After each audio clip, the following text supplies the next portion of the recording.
Muted. Let's try that again. Welcome back, everybody. Welcome back to another episode of what we call this Know the Ledge, your Saturday morning fix.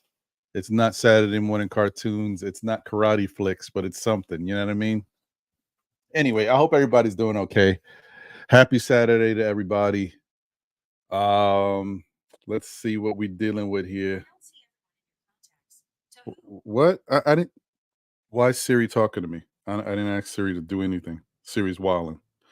Let's see what we got going on today, folks. All right. Shut up, Siri. Sheesh.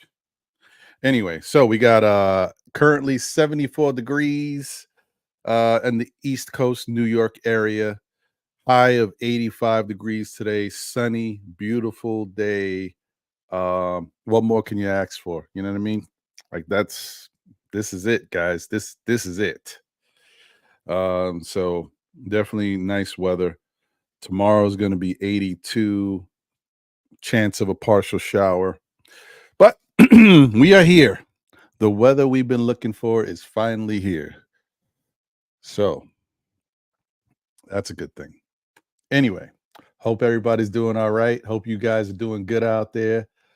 Please, take care of yourselves, take care of your loved ones, your family. Do what's best for you and the others that you care about, because that's what matters.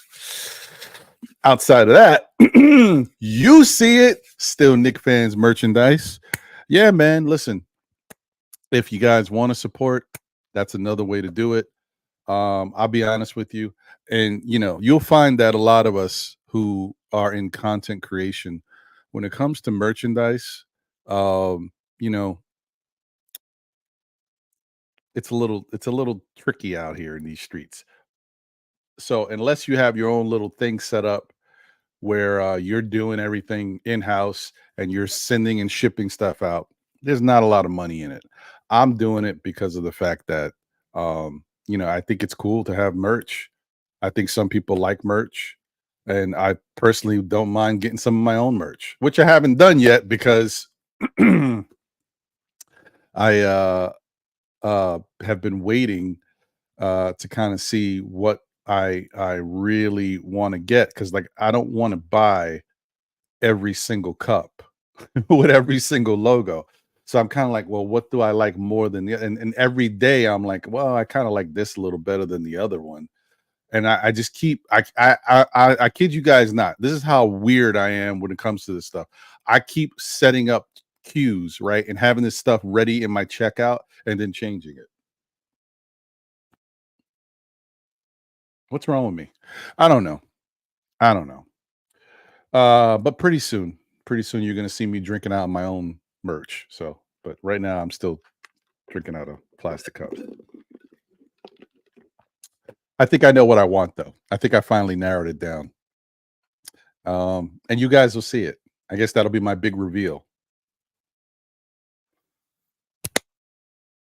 Shout out to Morning Brew Sports. They know what that is. Yeah, so that's what we got going on. So, like I said, guys, if you're interested and want to support the show in that way, obviously, as I always tell you guys, the bottom line is the biggest support you guys can give is by tuning in, being active in the chat. And even if you're not active in the chat, hitting that like button, making sure you subscribed, maybe hitting some of those emoji things on the right hand side or left hand side, wherever YouTube has them. That's the biggest support for me, bar none. That's the most important thing. Monetarily, you want to do Cash App, super chats, buy me a coffee, that's great too. And then obviously, lastly, if you want to buy merchandise to show your love, merchandise might even be more of a support, because if you really rock with the show and you like the stuff and then you're wearing it or using it, maybe somebody else sees it and like, oh, what's this Still Knicks fan stuff? And maybe that helps them tune in. I don't know. But yeah, that's what it's about. Because like I said, there's not a lot of money in it. you guys knew how much I get off of these items, you'd be like, wow, what's the point? Well, the point is I want to do something. I think merch is kind of cool. And I also think that some people like merch. So that's pretty much all it is. Um, yeah. Other than that, man, I thank you guys for being here and rocking. I hope everybody's cool and having a good day. I hope health is good for you and yours and your family, and I hope tomorrow is a better day than today for you. No matter what it is, no matter where you're at, no matter what's going on. Yeah, that's pretty much it. Once again, guys, in case you missed it, you're just coming in now. I'll probably play the video a little later, but bottom line is there's still Nick fans merch. You know what I mean? You can go to youtube.com/@stillnickfans and then /store. And then once you click on any of the items that are listed there, you'll be able to go into the store, and then you can click on all items or all merchandise, and you'll see the whole catalog of things you can choose from. You can even choose from some cute, still Nick fans panda bears or teddy bears to give to the kids. You know what I mean? With equal opportunity over here. All right. So that being said, let me see what's going on in this Chizat. What's really good? No, crazy. Don't mind me. I think this coffee might be spiked. I'm back on my iced coffee. I'm sorry, guys. Y'all know how it is. Congested, but it is what it is, man. Iced coffee's too damn good. Too damn good. I also, another thing I want to let you guys know is when you guys do support and do things of that nature, I hope you do know that the intention is to use that money and those funds to put back into the show and try to make the show a little better. You guys have heard me complain a lot about my camera because for whatever reason, I guess at age or time goes by, the autofocus is starting to mess up and it's really stressing me out. So eventually I'll be in line for a new camera. I'm looking at different things right now. And so, hopefully there will be a point where, get a new camera and then it looks a little better. And I don't complain as much about that, as well as eventually, a new microphone, and maybe later down the line, a whole new setup, maybe even a new location. Who knows? You know what I mean? But we'll get there when we get there. Baby steps, y'all. Baby steps. This is why I tell everybody. I was talking to one of my close friends the other day, and he's looking to get into a podcast. And I'm just going to give him the same advice that I would give any of you guys who are interested in doing something like that. Just do it. You know what I mean? Don't overthink it.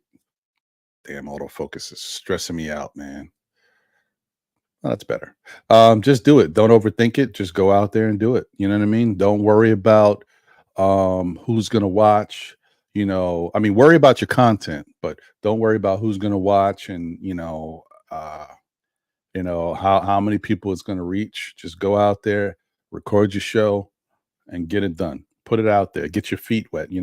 Step into those troubled waters and get it going. And then later, after you've got some stuff recorded and have stuff out there, then you can worry about who you're going to get it to or telling your friends and family. And that's another thing. All content creators say this. The hardest part is telling your friends and family. You know why? Because people are like, why? Why is that? Because some people, depending on what your content is, some people leave themselves kind of vulnerable. You know what I mean? What if your content is comedy stuff and you're acting silly or maybe you feel like you're goofy and you don't want people to look at you a certain way. That's that type of stuff is what people think about, or just people seeing you as one way, and then now that you're doing content, you're viewed differently. So it's like, oh, he's this way or whatever, or I don't know. There's a whole bunch of different things that run through people's minds. Just do it, record it, get it out there, and then tell all your friends and family, because they're going to be your harshest critics, and if they support you, that'll be a good thing for you as well. And even if they don't support you, doesn't matter. The point is, they're just like, when you start doing content, everybody's the same. You're just getting it out there, and hopefully people like it, no matter who it is. All right, I'm done on my spiel, but that's for all those content creators out there that have just kind of not been ready to push the button and say, let me just go do this. That's for you guys. Just do it. Okay, to the chats. Shout out to all y'all. Happy Saturday once again. You know, like I said, I'm drinking my iced coffee, the morning cup of Joe or Joanne. Don't ask me why I'm drinking it in a Sonic cup, but it is what it is because, you know, I had a slushy yesterday. It is what it is. I'm sorry. And they do not support the show, so no more promo for Sonic. Walter Blackman in the building. Salute. What's good, Walter? Appreciate you. Hope you're doing well. Good morning, Ron, and to all my Knicks family. Salute. Dwayne Dennis is in the building. Salute, my brother. He said, good morning, Ron. SKF members. Facts. Salute to all y'all. Dripmore is in the building. Salute. What's good? My brother, the preferred barber of Still Knicks fans and the Knicks community is in the building. Let's go. Let's get it. Eddie F. What's good, my brother? Eddie F. is in the building. Saturday morning Knicks with Ron. Here we go. That's right, man. Listen, I can't replace the cartoons or the kung fu flicks, but I'm here. Man, life was just so much simpler back in the day. Imagine that. We could just get up. I remember when I was young, I'd just get up. You know what I mean? Like my whole Saturday was planned out. I mean, it wasn't always the greatest to some, but it was cool for me. I loved it. Like I knew what I was doing. I was waking up. I was watching. I mean, of course, this varied. I might have been watching the Jacksons, you know, cartoon special. I think New Kids on the Block had one too. I was watching the MC Hammer cartoon special, whatever. I was watching all types of things because the programming just kept changing. You know what I mean? But on Saturdays, you know, and if I wanted to get into some real cartoon stuff, you know what I mean? Of course, there was like Mask or Centurions. I don't even remember what time and day they all came on, but I do remember seeing some of them on Saturdays, but it was different days. I watched everything, man. Jim. I mean, everything, bro. I don't care. You know, I said Mask. I said Centurions. You know, obviously had to watch my GI Joes and all that stuff. I just watched everything. That's what you did when you was a kid. You stayed inside the house and played with your toys and did good. And then around 11:30 or 12 o'clock, it was the kung fu flicks. You know, I bought a pack of Chinese stars. You know what I mean? I was like, those were the days. Anyway, all right, y'all. Back to it. My guy Shot Powers is in the building. Salute, salute, salute. What's good, my brother? Hope you're doing well. Shout out to you and Divine. Knicks Real Talk in the building. I'm sorry, I see you guys had a show yesterday. I didn't know because I'm so used to watching you guys do a pregame before the Knick game. Now there's no Knick game, so I didn't know exactly when you were coming on. I put a note that I'm going to watch that today, see what you guys were talking about. And if y'all haven't checked it out, please check out, you know, Shah and Divine, Knicks Real Talk. They had a show yesterday, I think it was yesterday. Shout out to a member of the SKF Army, Mr. Deron Wayne in the building. Salute, my brother. He said, good morning, all my brothers and sisters. Shout out to you, bro. Good to see you. JJ's in the building. What up, JJ? How you been, man? Good to see you. He says, salute my guy, Ron. Happy Saturday. Been gone for a minute. I was just thinking about that. I was about to say, I haven't seen you in a little while. Hope everything's good. He said, been gone for a minute, going through family issues. Good to be back. Torn whether we should run it back or make a big move. Also, no Edie. He don't fit today's game. Interesting. But JJ, what if today's game is changing? What if the NBA has saw what the big men did in the FIBA Classic and have said that we want to emulate that going forward because that was the old NBA? What if the rule changes are in favor of that and there are going to be even more rule changes going in next year? Just saying. Don't be surprised if you see more of that traditional big man come back because that's what they keep saying. So Edie might fit right in, bro. Just saying. And by the way, bro, I hope everything is going well with your family. You know, we all go through things. You guys know my struggle and what our family is going through. So yeah, man, I wish the best for you and yours. And, you know, like I said earlier, I hope tomorrow's a better day than today, bro. Appreciate you, man. Prayers are with you. Jay from PR is in the building. Salute. What up, Jay? Appreciate you. Yeah. Thank you. Thanks, brother JJ. Yeah, you were quick to it to let me know. Thankfully, I'm you know, dealing with that anymore. Um, yeah, it was how I ran that little intro for the thing. I muted myself because I was drinking and eating a little cake earlier. I was like, I don't want y'all to hear me chomping over here. Anyway, so shout out to you. Thank you, JJ. Appreciate you. Louisiana Knicks is in the building. Salute. What's good, Louisiana? Good to see you, brother. Says salute, Ron. The Cowboys is in the building. What's going on? She says, morning, Knicks Nation. Good to see you. Hope you're doing well on this fine Saturday. Let's see. Hey, my guy Sherwin is in the building. Salute, Sherwin. Hope you're doing good. He says, good morning, all. Ron, please, let's keep it realistic. We are not getting every superstar available. We may not have a hard cap, but we do have a hard cap. I see what you did there. 189 million. We are at 166 million now. Mm-hmm. Mm-hmm. Mm-hmm. Okay. Okay. All right. Shout out to Marvin's perspective from the other side. What's good, Marvin? Hope you're doing well. He says, salute Knicks family. Ron, good morning to everybody. Hope all is well. Salute to you. Philip Ware in the building. What up, Philip? Hope you're doing good. He said, peace and love, my brother. It has been a minute since I've been active in the chat, but I have been watching. I'm glad to see it, man. I was just going to say it's been a minute, but it's good to see you. Hey, man, listen. Hey, real life stuff, whatever you got going on, whatever's happening.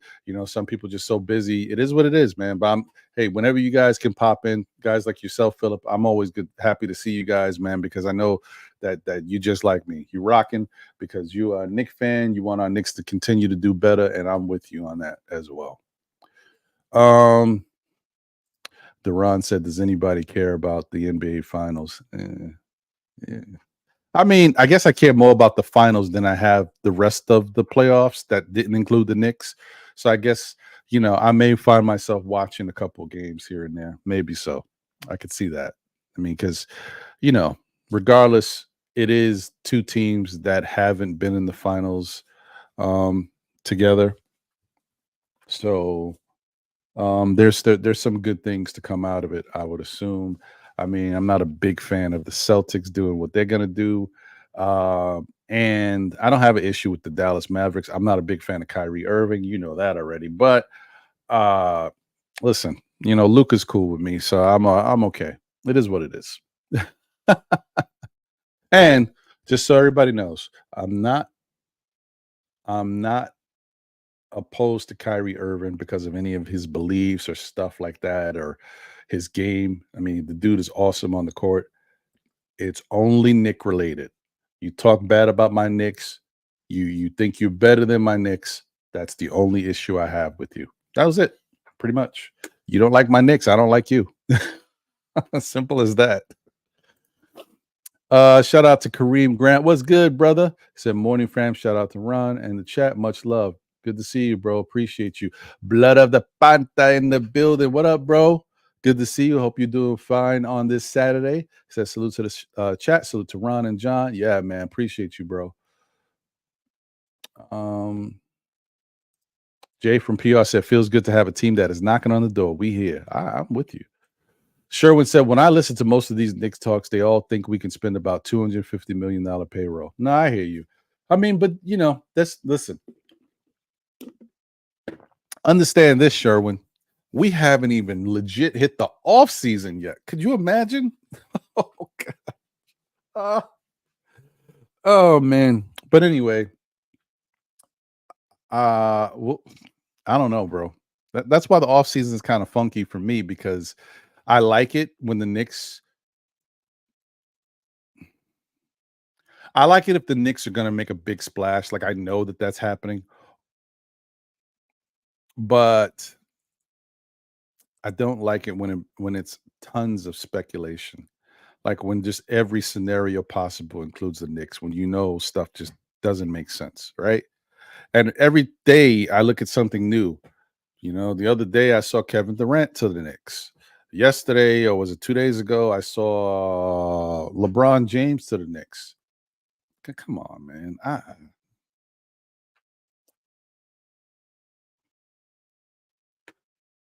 It is what it is. This is that time, man. People love to throw the Knicks name around and make it sexy and attractive, and everybody still falls for it. And it is what it is, man. Sherwin said the second apron repercussions will begin in earnest once the league calendar flips to 2024-25. Excuse me. With teams above the threshold now losing any mid-level exception entirely. They aren't just limited. I mean, listen, Sherwin, you've been kind of saying this for a minute. You make some good points. I sometimes feel you are a little too limited in the scope that you think that the Knicks can't do anything. The Knicks do have situations. See, the thing is, some of the things that the Knicks do or figure out ways to do is sometimes not like automatically explained. You know what I mean? Sometimes the Knicks do stuff and you don't see it at that particular moment. And then later you realize, okay, so this is what they were doing to do this, right? For example, I still see people complaining and upset that the Knicks did not do anything with those picks a couple years ago when they had the 11th pick, or was it the 12th pick? I think it was the 11th, whatever. You know, we know who they traded with the Kemba Walker stuff and the Detroit Pistons and sending guys over there and sending the center over there, blah, blah, blah. But once again, we all know, and later we know that the Knicks were doing that because they wanted to get more flexibility. They wanted to get Kemba's contract out of there. They wanted to free up some other monies so that they could have enough to go out and give Jalen Brunson what they wanted to give him, right?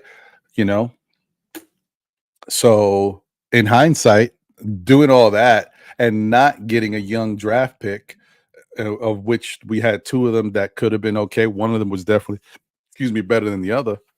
We wound up with Jalen Brunson. Nobody's complaining, but everybody keeps forgetting that stuff. Not everybody, but certain people keep forgetting that stuff. That's why they did it. That's what was said after the fact. They did this stuff to give themselves a little bit more flexibility because they knew they were going to sign Jalen Brunson. This is what the Knicks do, and that's why sometimes when you think they can't do anything, Brock Aller and whoever else, they figure out a way that, okay, well, we won't do this, and this is going to free up this, and then we'll make a trade and we'll throw this in there, and this will allow us to at least get this person in here. So they may not be able to do anything really big or splashy the way some people think if the money don't work and you can't figure out how it's going to go, you know, forward for the regular season. And if Jalen Brunson decides to extend now, how does it affect, you know, all that stuff. It's a lot of stuff. But the point is, they're not handicapped where they can't do anything. They're sort of limited. We know that. And they can't outright sign anybody in free agency. They don't have a lot of money. They can only really sign their own players unless it's somebody like really cheap, like a couple, you know, a small amount of money. Because any money that they do have has to go into signing their own players. They can't just waste that and go sign somebody, you know, willy-nilly out there. But I hear you, bro. Shout out to the Duran. He said health is everything. Yeah, facts. You know, as we get older, I'm noticing every day health, and I'm running into my people, my childhood friends, and they're all telling me about stuff that's happening and or has happened. I'm like, wow, getting old stinks. Dripmore said, no doubt, Ron, going to see my dad today. Dope. Facts. That's what you got to do, brother. I hope everything is good on that end and have a good time, bro. JJ said rumors are OKC is a real threat to steal Hartenstein. Listen, hey, what I told you guys, well, no, I didn't tell you on this show. I said it on another show. If Hartenstein leaves, if the Knicks offer Hartenstein, what was it they said, 75 million, something like that? Whatever it was. I think it turns out to be 18 million per year. He was making 8 million, I believe, something like that. We're talking an extra $10 million to play with the team you were playing for, the team that had a good chance to make the finals, the Eastern Conference Finals, if it wasn't for injury. And then who knows what could have happened after that. With all your friends, with your, one of your best friends on the team in Mitchell Robinson, and then other guys you're really cool with in New York City, right?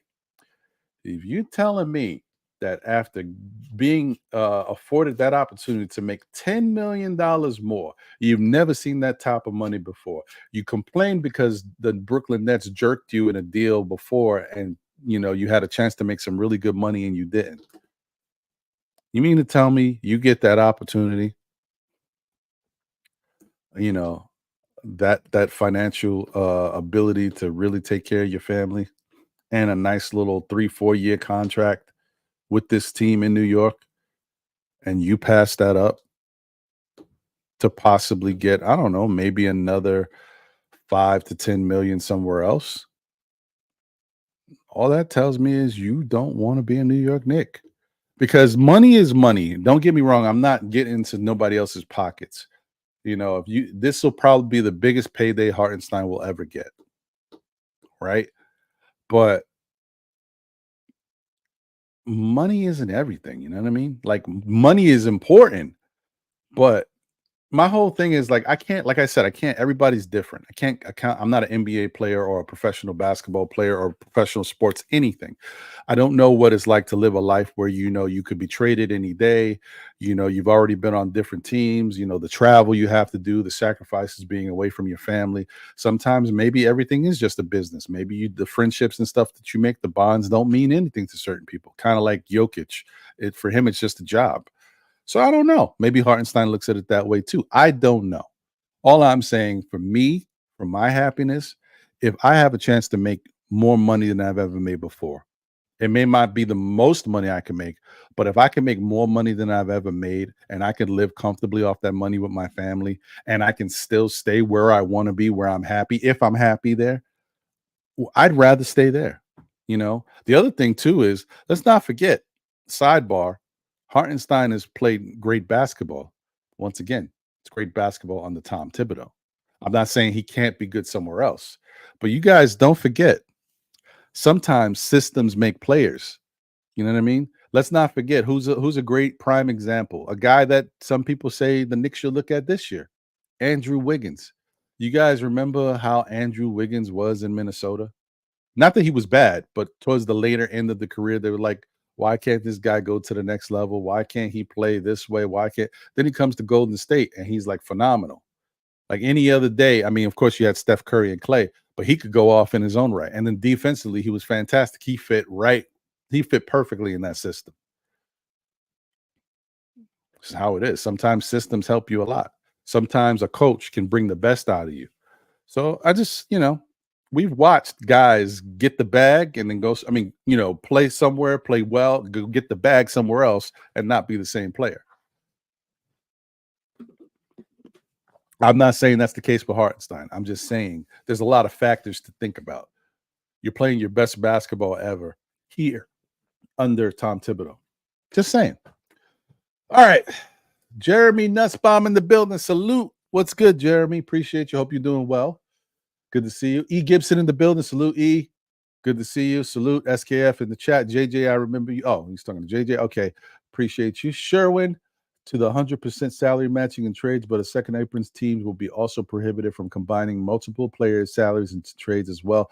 Phoenix, as a specific example, could not trade. Huh. Okay. Sherwin said both Yusuf Nurkic and Nasir Little for one player making $24.8 million. Second apron teams also can't utilize trade exceptions from previous years or send cash to help get deals over the finish line. Okay, I see what you're saying as far as the limitations. I get it. I hear you.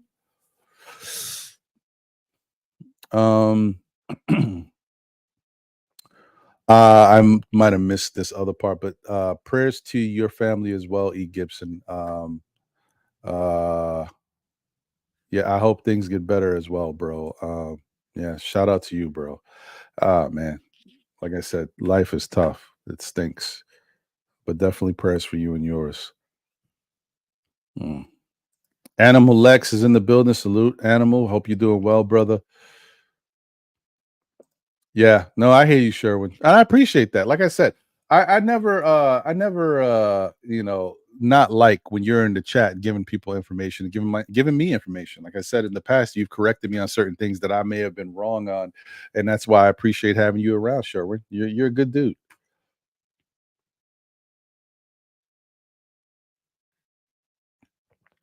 All right, let's see what else we got here. Hey, the Organic Fanatics show is in the building. Salute, Ron, Barry. What up, man? Appreciate you, Ro. Hope everybody's doing well on your end. Please, guys, go support the Organic Fanatics show on YouTube. Show them some love. Hit that like, subscribe, all that stuff, man. Hey, Dripmore said he's listening on his 3-hour drive. Wow. Well, be safe out there. And, I'm here. I'm rocking, brother. Shout out to my guy, Det Franco in the building. What up, brother? Good to see you. Oh, thanks, man. Yeah, I had a great time with Phil. I was just gonna jump on and say a couple words, and I wound up like finishing the show with them dudes. That was a fun night. We had a good conversation, man. So please, if you guys haven't checked out the Knicks nightcap, um, on the Morning Brew Sports Network Wednesdays at 10:30. Please go check them out, man. I-95 Bully, Apollo from Guard Up Knicks. You got Eru from Die Hard Knicks. Also my guy Phil. You know what I mean? You know what I mean? Come on,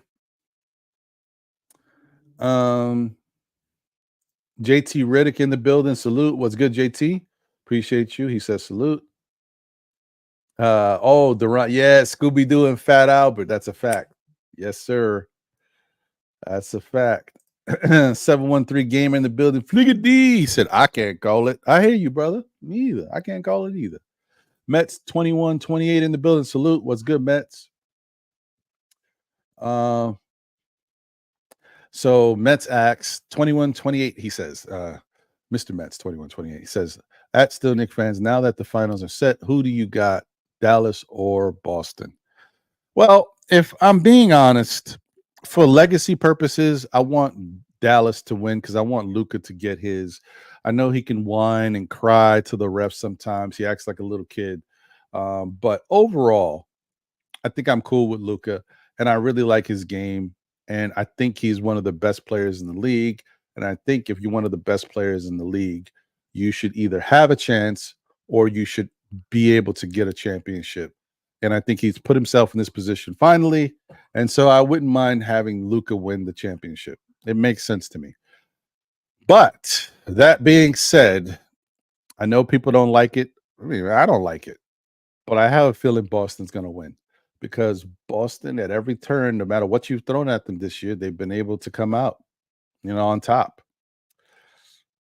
You know what? As Knicks fans, even we look at that. We blew Boston out in one of those games, and we was like, "Yeah, we could beat Boston." Yeah, but we played Boston 5 times this year, and they beat us 4 of those 5. And some of the games were really close, but we still lost. So when you look at that, you start to say, "Man, this Boston team figures out a way to win. They do enough in the crunch moments to win games." And that's kind of why I'm like, Boston might be able to do it. I just feel like Boston doesn't have a lot of injuries except for KP, and KP may be back in this series.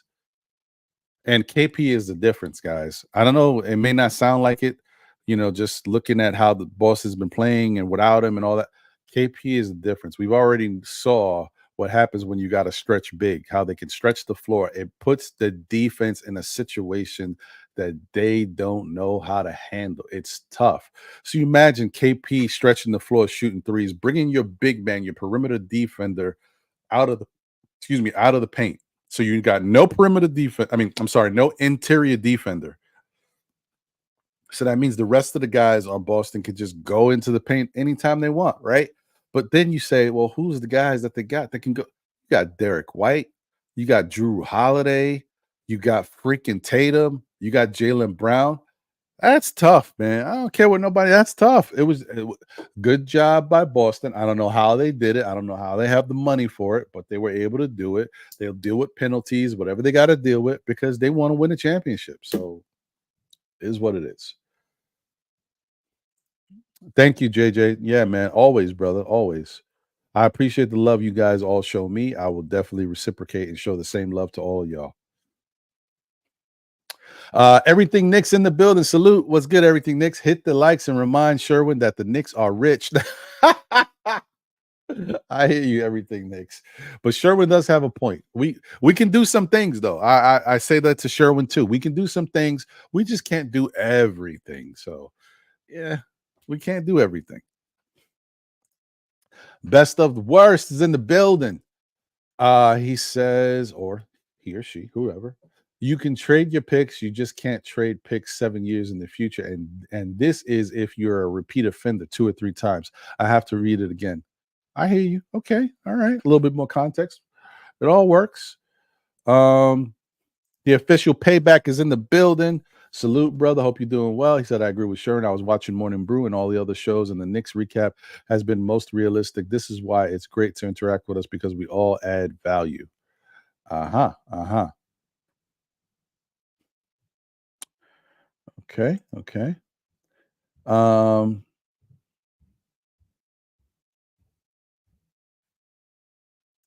Dripmore says we stole our best player from Dallas. That's facts. Official pick. Can't sleep on Luka. I always been a Luka fan before he even entered the draft.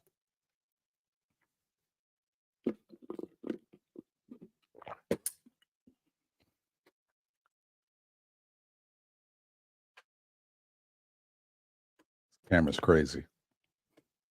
Anyway, yeah, I hear you on that. Everything next, be prepared for this being Spider's team superstar incoming. I mean, he may come here, but it won't be his team. But I hear you. Wiz BKLA in the building. What's good? He says, salute my man Ron with the James Brown footwear. If Dallas wins, our Dallas pick changes from 24 to 30. Yeah. Yeah. Well, shout out to Dallas, man, because that trade has worked out for them. They hoped that they would be better, and they have made it happen. They have been better. So that's how you make a trade, folks. You get what you need. Hopefully it works out. But bottom line is the picks you send out, those conditions and those stipulations, hopefully your team becomes better so that way it doesn't hurt you when you give up these picks. And Dallas actually has gotten better. So it is what it is. They could have went the opposite way, though. Let me tell you something. That Kyrie and Luka thing might not have worked out, but it started to work out better. And then those trades they made at the deadline really have helped them. So that's how it is. Good job by them. All right, let me just get through a couple more names because I want to get into it. Let's see here. William Jones. William in the building. Salute. What's good? Appreciate you. He says that pick the Knicks gave Dallas. You saying it turned out to be lively.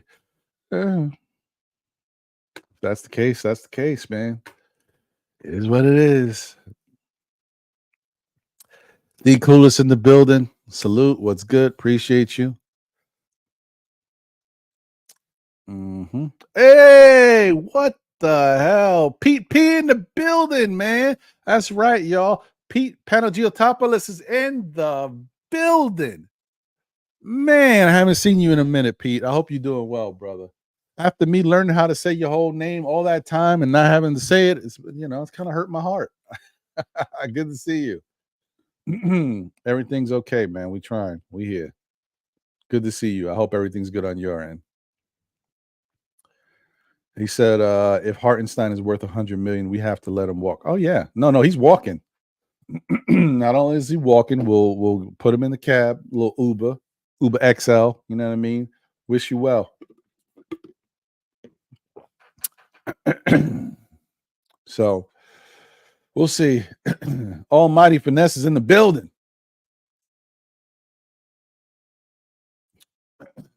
Damn it. This coffee is so good, but the congestion. Oh. What's good, Almighty Finesse? Salute, brother. He said, what's good? All right.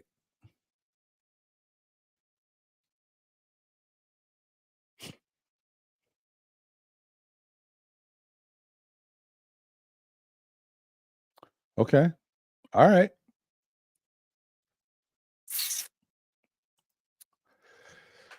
Jeremy says the Knicks traded the 11th pick with Jalen Williams available. The Knicks decided to overpay Mitchell Robinson with a front-loaded contract. This is the reason the Knicks traded the 11th pick. That works. I mean, but we also traded Kimba, and we traded our 13th pick as well, didn't we? Wait, I'm confused. Yeah. Well, I feel like we had 2 first-round picks that year. So if I'm tripping, I'm gonna be tripping. I don't know.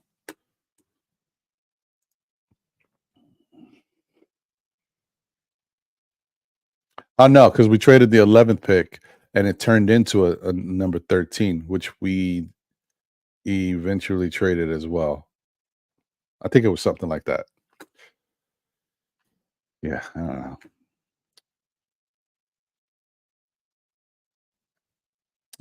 Let's see who else we got here. Bricks Nation in the building. Salute. Man, what's going on, Bricks? 100 for 4 is iHeart will be offered by OKC. Listen, man, I don't know. I look, that's good money right there, but I just don't think I think that first off, shout out to OKC because that's what you need to do, right? I don't know about iHeart. Like iHeart came from the Clippers, right? That's LA. He's with the Knicks. That's New York. OKC, Oklahoma City. You better offer me 100 million to go over there. That's another factor. Does he want to leave New York and go to Oklahoma? Because that's why you give the people more money. Like, what am I going to do out here? Give me more money, I guess. I don't know. I don't know. Teron Mosley in the building. Salute, Teron. Appreciate you. Says not worth 100. Get out of here with that. The media trying to make him get his money. No hate, but nah. I hear you.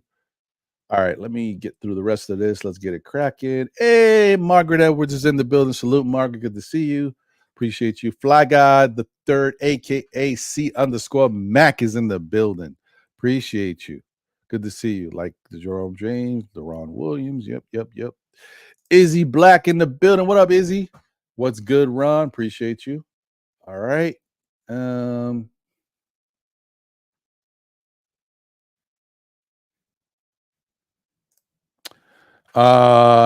Pete. Nah, he was not. He was not washed. He started to get more comfortable and better with the Knicks. But remember, what we didn't know until now, I mean, after the fact, is that he was playing with a hurt hand. We didn't even know that.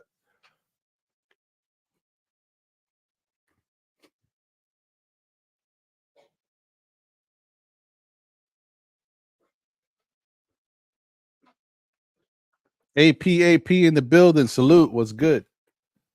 He said, wow, to think the Mavs and the Knicks finished with identical records. We could have been there. Yeah, well, if we were healthy, we would have been there.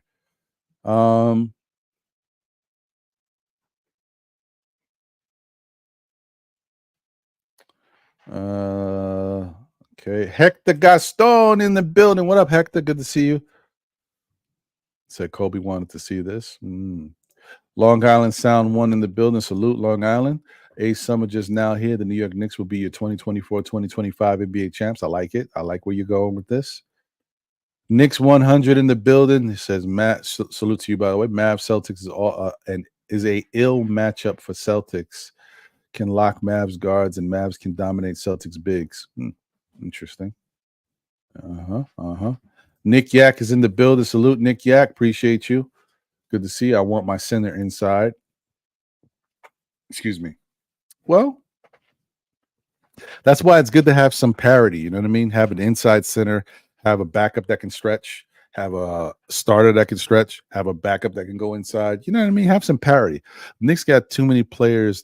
Knicks have always drafted the same type of center, or they've acquired the same type of center. Hartenstein is a little better because of the fact that he can move the ball around. He's got a little floater and he's a little better free throw shooting than what we've had in the past. But look at the guys we've had: Nerlens Noel, Mitchell Robinson. You know, similar guys, man.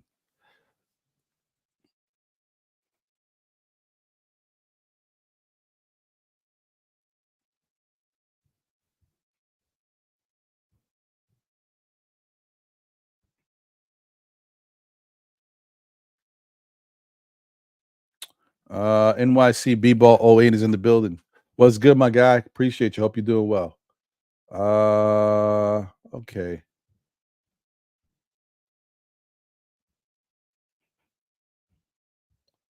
I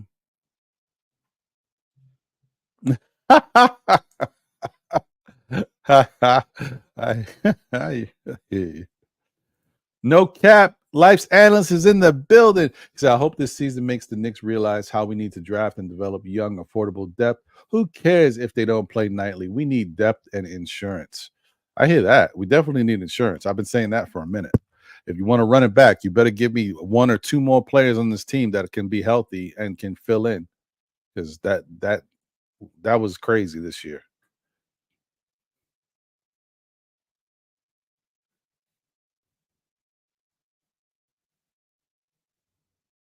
All right. Let's do this. So let me put this link out there just in case. Y'all know how it is. Y'all always welcome to join the chat. Join the panel, should I say? There we go. Once again, guys, there is still Knick fans merchandise. If you guys are interested in that type of stuff, it is available. So get some Still Knick fans merchandise. Going to https whatever www.youtube.com/Still Knick fans /store, or just go to Still Knick fans on YouTube, and then there's a store icon there. There's like a different row of different tabs. Hit the store one. You go right there, and then once you click in the store thing, you'll be able to see more items, because on the store page on YouTube there's only limited items. Once you click on one of the items, you go into the main store and you'll see there's a bunch of stuff, even teddy bears and stuff with the logo and the merch on it. So you can definitely check that out. So the stuff looks a little like this. We're gonna go straight from this right into the intro, and we'll get it cracking on today's topics.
Sorry, that was for Wiz. He needs to see that. I got to give him something to hate on. You know what I mean? Got to. He won't be Wiz if I can't give him something to hate on. Anyway. All right, guys. So, as we've already talked about, this is going to be a long off season. Yeah, it hasn't even officially begun yet, and we were getting rumors and stuff the next day after the Knicks got eliminated. It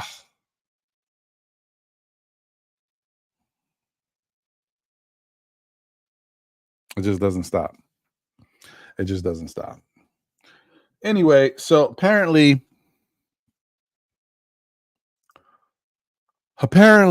the Knicks are inquiring They're trying to test the waters. And they're trying to find out who might be available for trade.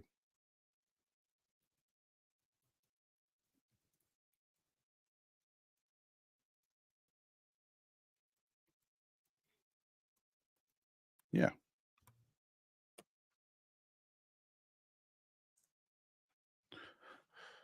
So the Knicks are trying to see what's going on out there. I don't know exactly what's happening myself, because I don't know who is actually in the real realm of making trades, or if there's all a bunch of, you know, kind of testing the water stuff going on. Because just like the Knicks are testing the water to see who might be available, other teams are testing the water to see who wants their players. You know what I mean? But that doesn't necessarily mean they want to trade. Okay, well, I mean, say we were to put this person out there, what would you give us? You know what I mean? Some teams are just testing the waters to see. Excuse me, because the other thing is you do it for a couple reasons. One, you do it to see if you do want to make a trade or a possibility of a trade, you want to know how much your players can get as far as the value that they command. The other thing is sometimes you may not want to trade anybody, but you want to see the worth of your players, right? Maybe it's contract negotiation stuff, or you might be thinking about giving somebody an extension. So you want to see how the rest of the league values your players. Do they see them the same way you see them? You know what I mean? Stuff like that. So there's so many different reasons. There's other reasons too, but there's different reasons why you want to test the waters and see what's the value and what trade stuff looks like.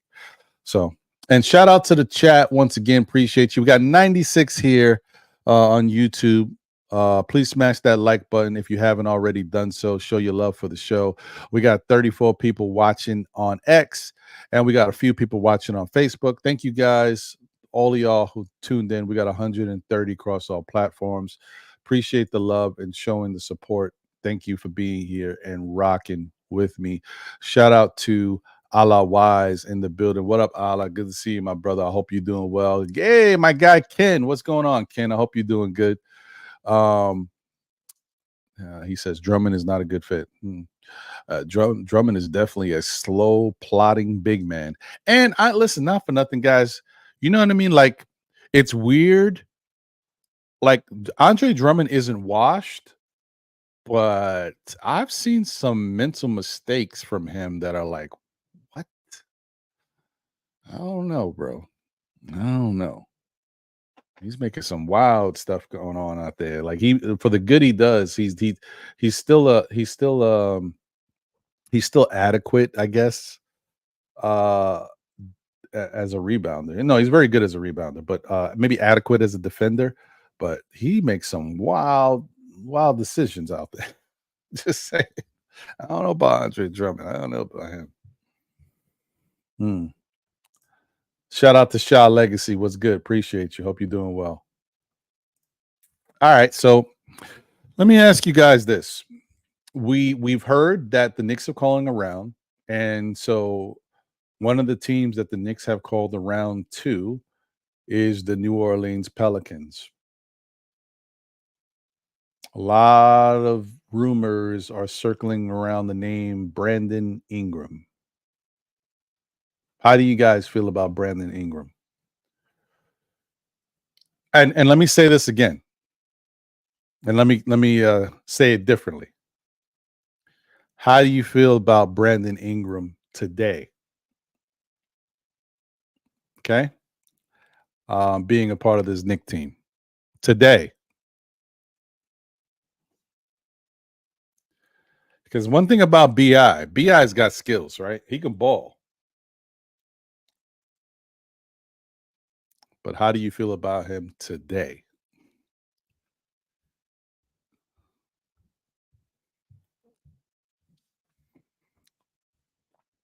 Because I personally think that it's not a no-brainer. Back in the day, it used to be, oh, what? BI? Come on, man. What? I don't know about that. I don't know about it, bro. I don't know. Me, y'all can have your own opinion and don't let me sway you. BI is a really good basketball player.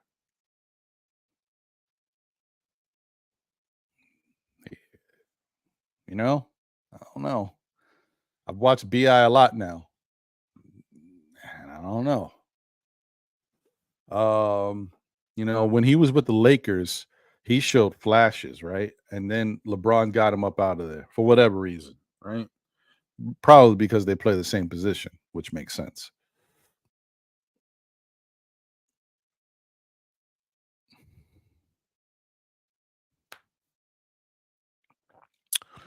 Um, One of the things I've noticed over the years with his game, he's always been lengthy, versatile. He can shoot from all levels on the court. Defensively, he's all right. Um, Rebounding, he was a pretty good rebounder, considering he's not like he has the size, I mean the height, but he's not like size wise, not a big body, so he can't bang with the big players that play the power forward and the center positions. But he was able to get rebounds. He would get a good number of assists for his size. Um, but I've noticed a change in that this year. And a shout out to fantasy sports, man. You'd be surprised, man. Fantasy sports be helping people learn more about some of these players because it allows you to track them. And watching him in fantasy sports, he just hasn't been the same BI he was the past few years. The other thing too is um the FIBA games.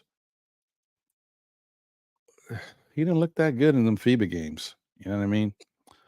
And to be on a team where when you think about who could be the best players, the standout players on that team. So Jalen Brunson was on that team, right? But Jalen Brunson was before this season, right? Now people looking at Jalen Brunson like he's a breakout star. But then they were just looking like, oh, Jalen Brunson's a pretty good player. He had a good season with the Knicks, better than I thought. That was how they were looking at him. So they wasn't expecting anything too crazy in FIBA. They thought he just played well. But he took a backseat. He decided to get his teammates involved a little bit more and not be so selfish offensively, right?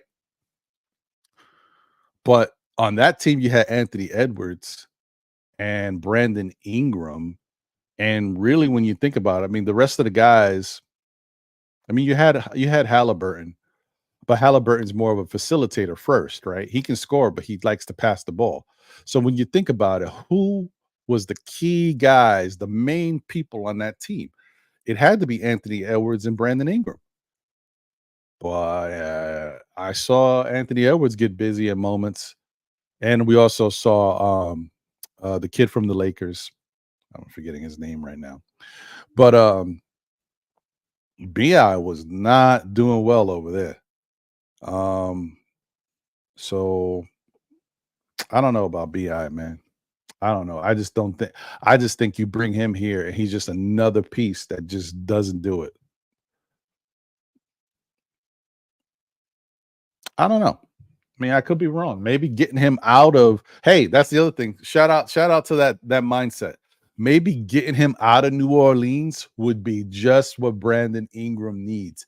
Maybe that would open up his game. Bringing him to the Garden, to Madison Square Garden, being with New York, maybe you see a different Brandon Ingram. Maybe he'd be like, "Oh, I can ball now. Let me get me up out of here."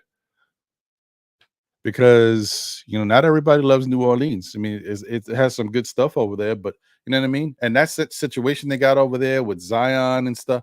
Maybe he's just not happy being over there either. Maybe that's just a bad situation for him. Who knows? So, I don't want to shortchange him too much. Maybe he had a year that wasn't that good this year because he's just not happy as a player. He's not inspired. There's nothing to get his juices flowing on the basketball court to bring the best out of him. Who knows? Who knows? So, you know what I mean? Brandon, okay, so that's the thing. Like Brandon Ingram could be like a beast waiting. You know what I mean? Some team could say, let's trade for him, and he could blow up over there because he just needed to get out of New Orleans. That's a chance you take. There's a possibility. That's a possibility. Did I already say shout out to Shaw Legacy? I'm not sure I did. Shout out to you, Shaw Legacy. Appreciate you, bro. I think I did, but I'll shout you out again. I don't care. I see some people still saying the plan should still be Spider Facts. Now, here's the thing. Like, I like Herb Jones, guys. I've said it a lot. I really like Herb Jones' game. If the Knicks were able to trade for Herb Jones and Brandon Ingram, would you do it?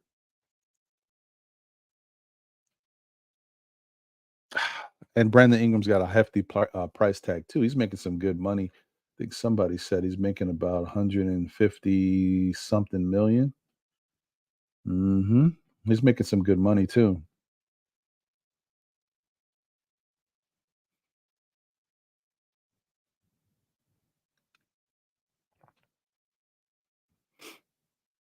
Knicks 100 said Herb Jones, no exceptions. I hear you. I know you like Herb Jones. That dude fresh in the building. Salute. Was good. Appreciate you.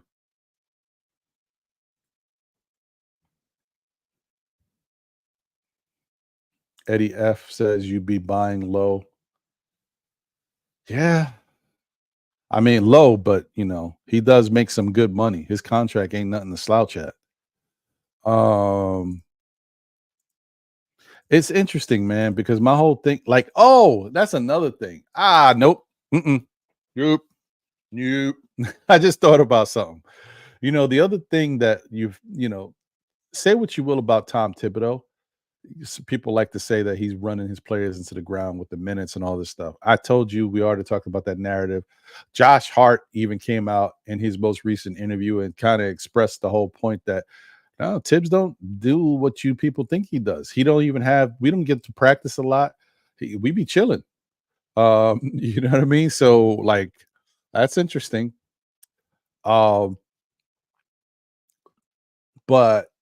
if you come here in New York and Tom Thibodeau is the coach, you got to play hard. Okay. It's not about whether you're playing a lot of minutes. You got to play hard. Okay. So that being said, if we already know Brandon Ingram is injury prone, you bring him here on the Tibbs, he may be Mr. Glass, yo.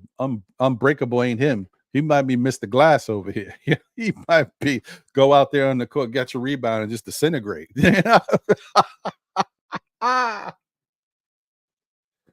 Woo. Yeah, I don't know. I don't know if Bi can hang with the New York mentality and playing under Tom Thibodeau. These guys give maximum effort under Tom Thibodeau. So you put yourself at a chance when you play all out. You put yourself at a chance to get hurt because you're playing hard. You know what I mean? You're giving your all. I don't know if Bi is going to last under Thibodeau like that. It's not about playing a lot of minutes. It's about playing hard. That's what Tom Thibodeau gets out of some of these players, man. Think about that, guys. So I'm not sure about that. Tripmore says he's too fragile. Yeah, I mean, when you think about that, that's the thing that I just thought about. Like you're playing on the Tom Thibodeau. He's gonna want you to play hard on both sides of the court. Give you defensive effort, get offensive rebounds, crash the boards. Like you gotta play. I don't know. Jean Marc, shout out to you. Appreciate you. He says he is a good player, but his game does not complement Brunson. Maybe. I mean, it's not like we can't say they didn't play together. They did play together in FIBA, and he didn't look good playing. Maybe Brunson doesn't complement his game. I don't know, but they haven't looked good together so far. So maybe you're right. Shout out to Nick Jr., 79 in the building. He says Bi is a good fit. We need someone that can get a bucket. He is also a good ball handler. Pelicans not trading Jones or Murphy. Okay. Is he a good ball handler? Yes. Is he a guy who can get a bucket? Yes. Like I said, he's got skills. But can he stay healthy? Will he stay healthy under Tom Thibodeau? Does he do enough on the court for Tom Thibodeau to really appreciate his skills? Maybe. My whole thing with Brandon Ingram is the thing that I don't say about a lot of players. I only say it about a few. Can he step up and take over? Because he used to be that guy. I'm just saying, I've noticed in the past 2 years, he hasn't really been that guy. So I don't know. No. I don't know. E. Gibson said, BI 5-year, $158 million, all guaranteed. Mm. Mm.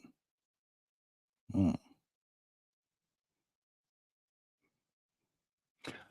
Yeah, so Eddie C says, my question is, if BI is a target and traded for, where does Julius? So that's the thing. If they go get BI, then that means they're trading Julius because they don't play together.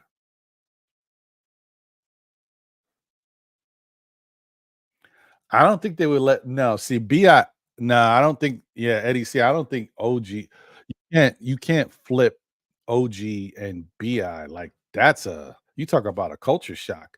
BI comes in, he's not playing the defense that OG's playing. That weakens us greatly. I don't know about that, but I do see if they went out to get BI, I could see them getting rid of Julius. That's the only that's the only thing I can see. And just because they're kicking the tires trying to see what's available doesn't mean they want BI. Remember that. BI might be available, but maybe they want Herb Jones. Maybe they don't want Herb Jones. Well, I mean, I think they probably do want Herb Jones. Maybe they want Trey Williams III. What is it? Trey Williams? What am I forgetting? Trey Murphy III. Trey Williams. What am I thinking? Williams. Maybe they want Trey Murphy III. You know what I mean? So Louisiana Nick says it's a okay pickup. It all depends on who we have to give up. Bogey and some picks, but other than that, I wouldn't give up serious value for him. And that's the problem. I'm with you on that, Louisiana, but New Orleans is like bogey and picks. We want more than bogey. You know what I mean? Like, they value their players more than we value their players. So that's the thing. So oh yeah, Jean-Marc says Austin Reeves. Yeah, thank you, man. That's the other guy. He's the other guy who got busy in the FIBA Classic. Like, if you looked at that team on paper, you knew that he would do well. But if you thought somebody was going to get busy, you would think it would have been Anthony Edwards and Brandon Ingram. Yeah. Oh, well, yeah. I mean, without question. I mean, Brandon Ingram is one of the better offensive players in the league, especially when he wants to be. When he wants to be, he can do whatever he wants he's unstoppable with his height, his shooting ability, his mid-range is cash. He can get you off the dribble. He can shoot some threes here and there. You know what I mean? Like, he's a talented scorer, and he's good around the rim too. So yeah, definitely. But he definitely can't defend the way OG can. And for this Knick team, when your best player is Jalen Brunson and he's not the greatest defender, having a guy like OG to me is more valuable than having Brandon Ingram. You better off figuring out how to get somebody else who doesn't play Julius Randle's position. And if he does play Julius Randle's position, he better be a backup. You know what I mean? Because I don't know. Unless you go a total different direction. But it's got to be somebody can give you more than you got before.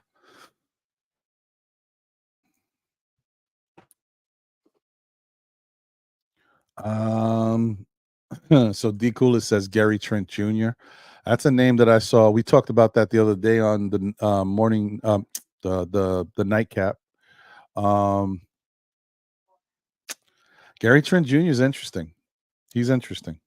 Let's see Gary Trent Jr. Pull his stuff up. Yeah, because he's sneaky. You know what I mean? He can do a lot of good things out there in the court. Let's pull up Gary Trent Jr. Gary.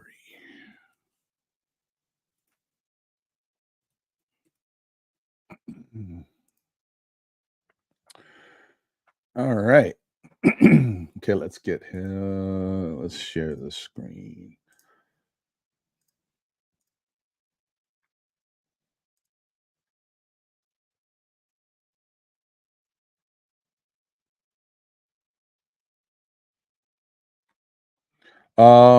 And like I said, once again, the link is out there if anybody wants to join the show. I see I got my guy backstage. When he's ready, I'll bring him up.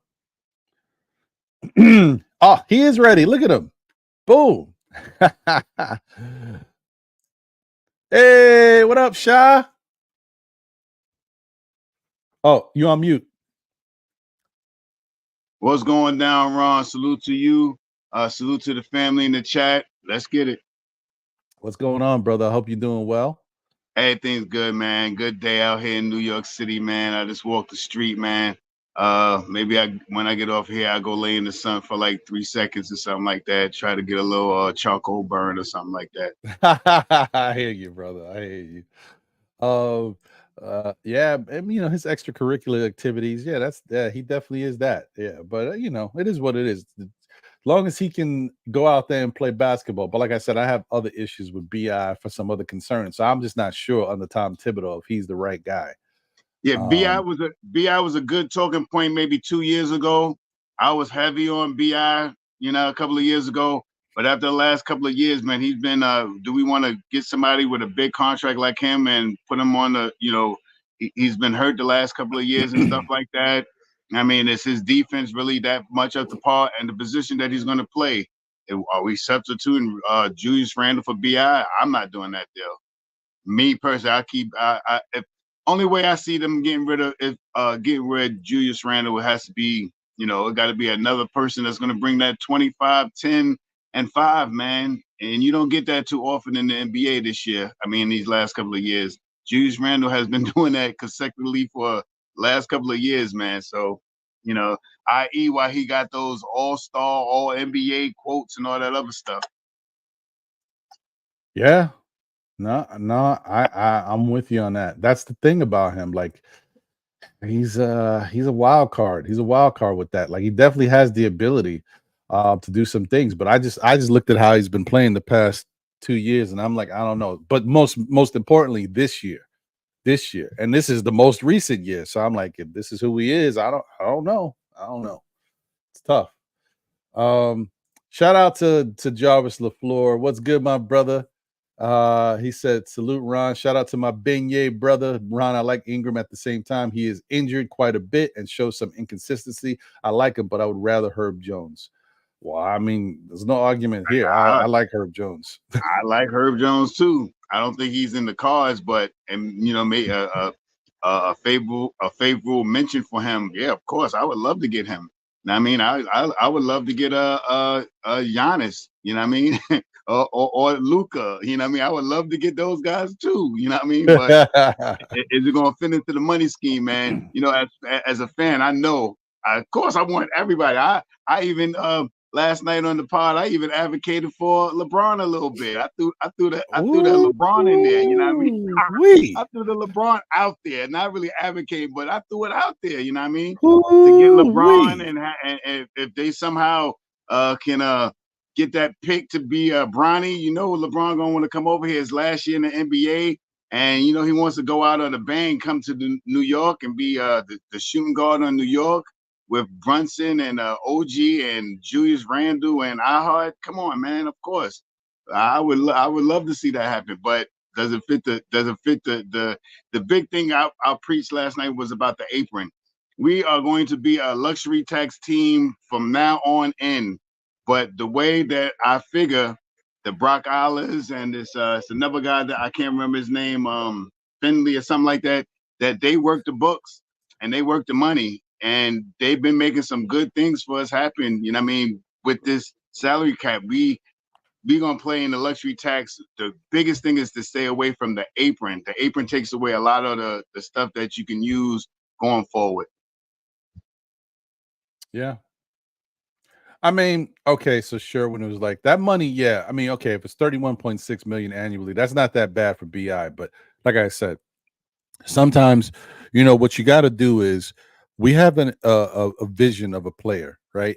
And if that player has been successful and been good, we put that in our mind. That dude's a bucket, he can get it. Pause. Anyway, but we got to understand, guys change, man. Guys change, their games change, their situations change. So sometimes you look at a player, you're like, I know what he can do. No, you know what he's done. You don't know what he can do when he's on your team. Mm-hmm. Yes, that's the thing. That's always the thing. And when you in a situation where you close and you're trying to get yourself to that next level, you want to make sure that you're making the right move. And you also have to think about, it's not important to some teams Because remember the whole thing. Hey, New York's not sexy. They don't party over there. They ain't a fun bunch. New York has a great culture right now. Them Villanova boys have really helped that culture. You know, other guys have bought in. The guys that are still here on this team.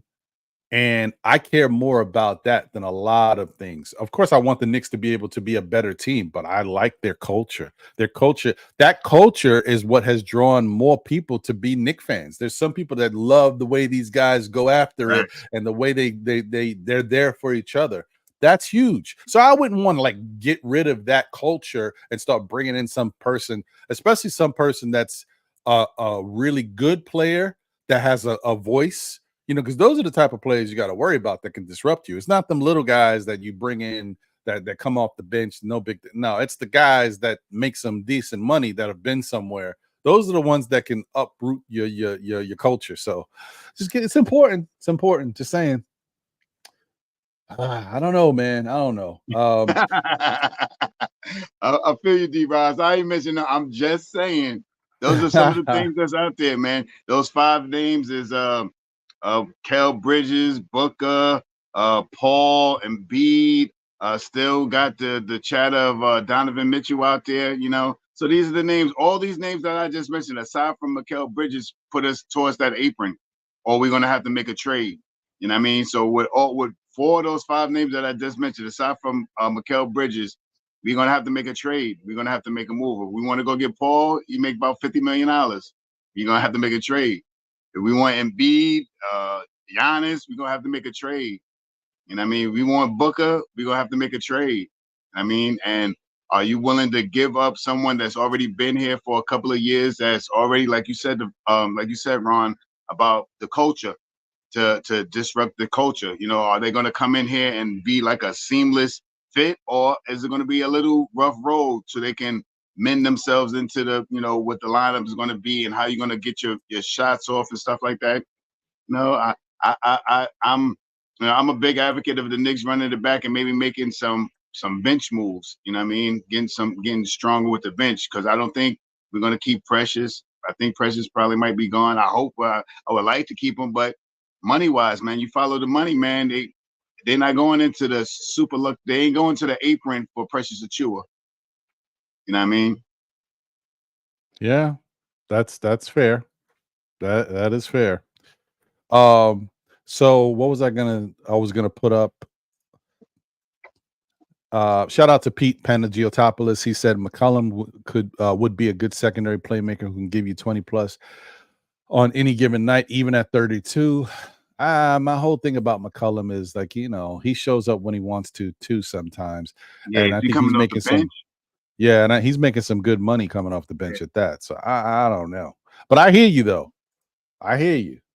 So this is Gary Trent. Let me get this. Let's look at his stats. So what he got going on here. All right. So obviously you can see he's averaging 13.7 points, 2.6 reads, 1.7 assists on 42% shooting from the field. What does 3-point shooting look like? 39% from 3. That's a good number. 77% from the free throw. But he's a career 81% free throw shooter. Okay. All right, he's decent. Yeah, man. And what was he playing? He was averaging 28 minutes per game. He played 71 games, so he was healthy. For the most part, that's a good amount. If you play 70 games, you good money. I mean, yeah, and he's a good defender. He's a decent defender. So, and what is he? 6'5", 204 pounds. I mean, Gary Trent's not bad. He's not bad. I mean, I kind of think he fits the same bunch that we got, you know, but he's a little taller by an inch or so, but it's similar to he's similar to Dante. That's what he really is. Because you know, the whole thing before, we used to say, hey, you know, Dante is a good defender with you know, a really good jump shot. Right. And then Josh Hart is a guy who doesn't have a great jump shot, but he's a really good defender. Well, what we've learned is Josh Hart is a good defender. He's not a great defender, but he's a really good defender, right? And DiVincenzo's jump shot became even better. And this is the key. DiVincenzo's defense became really good because if you guys look at the numbers from defense, he's one of the top defenders at his position, from the guard position. So shout out to Dante, man. Once again, under Tom Thibodeau. Just saying. Tom Thibodeau. Just saying. saying. You can't shortchange that. But anyway, so the point is, if you look at Gary Trent, he's a very consistent player. You know, he'll get you around 15, 16, you know, on average, depending on how many minutes he's playing. He's just that guy. You give him more minutes, he'll give you more points. It's just he's that guy.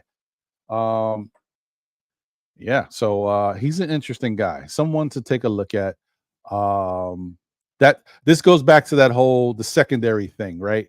As I said before, if the Knicks aren't able to get themselves those Donovan Mitchells, those, you know, whoever big name that you want to look at, they're not able to get those guys.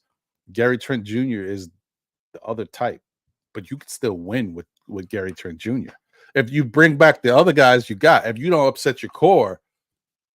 Let me tell you something. You take this Knicks team, bring it back. We have some injuries here and there. People go out. You add a Gary Trent Jr. to this team, we rocking. So it's not like you can't become a championship team by adding some smaller pieces. You can. So let's not forget that, Knicks fans. We can still be better. I'm not saying he's the final piece. I'm just saying he could be one of the final pieces. Good piece. Mm-hmm. Yeah, he's yeah. Backup coming off the bench. Yeah. You know, we you know, a lot of us as fans don't. I don't want to say. Well, we don't acknowledge our players. We have all-star, all-NBA players. We have superstars on our team, or quasi like superstars. Brunson, superstar, made the second team this year. The second team. I think he came higher than it was 2 or 3 big names. I think it was Paul George and maybe it might have been Paul George and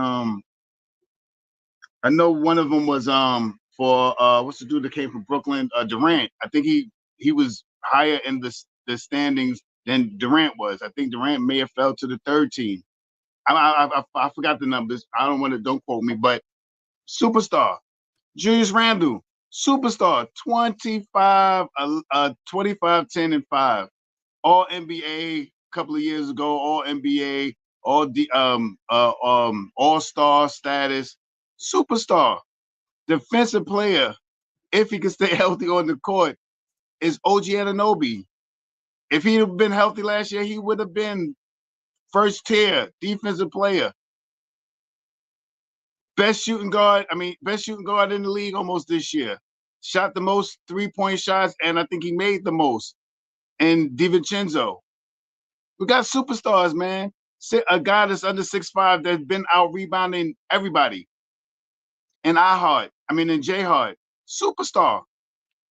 Hart this year got almost 3 assists a game. The most, not the most, but one of the top 10 in the league for a center of assists this year.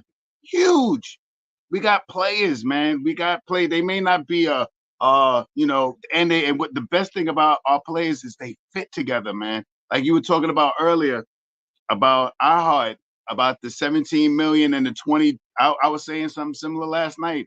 If a team like OKC offers Hart 23 million and we offer him 17 with a center or 2 like that, I don't think Hart's going nowhere. I think he's found a home. Them Villanova boys brung him in like he was part of Villanova. You know what I mean? He has a good camaraderie with Mitchell Robinson. I don't think he's going nowhere, man. I think he finally found somewhere where he could be a starter and with a team that is a legit team. So, you know, with some of those things like that, man, that's the side. We have superstars, man. We have players. And I mean, this year I think in all the standings we were like almost top 10 with all our guys being hurt. You know what I mean? We made 50 wins this year and made it to the second round. And made it to the number 2 seed and made it to the second round farther than we did last year. Facts. With all the stuff that we had going on. Come on, man. Facts. Healthy team this year. We still be talking. We still be doing podcasts every 2 or 3 days. You know what I mean? Talking Yeah, about it. right. You know what I mean? Facts. I miss them days. No.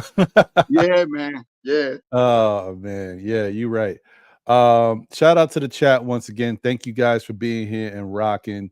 New Knicks City and squad in the building. Your salute. What's good? Yeah. Appreciate you. Sherwin says Ron BI is a shooting guard, small forward. I get what he is, but he's also like 6'9", 6'10", if I'm not mistaken. And he's playing for Tom Thibodeau. Josh Hart is 6'4", 6'5". He puts him at the power forward. I don't care what anybody says. BI comes here. BI playing all over the place. All right. And BI better get there, get some rebounds, and do what he like. That's Tom Thibodeau. So it matters. But I hear you, Sherwin. Don't get me wrong. I know what he is traditionally, but not under Tom Thibodeau. Tom Thibodeau use you everywhere, and you better be able to do something. You can't be 6'9", 6'10", and not get no rebounds. You better get some rebounds, bro. So yeah, expect that. That's what I'm saying. Shout out to Coach Sire in the building. Salute, Coach. I hope you're doing well, man. Hope everything's good with you. Let me see. I got a couple more people backstage, but I also just want to see if there's anybody else that jumped in the chat. Maybe I didn't. Hey, my guy, Parrish Duggan in the building. Salute. What's good, Parrish? Appreciate you.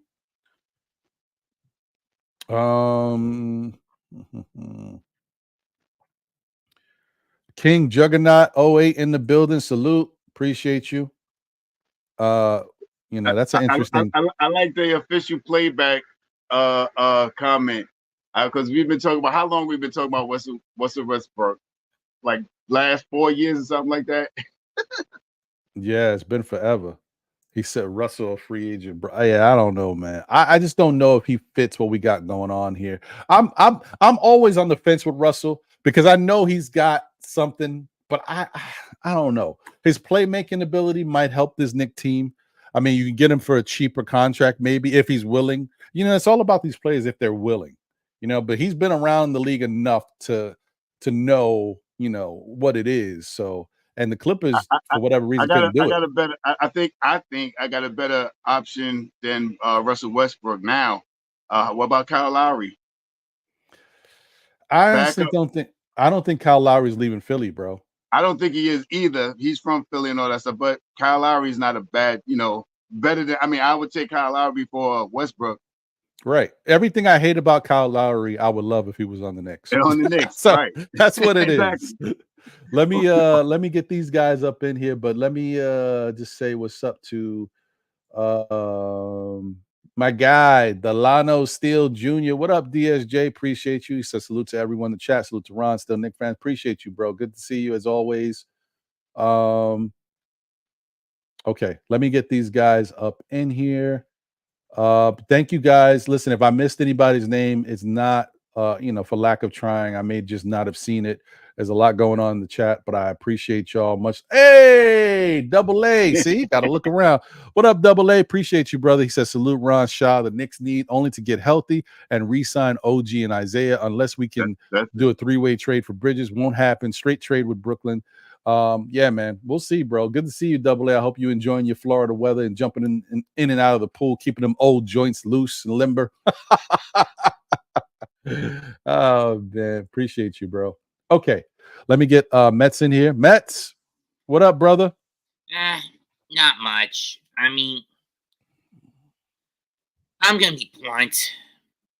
If we're gonna run this back, I'd say the only pieces we need to get rid of are the G League boys that Tibbs will never use unless he's in a scramble mode because of another injury bug, and Sims because he's underperformed the last 2 years.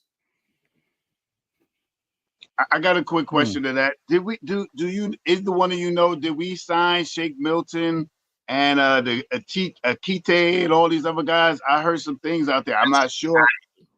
Not that I know of.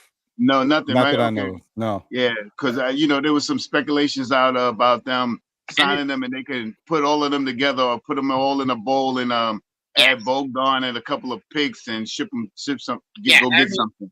That's a thing I'm not a fan of with Thibodeau. He gets these damage control pieces, and he hardly ever uses them. Circle of trust. That's Thibodeau's way. We Circle of definitely trust. will sign. We're going to sign some of them type of guys later once, but the Knicks ain't going to handicap themselves and put money into these dudes now before they figure out what they're going to do trade wise. And I also think that whatever the Knicks do is going to happen on or before draft night, because after draft night, those picks, whoever we draft, they lose value.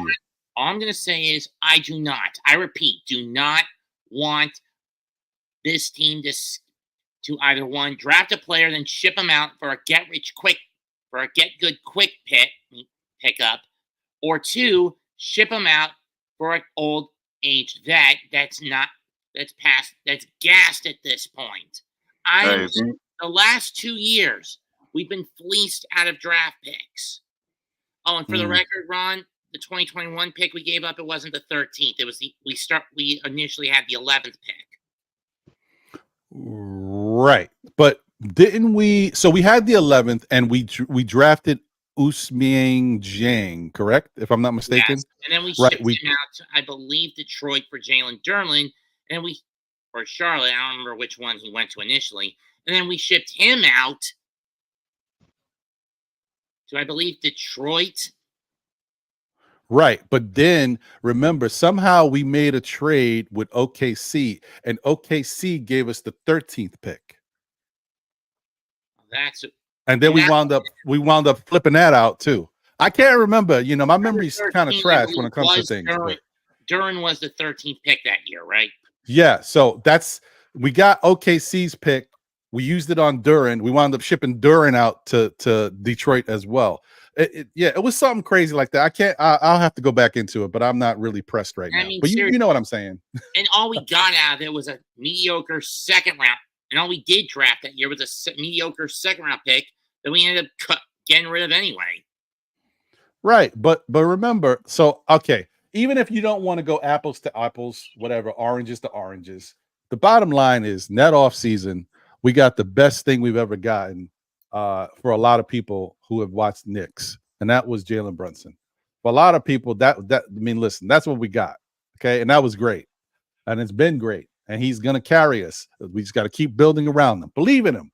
Let me shout out Vince. Keep the core healthy at any and all damn costs. Well, that's true, too. Shout out to Vince Ruiz. Appreciate you, my brother. He said B.I. has a smooth game, but he's not a dog. That's a good point. Shout out to Q Burrow, brother, in the building. Shout out to you. He's not much of a defender, but he can ball. There's 158 million reasons why it won't work. I hear that. Okay. All right. Let me bring in S God and also DJ Cash up in here. Good to see these brothers. What up, bro? How you doing? What's good, man? Thanks for having me, man. Nah, man. Thanks for coming up. It's been a minute, man. It's dope to see you up here. I haven't seen you in a while, so it's good to see you. And let me also bring in DJ Cash. What up, Cash? Hey, what's up, man? What's up, fellas? What's up, good. Chad? Yeah, good to see you, bro. Yeah, good. I know it's been a minute. It's been a long minute for me, but yeah. It's all right. We out here. Yeah. We're here. Listen, today's show is sponsored and brought to you by Sonic, because Sonic. No, I'm just joking. Listen, I gotta get some sponsorship going, man. I don't know what I'm doing out here. I gotta get it going. But hopefully everybody's doing good out there. It's a beautiful Saturday, especially if you're in the East Coast, the New York area. 85 degrees today. It's nuts. It's nuts. But so let me ask you guys this, right? Mm-hmm. Is there, and when I'm asking you this, you don't have to answer right away. You could take some time to think about it. If you have an answer, great. Is there a team out there? And remember, when I'm asking you this, I am not talking about the obvious. I don't want to hear about the Cavaliers and Donovan Mitchell or whoever you think the big name is that we got to think about. Is there a team out there that you guys think the Knicks should be calling that may have some players on it that we may not be talking about? Because you guys have already heard a bunch of, media outlets. You've heard other content creators. We're all talking about similar players. But is there some team out there that like, yeah, man, the Knicks should be kicking the tires over here and seeing what they got going on? I know some people, started talking about Charlotte. People were talking about Miles Bridges. People have obviously been talking about LaMelo. But is there another team out there that you think that maybe the Knicks should be, reaching out to? What you think, Sha? I mean, I'm caught up on Brooklyn. The other teams and other names, for the money wise, it doesn't fit. I don't think it fits into the cap. I mean, I'm trying to hope that they could probably work some deal out for Brooklyn. But the additional player that I would like to see, aside from Bridges, would be Dorian Finney-Smith. So if that makes it a caveat to what you're asking, yeah, if I'm looking at Brooklyn somehow acquiring Mikal Bridges, but also getting Finney-Smith, somewhat of like a Herbs Jones type of player, hard defensive kind of guy, kind of big on the wing. Can shoot about 37% from the three-point land, known for grabbing rebounds and having a defensive presence. I think he would fit in great with Tom Thibodeau. Wouldn't Nick Claxton have the same benefit too? Say again? Wouldn't Nick Claxton have a similar benefit? I like Claxton. I don't think they're gonna. I think I got a strange trade with how things would go if we were to move off of Julius Randle to make a super duper crazy stupid deal, and that would be Julius Randle and Bodega with about 3 picks to get those 2 guys that I just mentioned, Mikal Bridges and Dorian Finney-Smith, and somehow, some way, Brooklyn also goes out to acquire Spider Mitchell to be on the New York Knicks. I mean, to be on the Brooklyn Nets. So it'd be Julius Randle and Donovan Mitchell with a couple of those young guys like Claxton and the dude with the braids that always fights hard against us when we play him. Because their center I think may be looked at by OKC as well. Claxton, I think he's going to be looked at OKC too, just like Hartenstein. So, and I think this is his last year in Brooklyn. So, who knows what can happen and how trades can happen and stuff like that. Right. Okay. All right. I mean, I hear you. Shout out to my guy Double A, man. It's all love and jokes. I can joke with you like that, but nobody else. Don't be joking with AA. That's my guy. And I'm just jealous because he's out there in Florida. He can dip his feet in the pool, and I'm over here. I can swim in the bathtub. I can't even I can't even fit in the damn bathtub. But it is what it is. Sorry. Shout out to Chef NYK in the building. What up, Chef? Hope you're doing well. Good to see you. Shout out to no, well, that's true. That I know. You don't gotta tell me that. I'm sad to hear that, but you ain't lying. You probably in much better shape than I am. I run the end of a block. It's gonna be rough. My lungs ain't gonna take it. However, if you chasing me with a weapon, I'm out. All I can say is that in 24 and 25, the Knicks better finish the story and put a capper on this over 5-decade nightmare of no title. I mean, we'll see, Mets. I don't know, man. I definitely think if they can stay healthy and build on this team to be better, they can definitely get there. But I'm not going to write the team off if they don't win at all. I'm not saying I don't want them to win at all. I'm telling you, what if the Knicks next year make it to the NBA Finals, right, and get knocked out in Game 6 or Game 7? Will I be happy? No, but I'm like, damn, we got it to the finals, man. That's the closest we've been in a long time. Right. We got a conference band that hung up. I feel you on that. Yeah, but I want them to win it all. Don't get me wrong. I think they I think we're gonna get into Brunson in a little bit, but I think they're good enough. If they stay healthy and we can add some stuff around them, they could do it. So let me get around Mets. Let me ask you, since you just said something, you got any team that you think the Knicks should be talking to? Aside from Brooklyn, I don't know. I mean, are there any teams that have pieces they could go with? I mean, I've heard the scuttlebutt about maybe getting rid of Mitch for Jonas Valanciunas to in New Orleans, mostly because I think Jonas can stay healthier longer than Mitch can. You know what I mean? Maybe. I mean, I've heard that little bit of scuttlebutt, so I'd be intrigued by that. But aside from giving up Mitch, what would you be willing to give to the Pelicans? Yeah, I don't know, man. I don't know. Compounding that, it would have to be done in a cap dump. And my whole thing too is like, do the Pelicans have what I want? yes, I mean, don't get me wrong. I would like Herb Jones on the Knicks. I wouldn't mind Trey Murphy the third. But say I'm giving up Mitch. I mean, listen, we talk about Mitch in a certain way, but Mitch is no slouch. I'm not going to downplay, Mitch's value and say, oh, let me just trade Mitch for Herb Jones straight up. Oh, listen, I don't know. A healthy Mitch, I value him. I ain't gonna just throw him away. Like, you know what I mean? Like, but Glass Cannon Mitch has become a running gag. It's an issue. That's fair. That's fair. And Shout out to go ahead, Mets.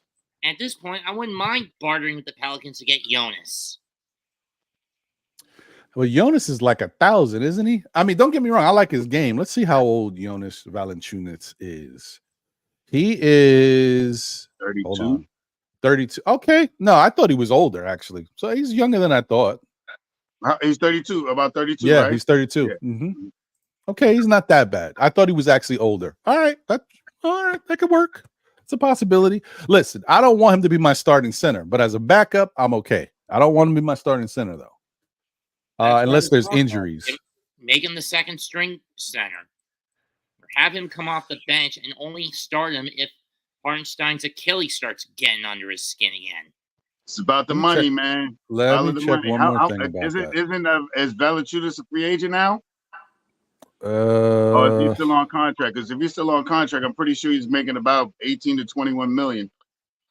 Yeah, let's see. Let's see what he's got going on here. Spot track. So he signed he's a free agent after the 2024 season. So I guess he's a free agent. Oh, so he's up there then. All right, there we go. And he played. What was his last contract, Ron? So the cap hit was 15 million. 15? Okay, but that was a little off. Oh. And that's perfect for a backup center. That's not that bad. Yeah, that's not especially when you consider he played, even though he also started all 82 for New Orleans last year. And the other thing with a guy like that, as they get older and they're not a primary option, usually that money goes down. So 15 or less is even better. usually, although the cap has gone up, so maybe his value is intricate. It's a little higher. I don't know, but it wouldn't be much more than that. It wouldn't be more than 16 or 17. I know that. But that's an interesting thought. Let me just say what's up to. I said what's up to Chef NYK. Let me say what's up to JM3 in the building. Salute. Hope you're doing well. Good to see you. Jabroni is in the building. Salute. Yeah.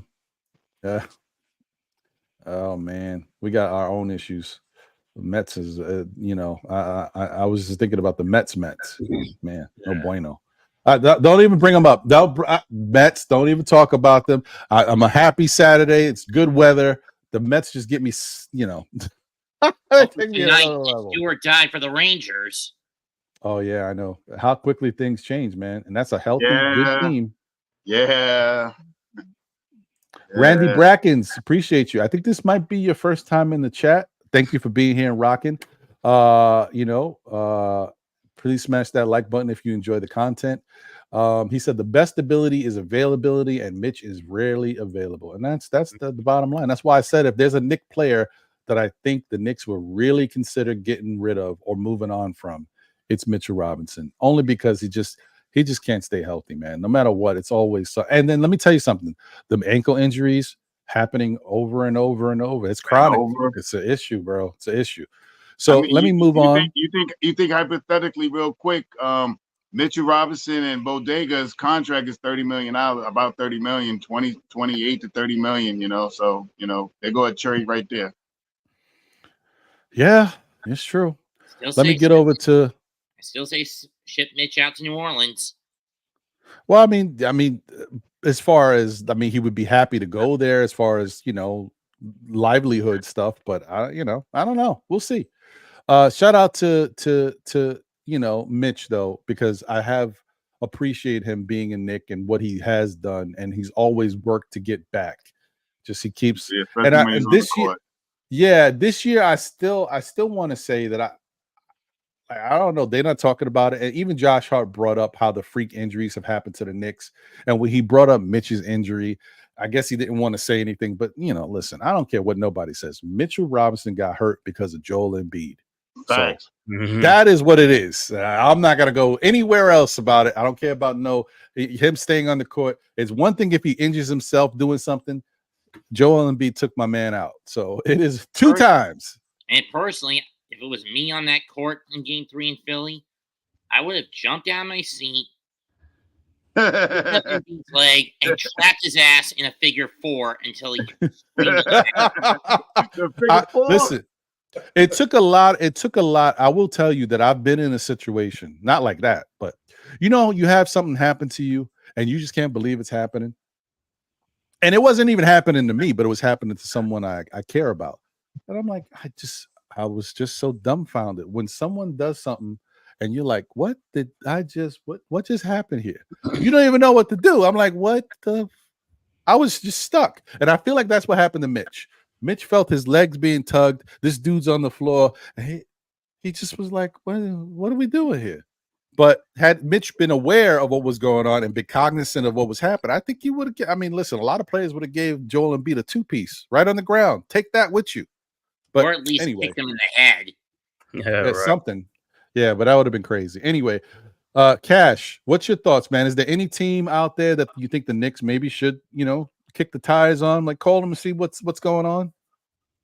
I can't think of any other team. I had to go sharp with you with Brooklyn. I think Brooklyn would be probably the most intriguing because of, those players. They definitely fit the Tom Thibodeau system. Incorporated. The only question would be is who we would have to give up. I mean, is it Randall? I don't know. I mean, I'm not the GM, so I don't know how that particular trade scenario will work out. But I know Brooklyn don't really have any draft picks.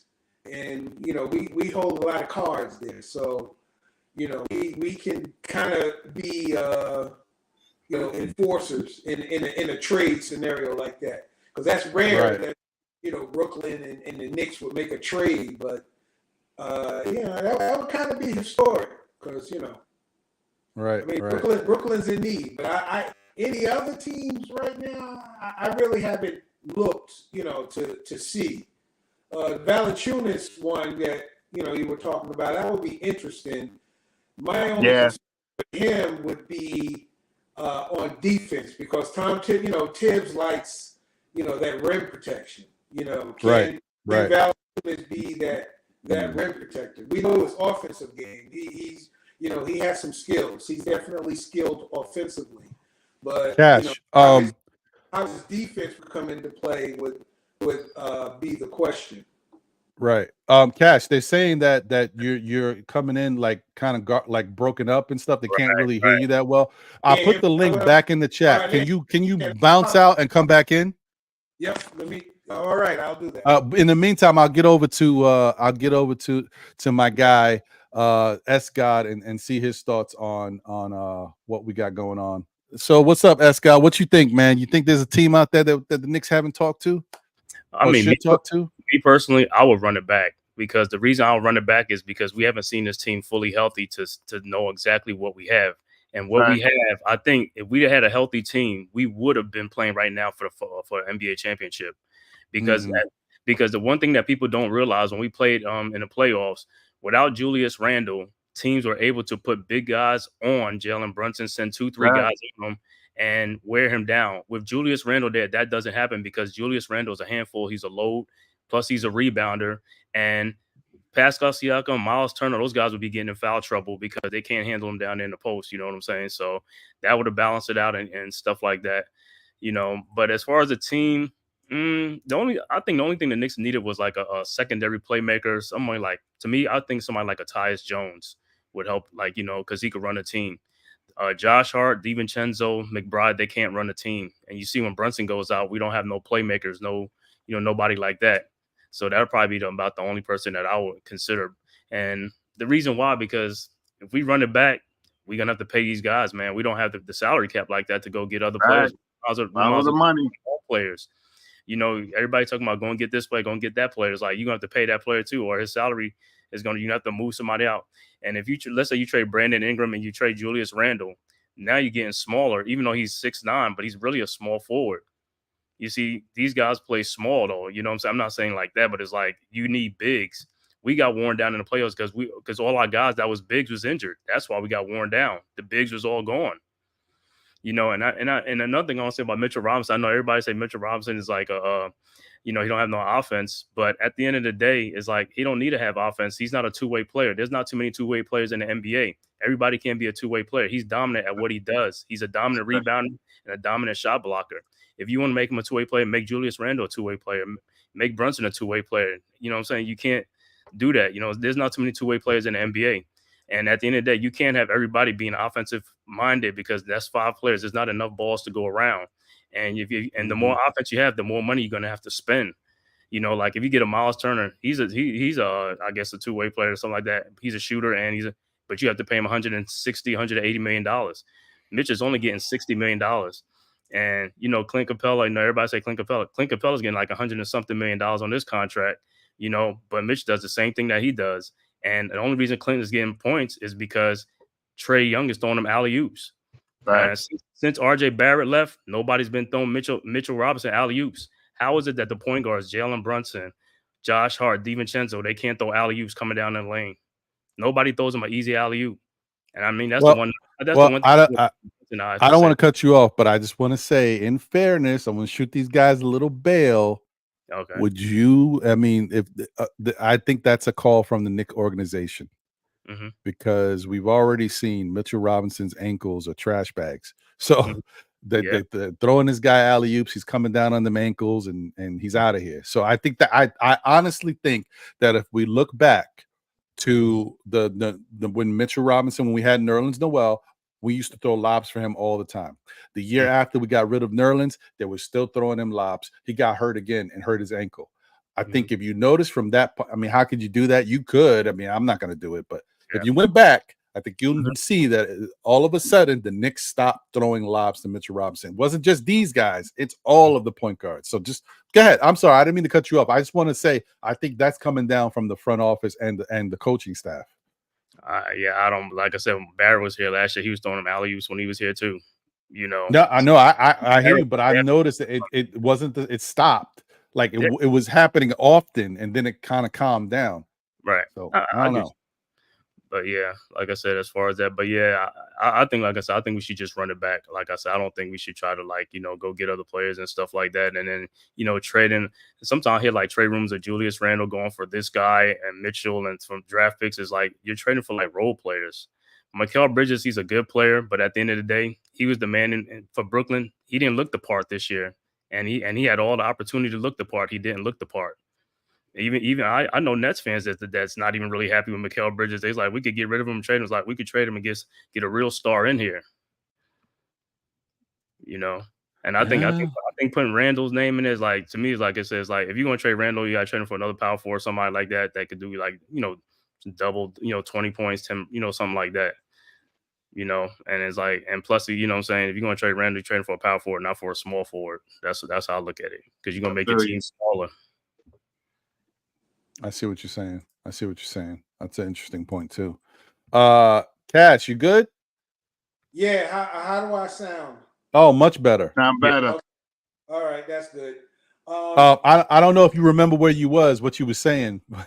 Yeah, I didn't have anyone else in mind. I just wanted to just further dovetail on what my man just mentioned there. As regards to any trade, I would say any trades that involve Julius Randle, even if it happens, I don't think it's going to happen, but just in case if it does by chance happen, we have to get back equal value in terms of production. Because, you know, we look at, since he's been with the Knicks, of where he was and where he's come to be at this point, we cannot accept anything less. Because he still is a vital cog in what we're trying to do to you know, achieve a chip. So if we were going to trade him by chance, which again I reiterate that I don't think is going to happen, we have to get something back of equal value in whoever we trade. I mean, I've heard some crazy scenarios of trading Julius Randle, this, that for whoever, but it's got to be of equal value. So it's got to be something legit that fits and something that's going to fit. So a lot of the stuff that I hear, I just really kind of bypass it. But I think all in all, as far as the Knicks, as far as we're concerned, I think we should run it back, basically the way it is. Hopefully everyone will stay healthy. There are probably some bench pieces at the end that we could probably swap out to help us along. I know we mentioned earlier about Shake Milton, Jericho Sims, and a couple of other guys that are into the bench. So maybe some of those guys might be replaced. But in terms of our core with Brunson, Hart, Anunoby, and the rest, I say make the signings that we need to make and run it back and see what we have. I want to see what Pete in there talking about Mitchell Robinson and Clint Capella and what they stats. When Mitchell Robinson plays Clint Capella, he dominates Clint Capella. So I don't even know what you're talking about. Mitchell, he straight shuts down Clint Capella. I live here in Atlanta. I watch the Hawks when the Hawks play the Knicks games. Mitchell Robinson shuts down Atlanta when he plays, and anybody here will tell you that. He definitely steps up against certain players. You know what I mean? He had a pretty good year when he was healthy against Embiid. I mean, big body, post. He wouldn't allow him to get to the spots. I mean, the B's gonna do what he do. He's going to shoot that short jump shot or that 3-point shot, but, made it harder for him in the down low game. He has that against a couple of players. Mikal Bridge, the guy from the Pacers, Bridges. Turner, thank you. Turner, he plays him very well when he plays against him too. The two guys over in Cleveland, he also plays good against I got a brain fart right now. I'm missing names right now, but Mobley and Allen.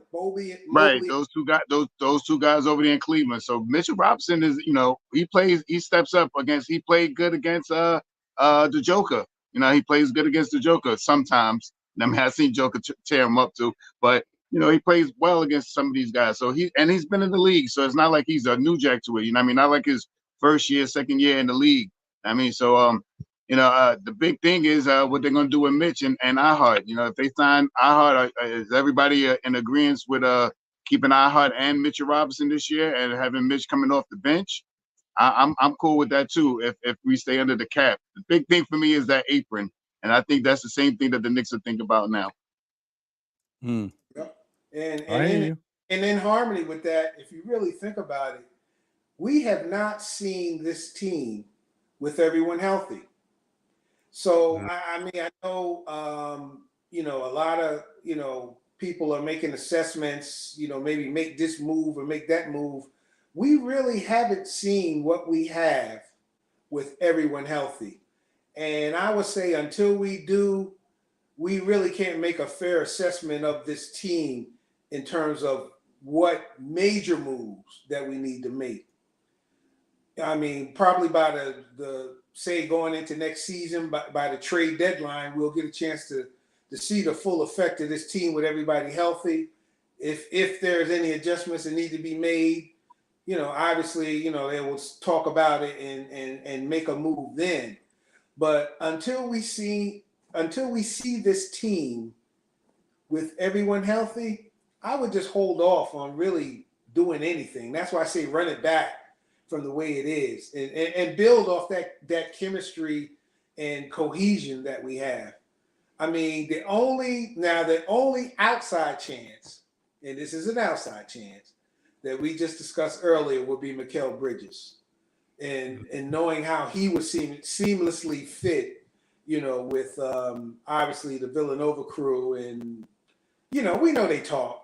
As well as other Knicks players, and then who would be involved in that and so on and so forth. But outside of that, I wouldn't do anything. I would run it back and see what we have as a healthy team with a strong bench. Because when you think about it, in our past season, we basically, our second unit got us 50 wins and took us darn Eastern Conference Finals because most of the players weren't starters. Well, look at all the starters we were down. So look at what we got before we worry about, and looking and saying who we need to get. Let's see what we have, full strength, and take it from there. And I'm gonna say this. Look at the Timberwolves. They was at full strength with Ant-Man, and they didn't even get to a championship. I think they should have beat the Mavericks. But like I said, when you have a fully healthy team, you got to go all out, man. You have to put your foot on the gas, and I don't think they did. Here's the problem. With that argument, Minnesota just couldn't find the defensive ways to close the gaps, hedge the screens, or cut off the pick and roll routes for people like Kyrie or Luka. They were constantly getting in the drop coverage from what I've seen, from what I saw the games. But they were the number one team in defense, though. They were the number one team. Everybody was there. Gobert was there. Play it enough times, and you can find a crack in the wall. And Dallas found that crack. You wanna know who the crack was? Just to follow up on your comment, Mets. It was the Defensive Player of the Year, Rudy Gobert. You're right. He was getting series, yeah. Luka was cooking. Look how they put him in the pick and roll. Look how they put him in situations of guarding people and the decisions that he made. Jason is a very smart person. Hold on, Mets. A very smart person, and how he utilized Luka and Kyrie. And then you had Gafford and PJ Washington, Derrick Jones, and those other guys. They were basically doing all the dirty work, all the hustle plays and the rebounding. That was a master class that Dallas put on Minnesota. That's what happened. Minnesota got exposed. Not to mention Luka quietly putting such a defensive masterclass together against Minnesota, where he would constantly fall back into help coverage, cut off the possibilities of an open run to the hoop for Ant or the Cat, cut off Rudy, cut off Naz Reid, and so forth. Well, shout out to Luka Doncic, who's really not a great defender, especially one-on-one. But when you get a team where you got better defensive talent around you, you can play better team defense. Your team defense can be a lot more helpful when you got better defensive players with you. At one point, Dallas had a really good defensive team. You guys remember a couple of years ago. But they were like really one-dimensional. Everybody could play defense and they could shoot threes, but they couldn't get in that. There was no inside game. There was stuff that was missing, right? And so they lost some of that. Now they're getting back to, they got some good acquisitions that can play defense, and they're a little bit more well-rounded. And then having Kyrie there definitely helps. So, yeah, listen, Luka, I will say one thing. Luka, what he lacks in certain ability, he makes up for with his mind. The guy is smart. And offensively, he can do everything. We know that already. Defensively, maybe not so much. But I will also give him credit for the fact that he trained a lot this year from the offseason coming into the season. Now, of course, the season is full, so if you look at his body and he just looks like same old Luka. But at one point, he was doing some things to get himself in the best possible shape. So, he works at it. It is what it is. Shout out to him. Even though we're not talking about it, going into the finals, it's going to boil down to the back defensive capability of the backcourt. And I think that's where Boston's got the upper hand. You look at Derek White and Drew Holiday, they can cover everybody. You know what I mean? Let me shout out my guy, Jigga Man Porto from the Morning Brew Sports Network. Shout out to you, brother, as always. Appreciate you. I hope you're doing well. He said, what up, fam? Better late than never. Man, appreciate you, bro. Good to see you as always. I hope you're doing good. G. Robinson said, this is a very good point. This has to be the biggest running point for the New York Knicks with regards to Julius Randle, this is every single year. It's always the same thing, and this point always reigns true. No matter what happens, it is always the same thing. You would never get back equal value for Randle. Randle is a conundrum. He is so talented as a player and can do so much out there on the basketball court. But there's other things that have followed Julius Randle, and they may not even matter anymore. But the narratives are out there. Oh, sometimes he's lethargic. He doesn't hustle. You know, he's got a bad temper. All that. First off, the bad temper stuff. Julius has been a model citizen. This past year, he was great. You know, he's worked on certain things. He's been a much better teammate, all that stuff. So he's cleaned up certain things. Now, the lethargic stuff on defense and not giving the effort sometimes, that's there. But it doesn't account for the fact that he can play defense. It's not like you bringing him over and he's a Kemba Walker, or you even saying Jalen Brunson doesn't play defense, even though Jalen Brunson draws charges. Like Julius Randle can play defense when he wants to, sometimes better than others. Offensively, he's actually a very special player. I mean, you can't, sometimes maybe his level of efficiency is under some other guys. Well, you just look at what the guy can do. The guy shot almost 200 threes, or maybe he hit 200 threes 2 years ago. I think he might have hit 200. I'm not sure. No, I think he was on pace for 200 before he hurt the ankle. That's what it was. But the point was, the guy can do so many different things on the court, and you can't quantify his value. So, yes, the Knicks, they're never going to get what Julius Randle is worth. That's just how it is. So that's something to think about, guys, because as much as we like, you guys see I put the poll out there. Let's take a look at what the poll results are. I mean, you guys can pretty much have an idea of what you might think it is. It's 65 votes. So it is 71% said they don't want to trade Randle. 29% says they do. Wow. How time has changed. That was no surprise, to be honest. Huh? I mean, I think it's very interesting. I think it's very telling. And this is why I'm happy certain things happen in an NBA season, because if not for that, you don't realize it. I'm happy that in January, the Knicks had such a great run while you got to see Julius Randle playing with the other guys who we added, and they were playing well. And then you lose Julius Randle for the rest of the season, and you're like, man, we're playing good, but there's something missing. Man, we played Boston Celtics 5 times. We won one of those games, but we lost the other 4, and 2 of them were close. I wonder if we had Julius, could that have been a little better for us? Now, I know early we had Julius, but we didn't have OG. Just saying.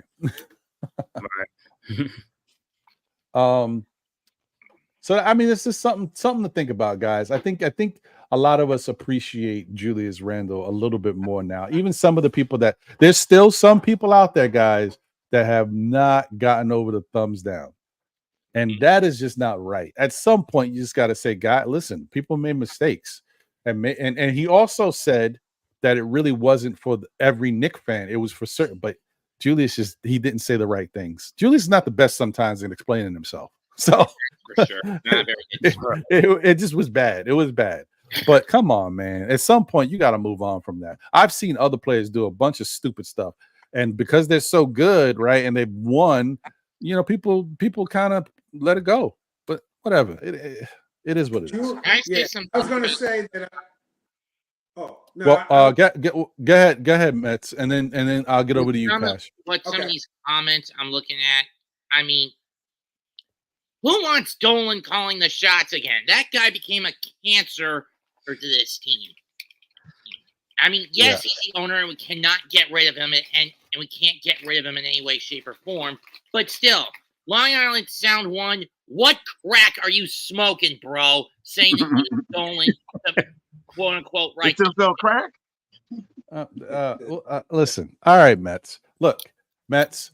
I hear you. I understand what you're saying. You don't want Dolan to be in control anymore. Dolan does not. First off, the bottom line is we already know Dolan. This is a moneymaker franchise for him, but his heart isn't in the Knicks. It's not in basketball. His heart is in hockey. He loves the Rangers. And yet, because he loves the Rangers, he stays away. Because, I'm not touching that. I love this team. Let them do their thing. And the Rangers have been good because of it. And I think at a certain point, Dolan finally realized, I got to take a step back and stay away from these Knicks because I'm not doing anything right. And I think that was the right thing to do. So let's keep Dolan where he is. I appreciate what you're saying, Mets, but I also will say that the same thing you don't like when certain people come into the chat and they start getting on you, I would say that you should do the same thing. The golden rule, man. So let's not call anybody names. Let's everybody's entitled to their opinion, whether you agree with it or not. This is what we're here for, baby. Dialogue. Let's go. Anyway, go ahead, Cash. What were you going to say? And shout out to Just Knicks. Appreciate you. Salute. Go ahead, Cash. No, I was just going to say, as far as with Julius Randle, it was a maturation process when he came to New York. I mean, think about, where he came from, in terms of, from the Lakers, New Orleans here. When he came in, to New York, and we know New York to be that number one option when he first came. I'm sure he knew it was a lot of weight and a lot of responsibility to having that. And you got to take the good with the bad. Just with the example that that you just made with Mets and whoever that I don't have the chat up, but whoever it was that made that comment. Julius didn't, as you said, Ron, didn't conduct himself in the way that he should. But over the course of time, he learned. He had to learn. He had to take some criticism. And I think that we're at a point now, the way our team has come together with the chemistry and cohesion or whatever, we got to let the past go. Let that go, because we're working on getting a chip. We need Julius Randle. And a chip will certainly be the cure-all. Definitely be the cure-all. If we win the chip next year, nobody should say anything bad about anyone or talk about any other player to bring or anything. Let's roll with what we got. See how it plays out, and we go from there. We are in a good, considering where we've been, our history since the last championship in 1973. I was a kid when the Knicks last won a title. We are in a very good place. We're in a place that we haven't been in a very, very long time. So let's just buckle up, enjoy the ride, and let them handle their business. Okay. I listen, I rock with that. I agree with that. That's a good way of looking at it. Shout out to the chat. Thank you guys for being here. We got 151 watching across all platforms. Please smash that like button if you haven't already done so, and support the show. It looks a little something like this.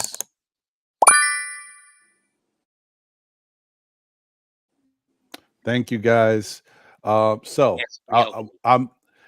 The main focus of today's show was obviously to talk about the Knicks calling around, trying to gauge interest from other teams.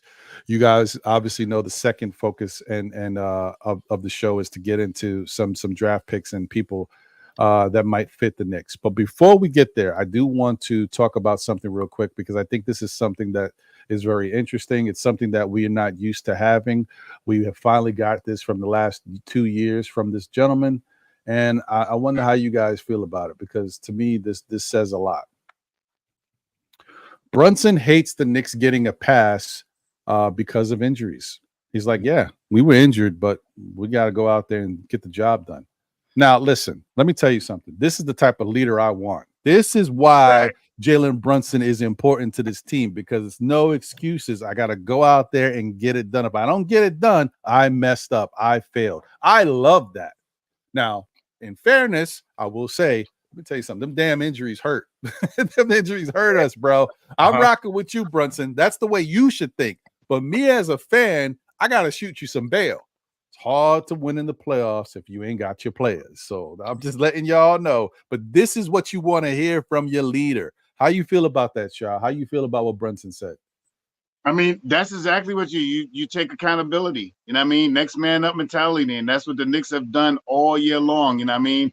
When Julius went down, when Mitchell Robinson went down, when OG was hurt, when Hartenstein had that ailing Achilles, when the Knicks when they wasn't so sure of what Grimes was going to be in the starting lineup and so on and so forth. You know what I mean? They learned how to play that next man mentality for real, and I seen it this year.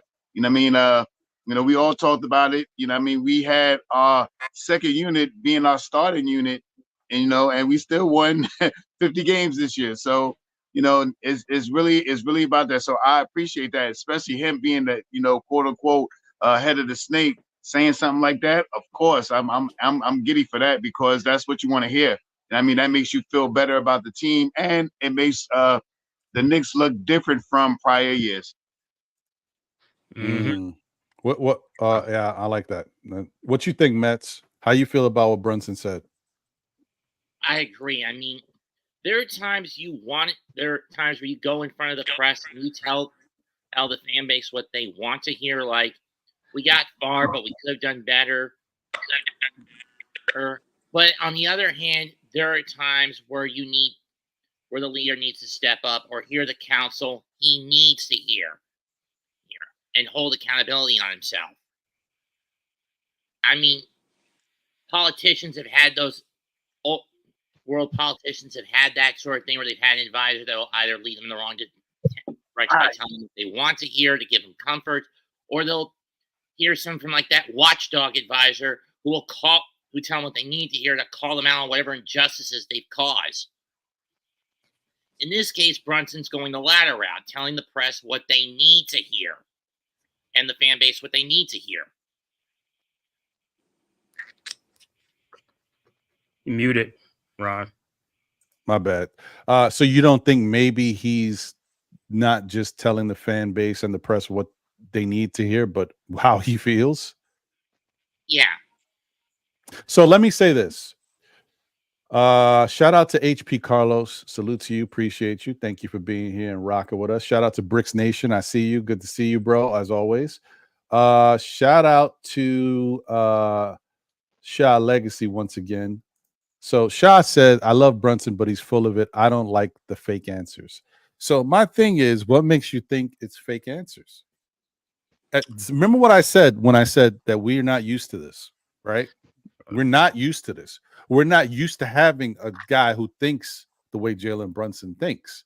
You could say that, oh, well, we've had no, we haven't had a guy like Jalen Brunson. Julius Randle hasn't shown that leadership quality. RJ Barrett never showed that leadership quality. RJ Barrett said some good things sometimes too, but he can never back it up. He never gave you that fire, right? Jalen Brunson, why wouldn't you think that what he's saying is true? He won at every level. He won a high school championship. He won state championship. He won 2 college basketball championships.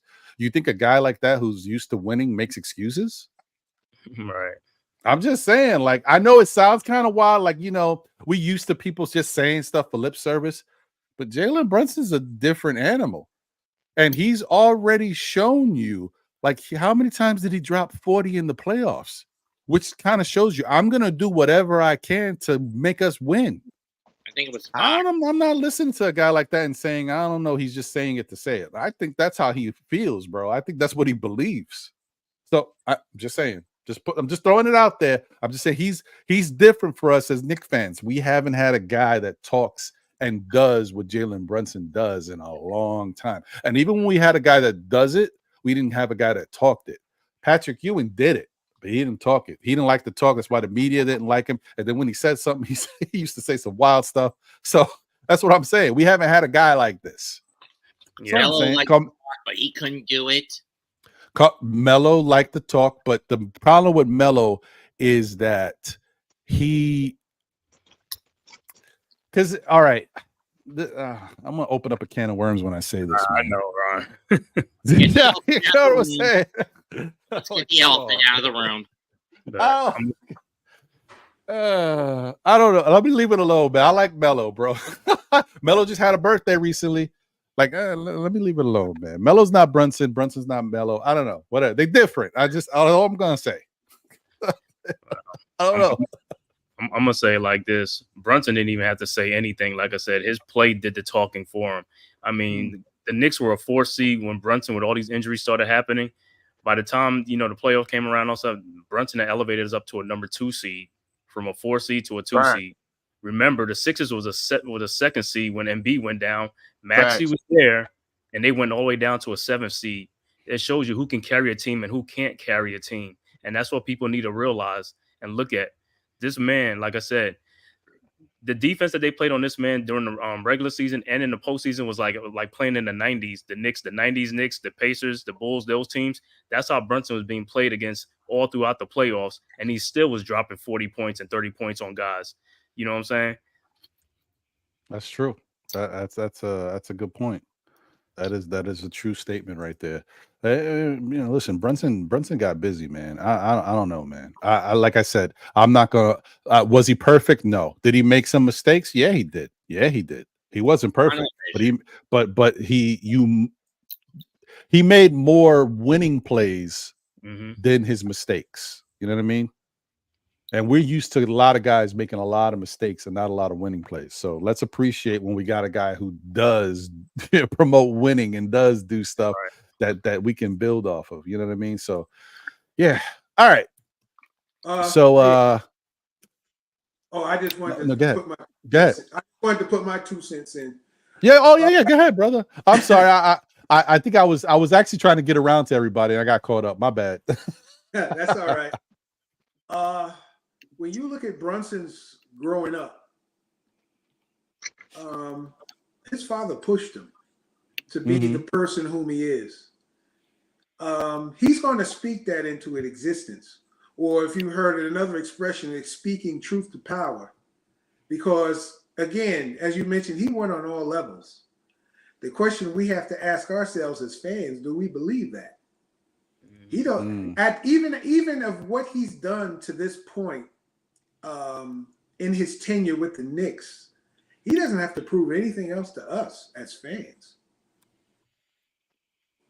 Do we believe what he says? Hey, I believe it, man. I think it's coming. I think it's definitely in the pipeline. It's just a matter of having what we have now, with everybody being on the same page, and he's determined to do it. And then on the flip side of that, if he doesn't do it, he takes accountability. I mean, what better leader can we have? Hey, he definitely has some New York swag going with him. Oh, that's swag. True. That's real. Well, I can't say what I want to say, but that's real, and he believes that. The question that we need to ask is, do we believe it? And are we going to support that? I'm down for it. I want to see it. I want to see him speak truth to power. I want to see him speak it into existence, so that all of us will be in New York on that parade, that championship parade. Because I already said, and I've said this on other podcasts, I'm definitely going to be there. It's going to happen.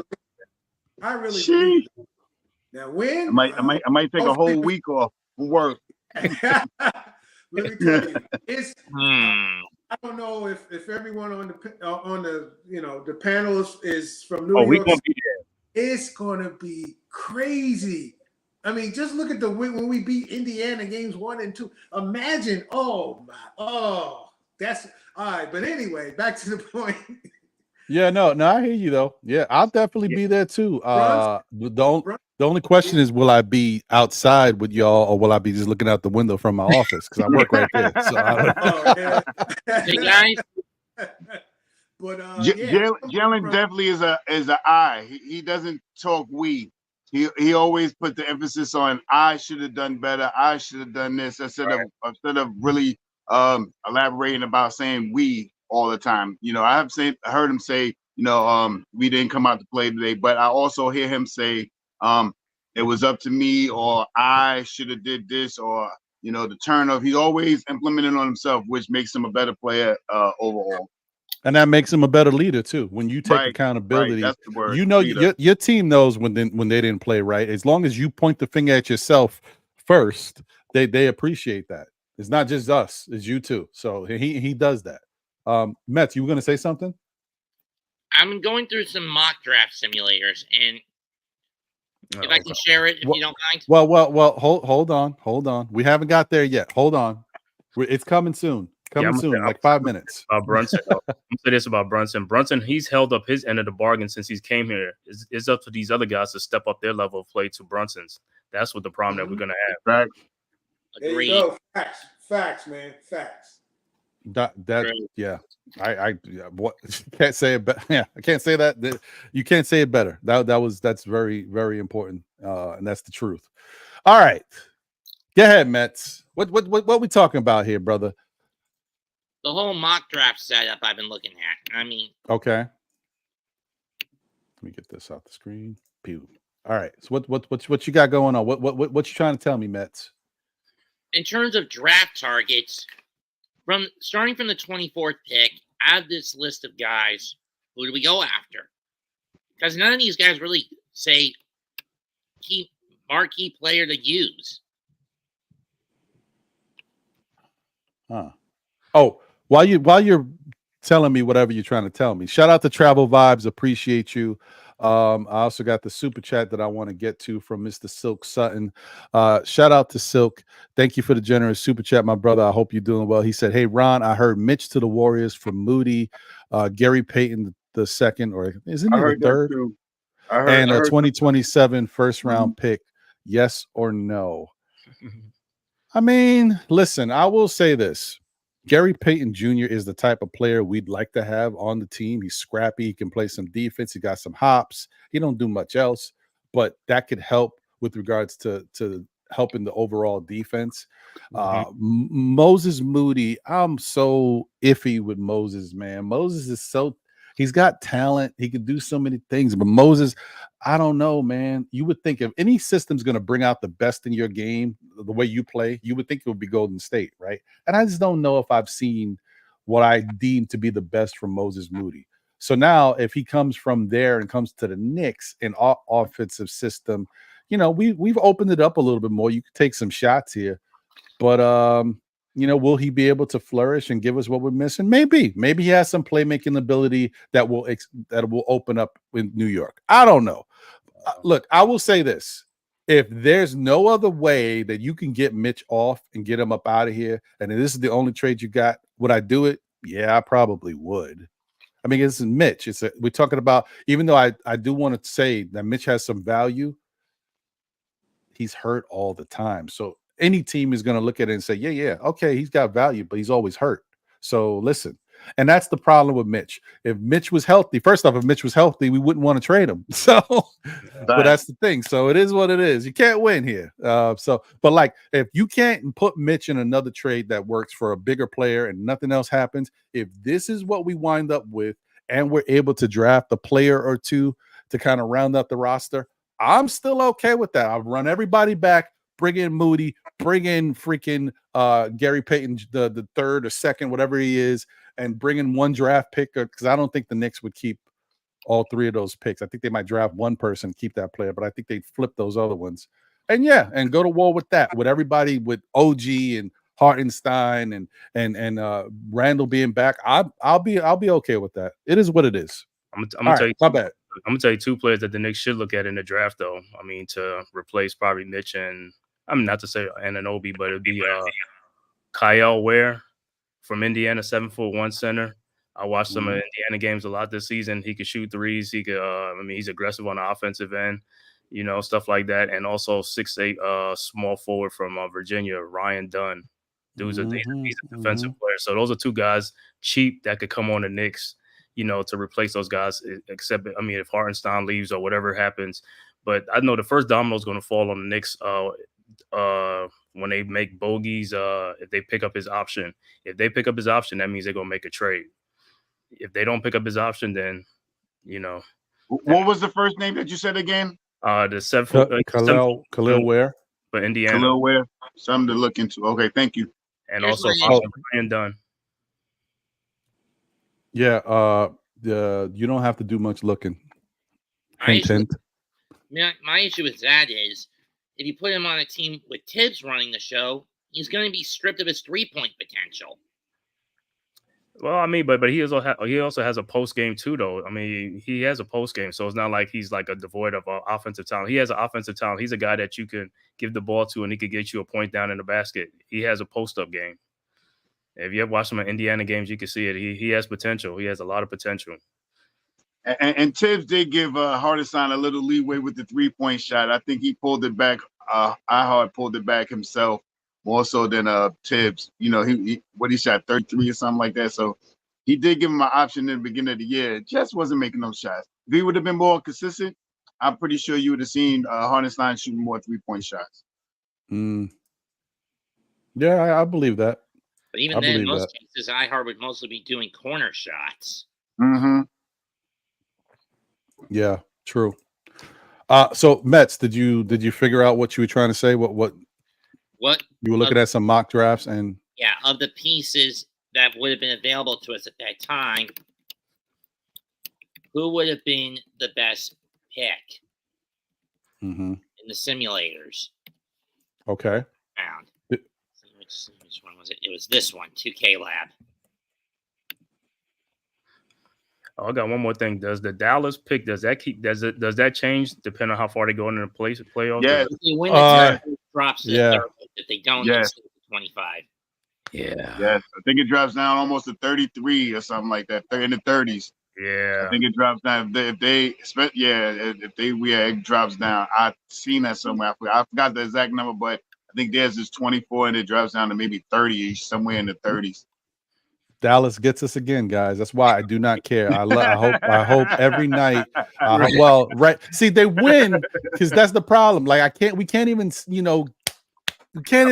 it to Cuban because at some points he was crying under his pillow. But now look at them. They made it to the finals. Like you can't even get back at Dallas, man. The Jalen Brunson thing only hurt for a little bit. Damn. It's all right. It is what it is. When I'm not the one in charge. Yeah. All right. So what you got? What you got? You found out? What you see? Well, I can't share the screen unless I can't share the screen since I'm not the one in charge of the. All right, but you could tell me. Okay. The players available at this point: Isaiah Collier, Cam Christie, Ron Holmes Jr., Kyle Flipowski, Kevin McCullough Jr., Tyler Smith, Justin Edwards, Carlton Carrington, Trey Alexander, Jalen Tyson, Ryan Dunn, also Iguodala, Dylan Jones, Kashad Johnson, Tristan Newton, Harrison Ingram, Jamal Sheed, Jalen Wells, Jonathan Mogbo, and Tyler Kolek. Out of that slew of players, and this is across the board 1 through 5 on the court, who do we go with? That's a really open-ended question because there's some talent in there that has to be evaluated properly. And I'm going to be honest with you, I'm not the best at evaluating all that talent. I'm just starting to look at everything. I just started the past 2 days paying attention. So I don't know. There's some players and names in there that I haven't, because I like to talk. If I'm going to talk about players and that's the list of the names, I need to see some stuff. Like I can't just talk about it. I need to see the stats, and then I got to see them play. What does my eye tell me about the guy? Does he look like? And then who was he playing? How much usage was he getting? Is a primary person on the team? Is a bench player? Does the coach have a certain system where the guys can't grow? Because that's another thing. There's always some players out there that play for a coach that plays guys a certain way, and then they leave there, and then they come somewhere else, and you're like, whoa. I didn't know this guy was this good, a la Grant Hill. Don't get me wrong. I know you guys are like, well, Grant Hill was the man at Duke. Yeah, he was the man. He was one of the guys. Bobby Hurley was there. Thomas Hill, who was my favorite player. Leitner. Thomas Hill was the dude to me. Grant Hill looked good in college. Thomas Hill was the man to me. But once Grant Hill became an NBA player, whoa. And then injuries got to him, and he proved that he was a little more than a big fish in a small pond. Well, yeah. any of these draft picks that we pick, I think we probably will pick one guy. I don't think we're going to use both picks. I think we may use one, but whoever is drafted, regardless of who the guy is, he's gonna have to be developed. He's not going to see any rotational minutes. He will not be in the rotation. He will be something that would be for the future, or hopefully unforsakenly that no one gets injured and then they have to play or whatever. But this is someone who's going to be developed over time. They're not going to be in the rotation, and someone hopefully that can pan out and be a future piece for us. So who that player is, I don't know. I mean, so basically, whoever it is, ship him, them in the G League for a bit. Yeah, they have to be developed. Well, yeah, they probably would do something like that. But what Cash is saying, that is correct. Whoever we get is not playing right away. They're just and the point of it is that's fine. I don't care to play them right away. We got enough players on this team that we don't need to play them. The bottom line is getting them in here so we have some options in case guys get hurt again. Now you can look down the bench and, okay, he's not ready, but he's a better talent than these other guys we got on the bench. So let's go to him. You know what I mean? Like, let's go to the next man up. Yep. So that's good. I was going to say, out of that list that Mets just put, was it Khalil Ware and Tyler Smith? I don't think he didn't. I don't know if he mentioned Khalil Ware. On his list. I don't think. He didn't mention Khalil Ware. He mentioned Ryan Dunn. He did mention him. Yeah, but I don't think he mentioned Khalil Ware. But he has no offense. Yeah, Dunn doesn't have. He can't do anything. Yeah, he's a defender. He's more of a defender. He can shoot. But he's a special defender, though. Right. That's what. Yeah. He's very. Yeah. He would definitely have to be developed. All right, so let's do this. Let's get into it. All right, let's start off with something here. Let's talk about somebody. Who do I have ready to talk about? Let's talk about this guy, because this is a guy who may not even be there when the Knicks draft. I've seen a lot of mock drafts that said he will be there. Then there's some that say he won't. In my mind, I always think these people won't be there, because every time the Knicks draft, everybody we think they're going to go after is never there. Right. So, but this guy is interesting, and because he's one of those that doesn't necessarily fit the NBA you're used to. But I'm saying I think he fits where the NBA is going. Yes. So that is Zach Edey, right? So Zach Edey is one of those guys. I mean, just look at the numbers, folks. Look at what we got going on here. We're talking 25.2 points per game, 12.2 rebounds, 2 assists. We're talking, not really no steals, but it is what it is. But 2.2 blocks per game, 62% from the field. The stats show that he shot 50% from 3, but he took like 2 threes. Come on, get out of here. I'm not even going to put that up. 0. Okay. I'm not saying he shot 50% from 3 when he took like 2 threes. I'm not doing it. And then, of course, the other big flaw, 71.1 from the stripe. Let me tell you something, Mets. One of our centers shoots 38% from the free throw line. I'm good. I'll take the 71% right now, buddy. Yeah, I'll take it right now. I'm just saying, why is it that every other player we get is good from the stripe, but our centers suck eggs? But 71% for a center is actually pretty good, Mets. It's not great for a guard, but for a center, 71% is good.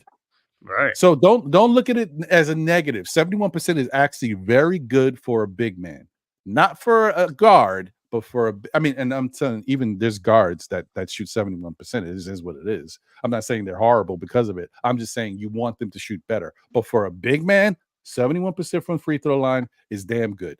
And, the more opportunities a guy like that gets to go to the line, they're only going to get better. Usually these big men around the league, when they shoot 70 coming into the NBA, they're going to shoot better as time goes. It improves. So don't look at that as a negative. Look at that like a positive.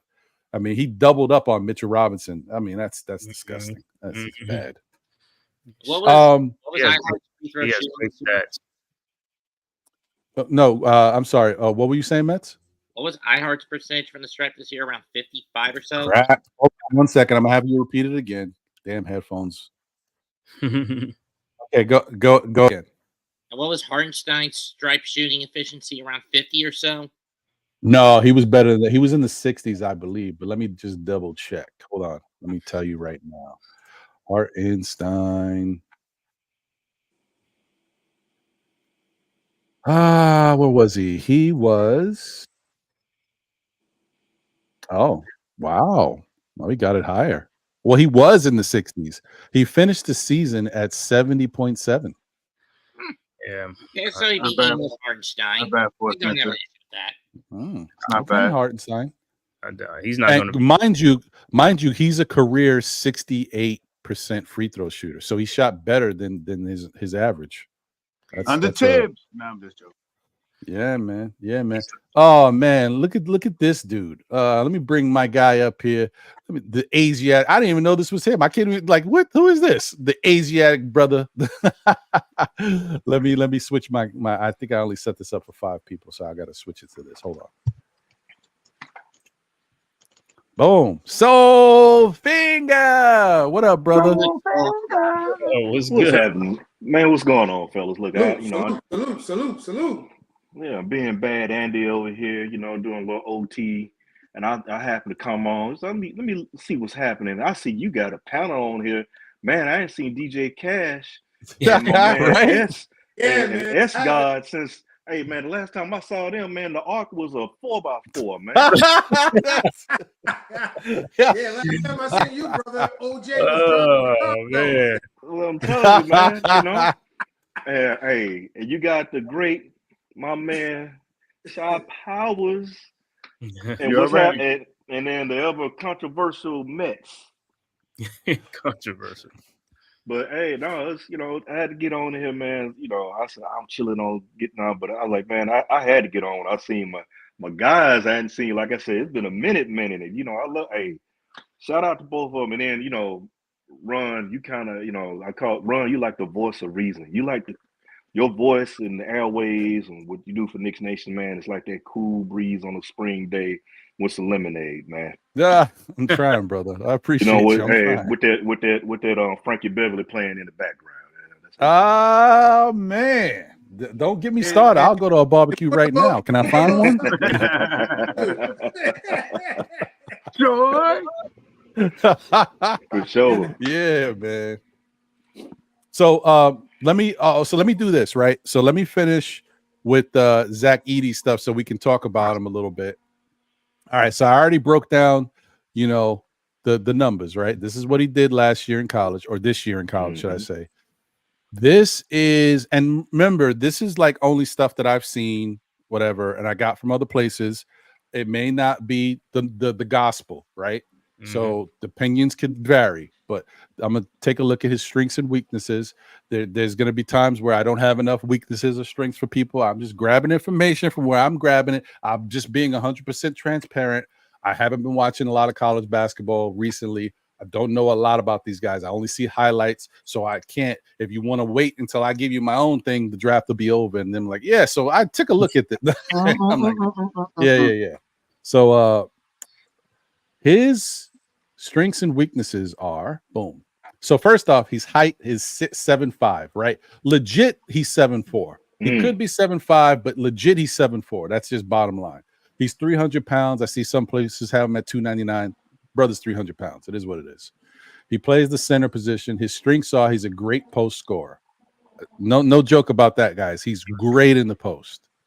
His hook shot is unstoppable because he's so tall and the height, you can't block it, and he's accurate with it. He's unstoppable with that hook shot. He's a good passer, and he's a rock solid defender with good timing with regards to blocking shots and rim protecting. Weaknesses: slow foot speed. He's a dinosaur. He's an old school type of NBA center. And in the past, he would not be a good pick. He would not be favorable. A lot of teams would overlook him. But since the NBA is starting to transition back to the age of the big man, they're starting to respect the Samuel Dallenberts of the world and all these other big men around. They're starting to You respect went these back. guys. Yes, sir. Man, Yes, sir. you threw out the name unheard. Man, last time I heard that name, man, Moby Dick was a sardine. Jesus. Yeah, man. they starting to respect these guys again. And as we keep going forward, some things don't happen overnight. As I was trying to say to Mets earlier, next year you're going to see these big men start to come into the league again. You're going to start to see some of the NBA rules start to benefit these big men again. It's slowly going that way. They've been saying it ever since the FIBA Classic. The NBA saw what FIBA was doing. A lot of those teams got bigs that are very physical, and they gave USA problems. So they're like, interesting. Maybe this is the way. Plus, I said this before. The year of the three is still going to be there, but the guys who did it at the best level are no longer aging out, prominent. They're aging out. The Steph Currys, the Klay Thompsons, these guys, all these teams shooting threes. It's cool. Yeah, you'll win some games. You also shoot yourself out of games. Steph Curry and Klay Thompson, you always had one of them on, so it was always working. But this is different now. So back to his weaknesses. Slow foot speed, doesn't stretch the floor. He's not a three-point shooter. He just isn't. He might knock down a long two here and there, but and he goes right a lot. Does he have a left hand? Yes, but it's not prominent. He doesn't use it as much as he should. That's something he's got to work on. So you kind of know how to defend him. Now, the benefit for him, he's lucky, because if he was shorter, he'd have issues. But he's 7'4", 7'5". Don't matter if you know where he's going. Can you reach up that high to block his shot or affect him? That's the issue. So he's got that on his side. So anyway, that's Zach Edey. How old is he, Ron? He is, hold on. I just had it up and I just closed it. Hold on. Sorry. Zach Edey age. I think he's a little older. He's the true 24. Is that the one that was 24-ish? No, he's 22. He's 22. Okay. So he's been in college 4 years. Yeah, So wait a minute. He's 22. His birthday was May 14th. He's a Taurus. Did he just turn 22 or is he 23? He might be 21. I'm not sure. No. He was born. Hold on. He was born in 2002. He's 22. He just turned 22. One thing that worries me about this guy is the height. 7'5". And 300 pounds, right? Yeah, that's the Yao Ming level of height. That screams to me future glass cannon. Whoa, hold on. No. That's the reverse, Mets. He's 300 pounds. He actually fits the center style. You might want to know if he's too big, but he's not. Right now, he's a good height. Remember, LeBron James was what, 6'9", 270? Yeah. Right? So someone that's 7'4", legit 7'5", and 300 pounds, it's not that bad. No, it's not. It's actually good. It's a good height and a good size. No, I mean, a good weight. The concern you have with him is, can he stay healthy because of the size itself? That's 7'4", 7'5". So when you first said Yao Ming, or whoever said Yao Ming, that is correct. You do, every time we worry about these guys, it's about how tall they are. Like, can they stay healthy because they're so damn tall? And he's very tall. Yeah, Giants usually ends up biting in the ass long term. Yeah, The Public Enemy said he's already had injuries. Yeah, I mean, that's the thing. But you look at him like, could he be a good backup? I think he could be a great backup. And then hopefully he can play himself into a starting role. But if you're the Knicks, who one of the biggest issues the Knicks have is size. 7'4", 7'5" right here. Yeah, you know what I mean? When you go up against an Embiid or these guys or these, and he's a good rim protector. When you go up against these other teams, you got a guy like this, you put him right in the middle to give you 10, 15 minutes while your other guy, Hartenstein, if he's here, is getting some rest. That's not a bad look. Just saying. Not a bad look. And two things though. He fits our style of play. I mean, we're like the slowest paced team anyway. We're not an up and down team. We're a slow team. Plus, it's a low risk, high reward. He's a 24th pick. He's not like a lottery pick. Facts. If I was picking this guy, if I'm say the Knicks and I'm picking this guy, yeah, he definitely has some potential. He would definitely have to work on his motor. He would have to have the thinking of a fat kid that loves cake. That's I would want to impress upon him. And then the other thing that I will work on him with is his footwork. Because at least if he had those two things going for him, that will compensate for his weaknesses that he has. And he could definitely be serviceable at that point. Could he replace Sims? Well, that really would be the question if we were to draft him. If we were drafting him, Sims is basically gone because we're not keeping 4 centers. Yeah, that is true. Would you rather have him than Sims? I mean, that would really be the question. Yeah. I would rather have him than Sims. But if I was working with this guy, those would be the two things that I would focus on right off the bat in terms of, the other intangibles that he had, just like you guys mentioned, being the height he is, the weight and all that. You can't teach that. Those are like natural for him. And then, the fundamentals that he already has, he just add those things on. He can be serviceable, definitely. He ain't gonna be no superstar or nothing, but can he fit? Yeah. But again, he's not going to play anyway, so he has time to develop in the G League. So let me ask you a question, though. I mean, people want like Jonas Valanciunas. He's not the fastest player. He's slow, and he still dominates. You see what I'm saying? So what's the difference with Zach Edey? And Zach Edey is 6 inches taller because Jonas is only 6'11". We'll have Zach Edey in the bank because let's keep it real long term. We can do Mitch and Hartenstein right now, but at some point we're not going to be able to hold on to both of them because, as we stated already, we already talked about, at some point maybe trading Mitch. So if we get this guy and develop him, he could be our Valanciunas. Valanciunas, yeah, at a much cheaper rate. That's the key. I'm gonna say this: if you don't trade up, you're not getting him. He's not gonna be there at 24. He's gonna be gone before 24. You're right. You're right about that. Just by his attributes, it sounds like he's gonna be gone. Another 7'5" guy that's back to the basket and can pass the basketball. And I mean, all thing he has to do is drop a couple of pounds, and he'll be super duper elite. But also too, brother, we can package both of those picks. And I don't know I don't know what the inside word is. Obviously, the Knicks would know. We could package them 2 picks and move up if that's the intent on drafting this guy. So that's a move we can make too. You can throw in the future picks. Remember, we holding a lot of cards. We hold the only other team that holds more cards than us in reference to draft picks is OKC. That's the only other team with more cards than we have. Other than that, nobody else can do what we can do. So if Leon, the Don really wants this guy, they can go get him. Yeah, hey, DJ Cash, you said a mouthful on that because I was checking out the Thunder. Thunder got a treasure trove. They're going to take him. The Thunder going to take him.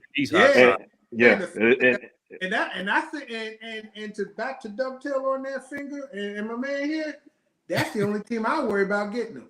Because I mean, they can make some moves. They got exposed by Dallas. They ain't had no.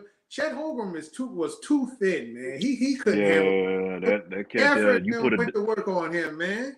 Man, you put a dime in his left pocket. He leaned to the left, man. There you go.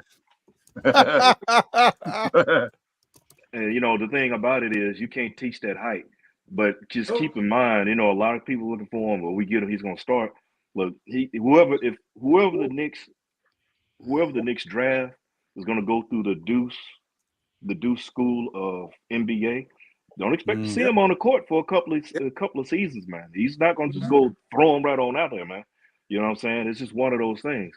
So, or and two, I know we got 2 draft picks. I don't see the Knicks drafting 2 players. Right. I wouldn't be surprised if they just draft one and then package the other draft picks to make another move. So the beautiful thing about all this, though, is the Knicks are in a position to make moves, good moves. Because before, we're just shooting from the hip, grabbing and settling, doing whatever else. So we're in a, you know, the old folks say back at the crib, back home down south, we're in the catbird seat, man. Wow. We play in spades and we got at least 5 books in our hand. That's how. No, man, easy. Yeah, hey, easy. You know, you just got to go and run that 10 for 2. We got both jokers, and we got at least 3 or 4 other high spade cards in our hand. And then what happens in a scenario where Boston jumps us and takes this guy in the draft because they need a big too. Yeah. That's going to be the thing. You know, it's always that thing. How does the guy fit for your team? But then you're like, oh, whoa. How does he fit with our competitors, man? It's always that thing. Shout out to Joel in the building. Salute to you. Appreciate you. Keyshawn is in the building. What up, Keyshawn? Good to see you. I am Big Buddy in the building. Salute. The Public Enemy #1 in the building. Salute. Building Blocks is here. What's good? And shout out to Knicks Nation 112, where the players dwell. What's going on, brother? Good to see you. Appreciate you. So, yeah. So, Zach Edey is an interesting guy. He's probably the one guy that I'm like, if he's there, I think the Knicks seriously got to think about it. But I don't think he's going to be there. And I don't think I would trade up to get him. If he's there, he's there. I'm not trading up to get Zach Edey. I'm not trading up and leveraging more stuff to get what I got. Bottom line is, I don't even think the Knicks is, like we said, the Knicks actually have 3 picks in this draft. They've got 2 first-round picks and a second-round pick. I think the Knicks come out of there with 1 player. Or no players if we make a trade. But the guy in the second. Yeah, the guy in the second, right? That's a fact. That's the Knick way of doing things, man. Excuse me. So that's Zach Edey. Let's take a look at the next person on the list. This might be probably the consensus pick for everybody's favorite player that the Knicks can get. Once again, when you have that type of situation, when you got most of the Knicks fans together saying, "Oh man, this is the guy," most likely he ain't gonna be there either. I'm just saying, that's just how it is, man. I'm like, I don't know.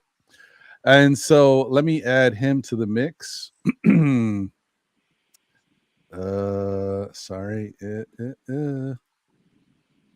He is. Okay. He is. Oh, it's uploading. Give me a second. Should have had it already up, but Who is it? whatever. Root? Nah, you know who he is once I put him up there. I'm talking about Cream Biggums. Khalil Ware. Mm-hmm. Hey, we're going for Cream Biggums. Kareem Biggums. Nah, hold on to him, man. Nah, I'm good. To be honest, these numbers are about where you get with an average center.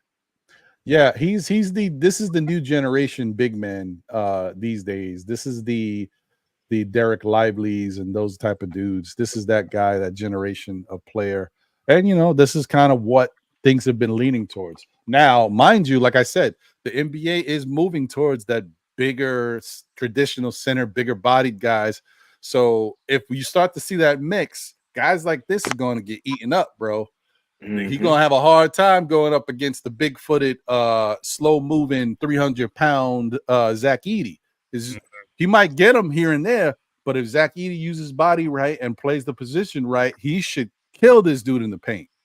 You know what I mean? So it's one of them things. But Khalil Ware is, averaging 15.9 points this year, 9.9 rebounds, 1.5 assists, which is good. He can move the ball around a little bit.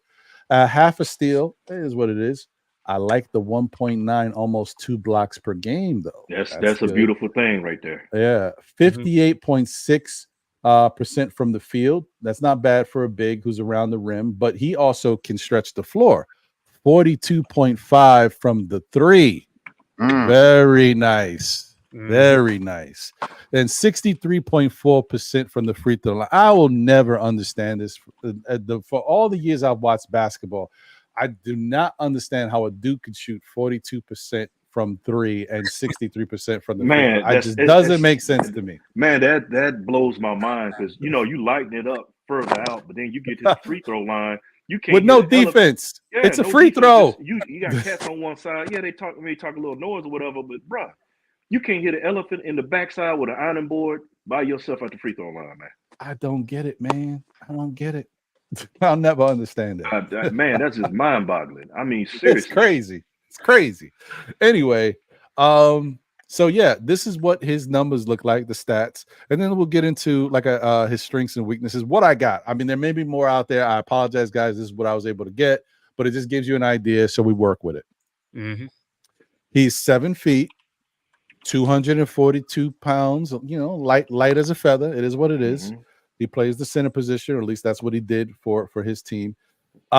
Weapon looks crazy to me, guys. So I think that I somehow it got misspelled and I didn't see it. So don't mind that. Strengths, weapon on the pick and roll. He's very good in the pick and roll because he can pick and pop. He can transition straight to the basket, and then obviously he can pop from right where he is. We already know he can shoot from 3. So he's a very good pick and pop player. Nice. That's a nice thing to have for the New York Knicks. You know, the 2-man game between him and the Jalen Brunson might be fantastic. Just saying. Defensive upside is a strength.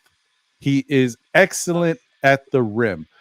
So when I looked into what that meant, his block timing is fantastic. So he figures out a way. Once you're at the rim and the ball's in the air, he has great instincts as far as blocking shots. Now, let's do the flip side of this. Weakness is he's an inconsistent player. So everything he does well, when I hear somebody say he's an inconsistent player, that goes to motor. Mm-hmm. The motor ain't always rocking. Sometimes, you know, he thinks he could put unleaded in the tank, but no, sometimes he needs a little premium. You know what I mean? You know what I mean? So I don't know. That's something to look at. And then he lacks defensive discipline. Now, this is specific, guys. Even though I just said he's a good rim protector, he lacks defensive discipline, especially against more sizable players. Not necessarily bigger, but wider. Guys who got, you know, a little more pounds on them. Got some more, got a little hefty there. You know? Yeah, a little hefty. He struggles sometimes guarding those type of guys, and he gets a little too aggressive. So you guys remember in the playoffs when we saw, I don't know what game it was, but it was the craziest thing you've ever seen in your life when Hartenstein was guarding Embiid and he got 5 fouls in the same quarter against him. Like, what the hell is going on? It was, right. So, yeah, stuff like that. So, you know, he needs to calm that down and learn. But as I've said before, we do have the big man whisperer in Tibbs. So if anybody can get him right, Tibbs might be able to get him right. It's those strengths that stick out, that speak that he would be more set up to Tibbs in the system, the way Tibbs like to run, those strengths. You know, the especially excellent rim protection. You know, Tibbs loves that rim protection. But like you said, he is rather light in the backside. You know, I got my brain mouth filter on, Ron. I'm trying to make sure I don't use the color hazard. So you good. But yeah, he's a little light in that backside, so that could go wrong. But also, his name has been attached to the Knicks all season, and something to think about. Who's his head coach? Oh yeah, well, who was his head coach? Who was his head coach? Who was his head coach? Mike Woodson. So think about that. You can get more insight into this cat. You know, being that it's Mike Woodson there, but it wouldn't be a bad pick at all. But again, don't look for him to come out the box, blowing it up. He's gonna go through the Deuce school of development. 2 years. I don't expect to see him in 2 years. I mean, like I said, we'll see. He has a lot of upside.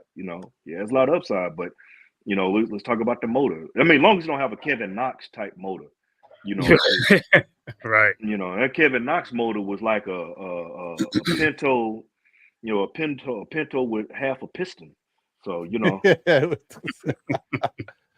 that's not that wasn't the move. Yeah, I hear you. Yeah, motor is definitely going to be key. He definitely got to be that fat kid to love cake, as I say. Definitely. Man. Yeah, I'm with you on that, Cash. I'm with you. Yeah. So I mean, what do you guys, Escott, what you think about Khalil Ware? I already told you what I feel about him, man. So he's a good, like I said, he can shoot the three. He's aggressive on the offensive side, and he's a rim protector. So hey, and we have to look at it also like if the Knicks are picking these guys, that means like one of these guys ain't gonna be like Mitch or Hartenstein ain't gonna be. Facts. So you need Mhm. backup, Yeah, well, and you yep, need a that's cheaper what option. I You was need a saying. cheaper Yep. option. Yep, Yeah. and he would be true. cheaper. You're right about that, Scott. How old is this guy, Ron? He's a young whippersnapper. Hold on. I think he's 20. Khalil. Mm. Hold If on. he's 20, he's an embryo.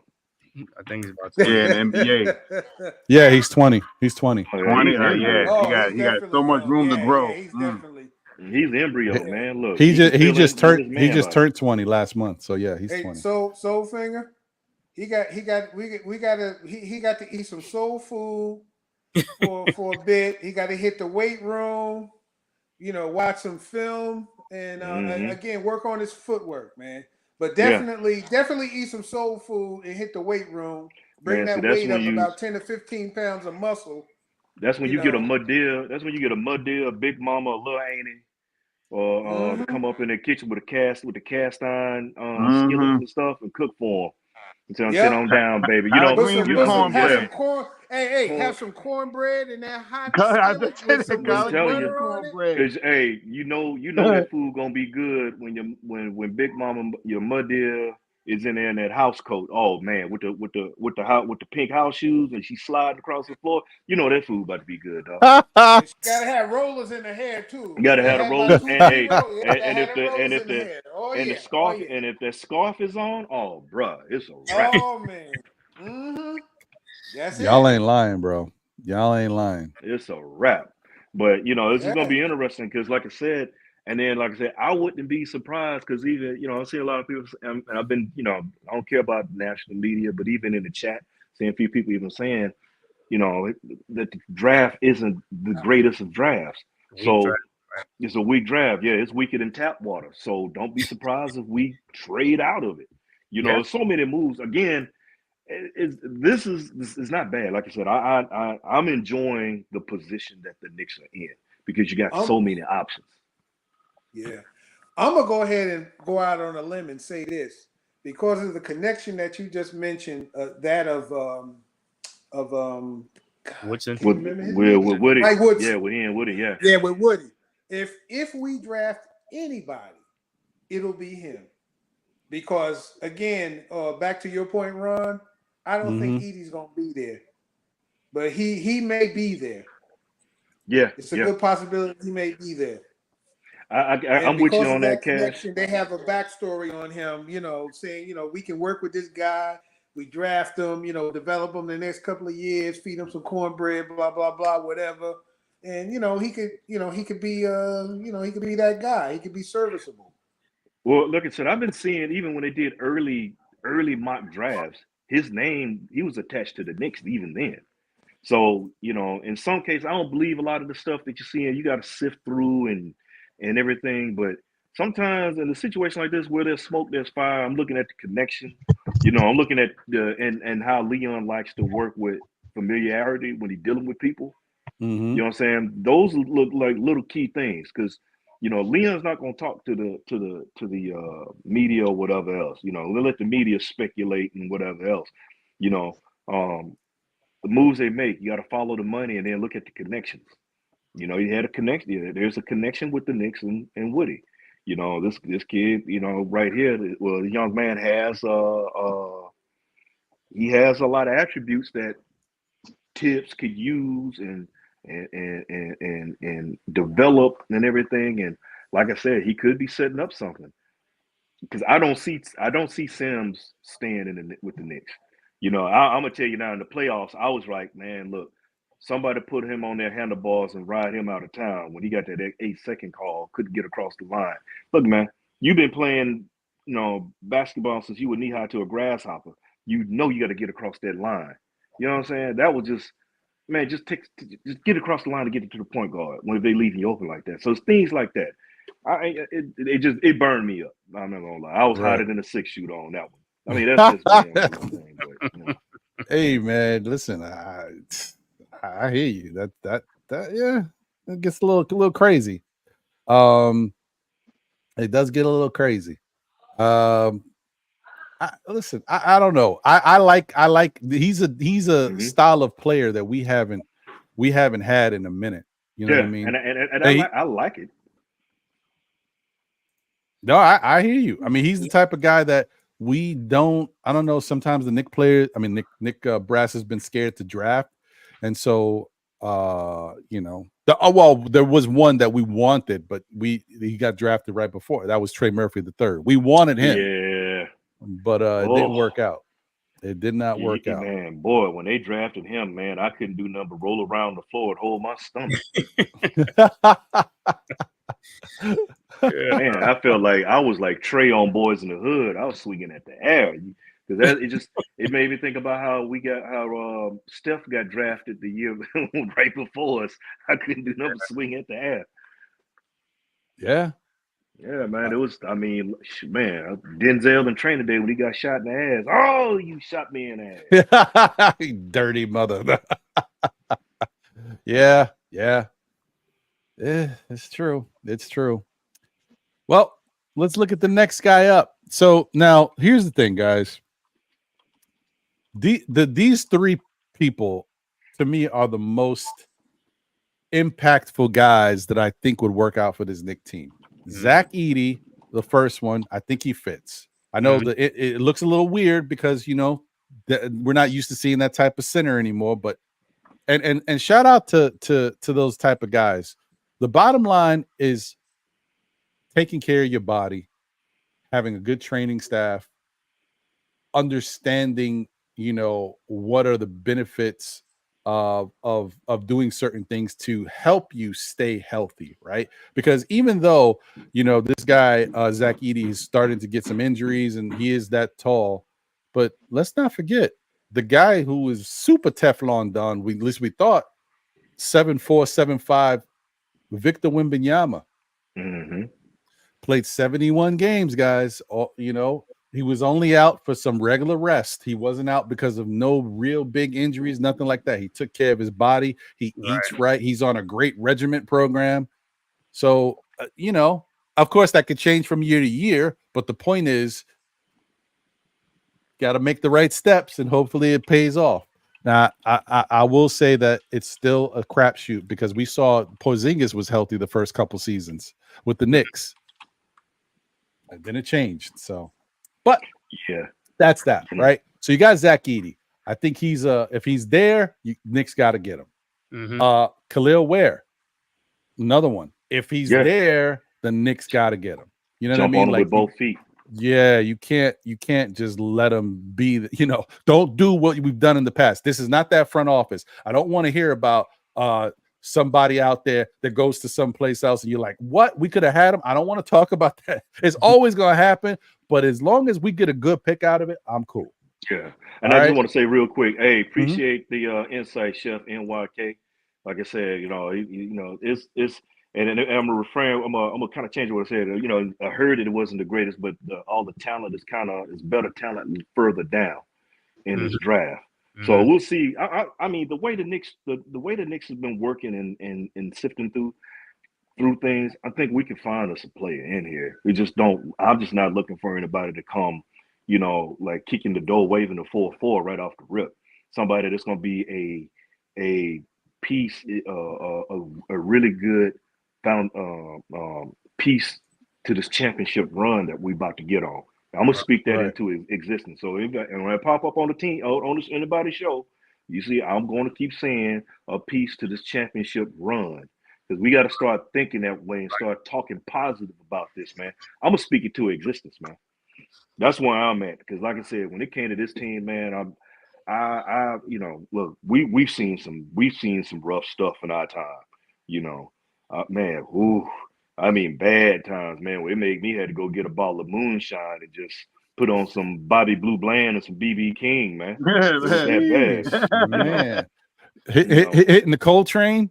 Oh man, yes sir, man. Look, man, Stanley Turrington, that kind of stuff, man. So we've been through it to be on this side, and it's just a matter of time. We're getting there, but think a young piece that you don't have to throw out there because we're not in that position. And again, the only team I can see kind of throwing the turd in the punch bowl on us would be OKC if it depends on what it is because of the amount of draft picks they have. And they have some young guys that they can move around to get up or whatever. But, who's to say? But it's we just look at what we are, man. Like I said, everybody just stay positive because it's coming. I'm telling you, I feel it in my bones, as the old folks would say. I hear you. I'm with you on that. So shout out to Chef NYK. He said, Ron, don't get so enamored by these centers and you miss out on a really good young guard or small forward. I hear you, brother. I hear you. So this brings us to this third guy. Now, do I think this guy will be there? I do. And if there was somebody that I thought that the Knicks might 100% pick, it's this guy. This is the guy that I think if the Knicks use the pick, they're drafting him. Because I think he will be there. Yeah, he is. That's it. Ryan Dunn is Tom Thibodeau.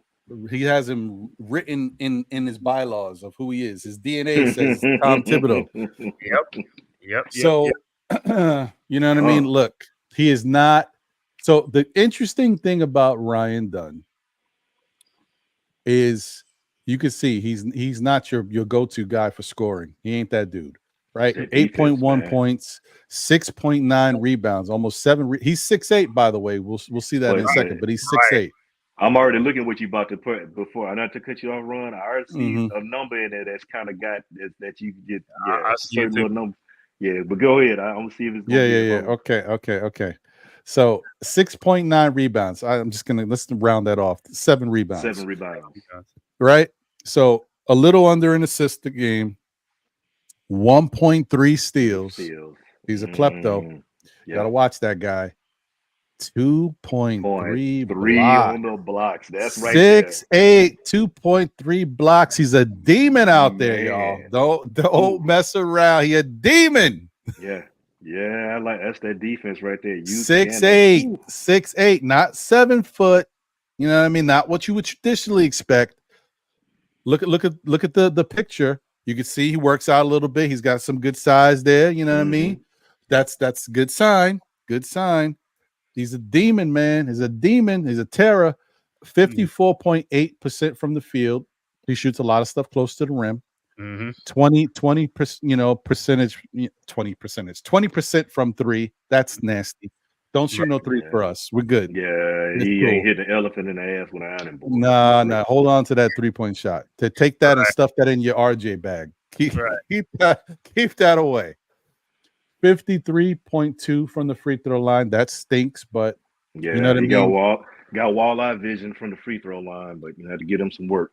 Right, but you are not going to be a primary scorer on this team. You won't be the first option. You won't be the second. You won't be the third. You won't be the fourth. So I'm okay with that. If you shoot fit, work on your free throw shooting, but it's not. You ain't gonna hurt us. All right, it is what it is. But that's what his numbers looking like. But here's the interesting part about his game. 6'8", 216 guard, strengths, generational defender. Oh boy, that just sounds crazy, y'all. We talk about generational talents. Yes. Have the Knicks been able to draft themselves a generational talent ever? Probably not. No. Definitely not the offensive one. But if we can get a generational defender, that's the first time I ever heard. That's the first time I ever heard a player get a title of generational defender. Right. I'm not gonna lie. Hey, I love to have some offense, but man, I had to jump on there with both feet. Hey, and while Ron and Shy Powers on my back jumping on that joker, bro, you cannot pass that up, especially in the system we run. Tibbs probably drool and pass out if he can get that. Salivating. He'd be like, what? Yeah. And he's mad athletic. Yeah. Incredible athleticism. Excellent rim protection. How old is he? Oh, yeah, that's your favorite question. I got the answer. Hold on. He is Timmy is another embryo. I think he's like 21. Shoot. Oh, it doesn't have it here. Oh, I clicked on the wrong thing. Damn it! I should have just went here. Hold on, I got you. Y'all bad. might have it before I have it. No, you good. I think he's like 20. You know, a lot playing against Duke. Is that the one that's 24? No, he's 34. This guy's 34. Now that's let's I'm just joking. This is an actor. Minimum. This is an actor. I was like, come on, y'all. Ryan Dunn, basketball player age. He's 21. Yeah. Oh yeah, he's young. Yeah, beautiful. You got got all room the to time grow. in the world to get that perimeter shot together. Mm-hmm. Yeah. Not even that. I mean, the free throw. You know, his offense. You got time to get that offense, but in this day and age, how many cats want to play defense? You know what I'm saying? Facts. And that's big. You know, cats want to come out there and shoot the lights out, Run and all gun. like that, Mm-hmm. run and gun. But man, they couldn't put a cover on the bed. But You know what I'm saying? You know what's the most interesting thing about him? He'll be what's his name replacement, like Anunoby if he's hurt. That could be a guy to step in. This is what I'm talking about, Scott. yeah. That's when I said before the Knicks need insurance. This yeah. is what I'm talking about. Well, and I've always felt that we needed another wing. We really did. You know, because even if you're talking about free agency, it's a wing. And like I said, I don't care if y'all people want to run me out of here. I've been talking about Sadiq Bey for the longest, man. Mm-hmm. Yeah. I think he would be a good free agent pickup, even though he's restricted. But last report I heard, Atlanta was going to let him walk, and not because he's Nova. I liked him before, you know. And the Knicks were looking at trying to trade for him before until Atlanta want to throw the turd the punch bowl and get him up in there. So, but it's a possibility. It's a possibility. I think I may be wrong about this. I think when I looked it up, this could have been years before, but I think he pulled a hamstring or hurt his Achilles or something like that. Maybe that could hinder it. I think he was out towards the end of the season. I don't know if that was last year going into this year or that was this year. You know, if y'all want to fact check me, please do, because I would like to know too. Yeah, but this Dunn kid, that's I'm with you. I like him a lot. I like the last guy, the L dude too. I don't want to. The first dude was a good looking dude, but 300 pounds and 7'5", and I don't know. And I'm gonna tell you something too, because who he plays for, same like Malcolm Brogdon when he came out of Virginia. He plays for Tony Bennett. Tough. He's a good defensive player. See, that's why, man. See, that's what I miss about S God, boy. S God throw it over. He sits back in the cut on you, then he'll throw one of them. He'll throw something out there at you, and hit you aside the head. He be like, and then he go back and chill like he ain't do nothing at all, you know. So we miss about the S God, man. He hit you over here with some good points. But the more you keep bringing up about this kid, man, the more I'm like, man, get him, get him. I like this kid, man, and I'm not one of those go gushing over. Oh, gotta get him. But the possibilities, you know, I know potential can get you fired, man. Whatever else, but man, generational defender and the things of that is. I never really seen that before. I haven't seen it either, man. Generational defender. Whoa, that's enough for me, bro. That's enough for me. That's something you can't let that go, especially when your team identity is that, and you know that most likely Tom Thibodeau is going to be the coach of this Knicks team for future years. You go get the guy that fits his style of play. Like you've learned already. You keep giving Thibodeau guys that don't fit his system, and he's not doing nothing with them. Right. When you finally make the right move, you continue. You got to keep it going. This is a chance to give him somebody special. Imagine if this dude turns out to be an OG Anunoby type. Having two of them dudes on the team, you kidding me? Yeah. OG 2.0. You know, and another thing is he's an OG 2.0 that's less injury prone. Yeah. You know, he can give you more games of that. I mean, look, like I said, you may want to use him. You could throw him out there. Hey, look. Go get him, lock him down, and he up in somebody like a wedgie. Facts. Shout out to Wilson Dang. Appreciate you. Salute to you, brother. He said, "I'm drafting Ryan Dunn. We need wings." Facts. Exactly. Also, shout out to my guy Andios in the building. NYK. Salute. Let's go Knicks. Salute. Peace, love, Salute, blessings. Hit that like, subscribe to the channel. Enjoy the show. Appreciate you, Andios. Always, my brother. Let me see here. Now, So we talked about a generational defender, incredible athleticism, which I really like that apart about him because that's like the kind of I don't want to say that. Why is that the first thing I thought? Hold on. Go on, say it. Say it with your chest, don't bro. Just look. say it with your Nah, chest. but hold on. Don't. All right, come on. I'm not the only one who said this growing up. This is what we've been told, right? You know how it is, right? You grow up, you see a young lady, she's beautiful, blah blah blah, regular, whatever. It is what it is. But then you see an ugly duckling, not as beautiful, but everything else is, you know what I mean? Okay, so if you don't shoot well, gotta have the athleticism because at least you can get to the rim. You can get your layup package going, get some dunks. Got to be able to score in certain ways. Is all I'm trying to say. Like that's the benefit. You can't shoot well. You got to have superior athleticism, really good athleticism. That takes you over the top. So I like that part about him. Listen, he may never be able to shoot in the league, right? But if you give him the ball and back cuts and screen, he goes to the rim aggressively and can get layups and dunks and stuff. And then work on his free throw shooting, knock down the free throw with no defense, get those going. I'll work with it because his perimeter scoring is definitely his weakness. But like I said, you don't need it. This goes back to not everybody can do everything.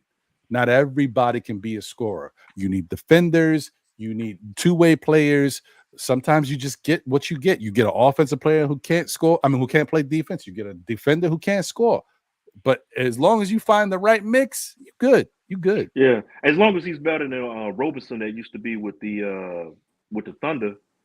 He was a two guard. He was a two guard. Man, he was a man. He could not shoot.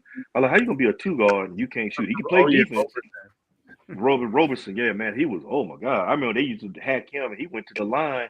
And you remember when you were a kid and your mom and your parent, your mom or pop tell you go get the belt, and you was about to get it. When they hacked him, he had to go to the line like he had to go get the belt, man. Like he's about to start crying. He's hitting cats with the little Daryl, leave me alone.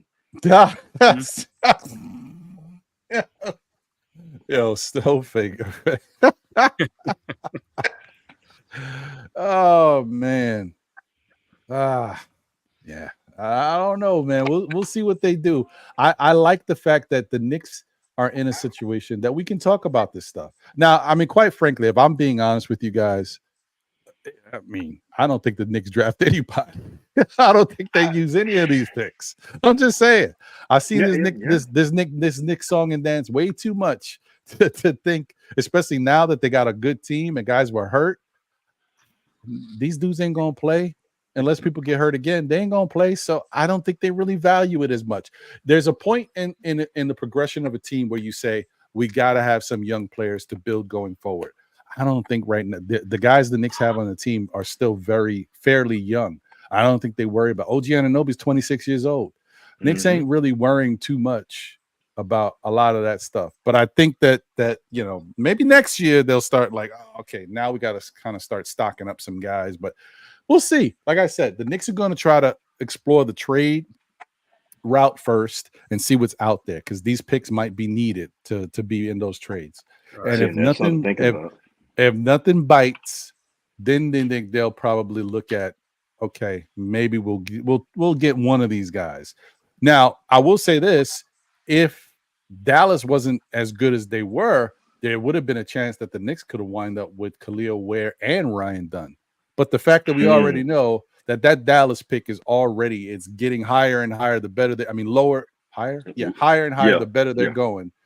It don't make no sense. It don't make no sense. You're not getting both of those guys anyway. So, that is true. And I'm gonna get out of the way real quick. I'm just saying this.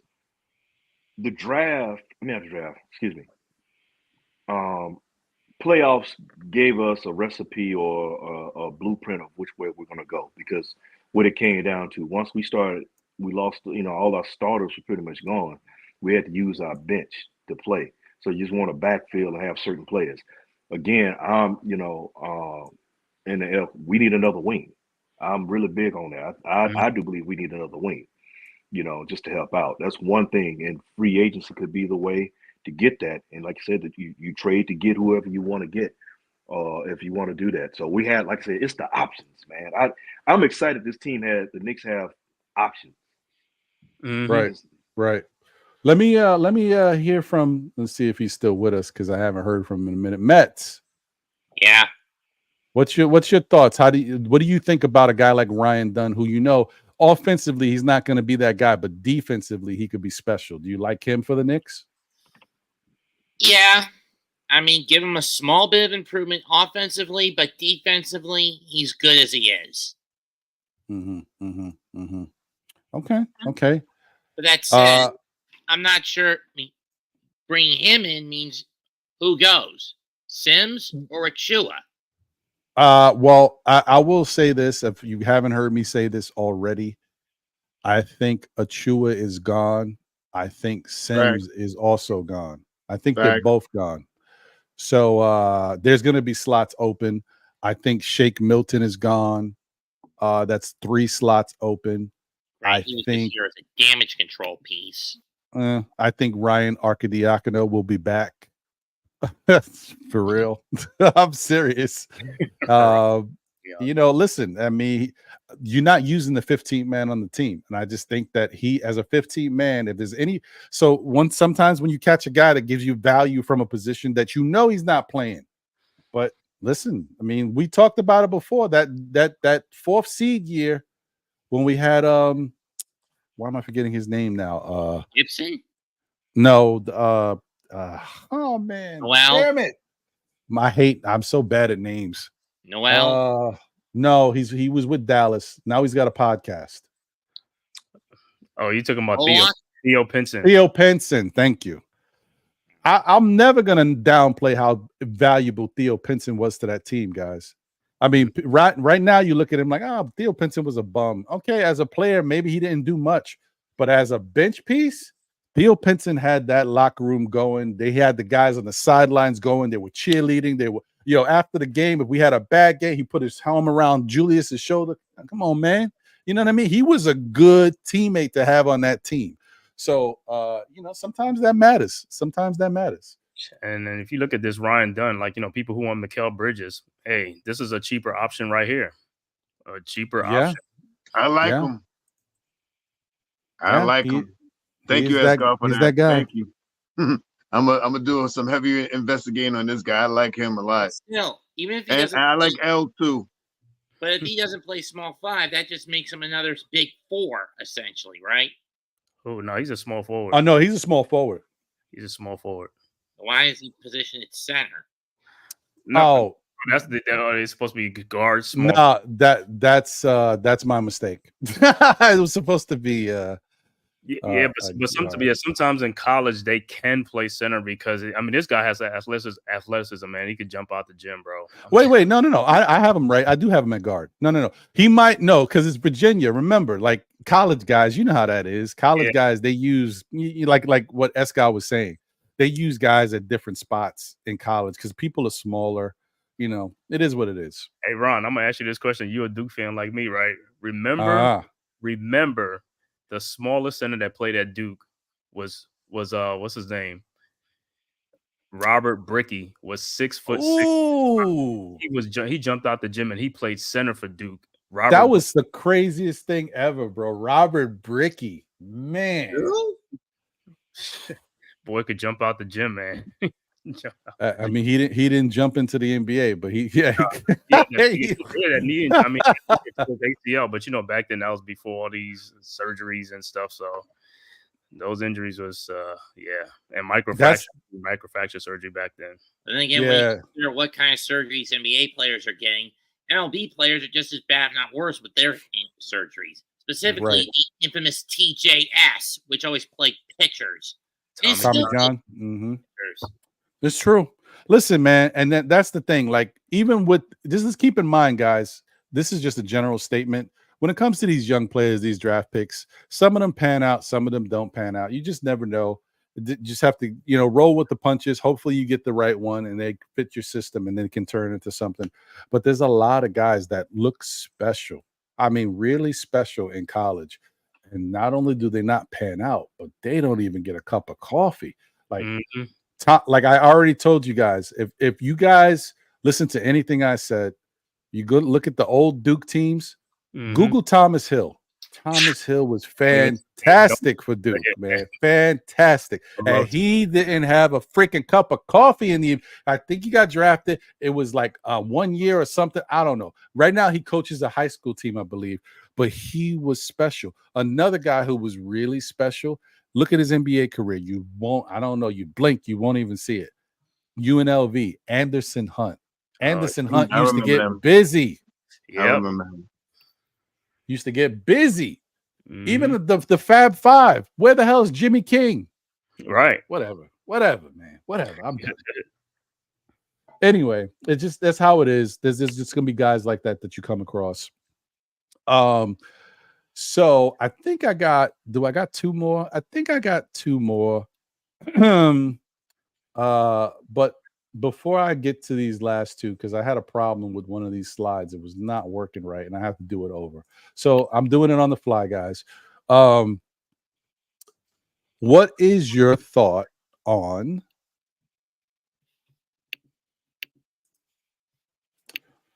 not even the fact of, because I already got your whole thought about Julius Randle. You guys might have put your poll results up there, how you feel about it. What's your thought? Because somebody said this in the chat, and I figured, it was a good question to ask you guys. How do you feel about Dante DiVincenzo? And when I say how do you feel about him, how confident are you that, say the Knicks run it back and we're not able to upgrade at his position? Are you confident that he can repeat what he did this year? Let me start with you, Scott. I feel he could do exactly what he did this year, and that's, like I said, that's even with missing Julius Randle, missing and all these guys. Yeah, he's gonna be better. He'll be the same way. I have no doubt in it. Same. No question, huh? Nope. Not worried about it at all. Really? Hold on. Let me just bring this up real quick, because I always find this interesting. I just want to give context to what we're talking about here for those out there. Let me share screen while I'm doing this other thing. I got a lot going on. I got a lot of windows open over here. This is crazy. Share screen. Boom. And and the reason why I say that, because he's always locked and loaded. He's always ready to shoot. And when you got snipers out there, them guys is ready. Oh, I shared it and I stopped it. Share it again. There we go. Okay, there it is. So, hey, Dante.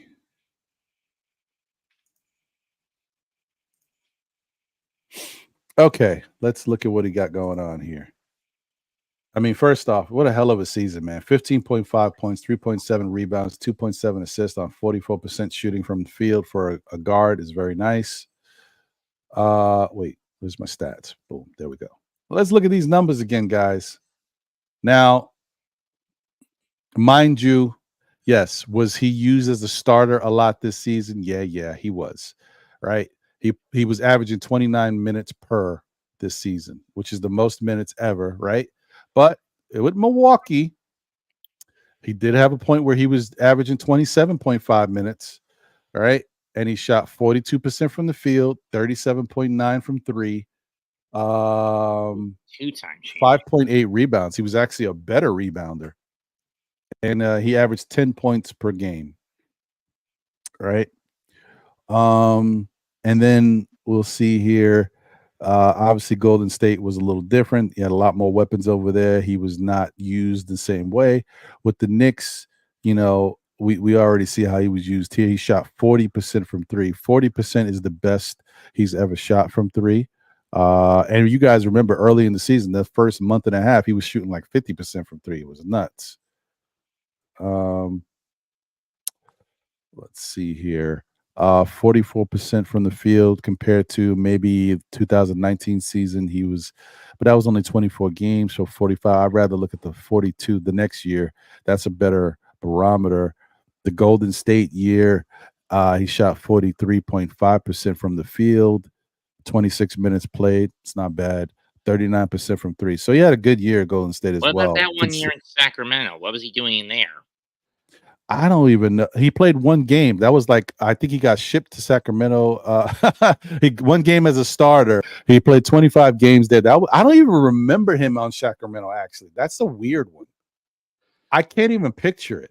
But then again, Sacramento was still in a shit heap at the time. I don't know. I don't think anyone Herder was there. I can't remember. It was something around there. Yeah, that's tough. I don't even really remember that. That's a rough one.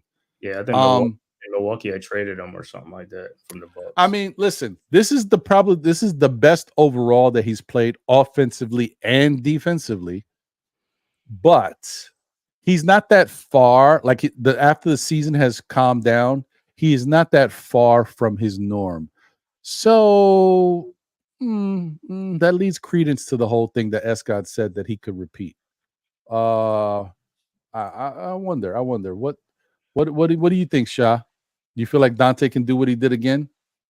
I'm counting on it. I think Dante, again, another player that has played his best under a Tom Thibodeau system, and in this system, even when he played with Julius, they played well. And I believe, the reason why we don't have Grimes right now is aside from Deuce McBride, is because of what Dante did.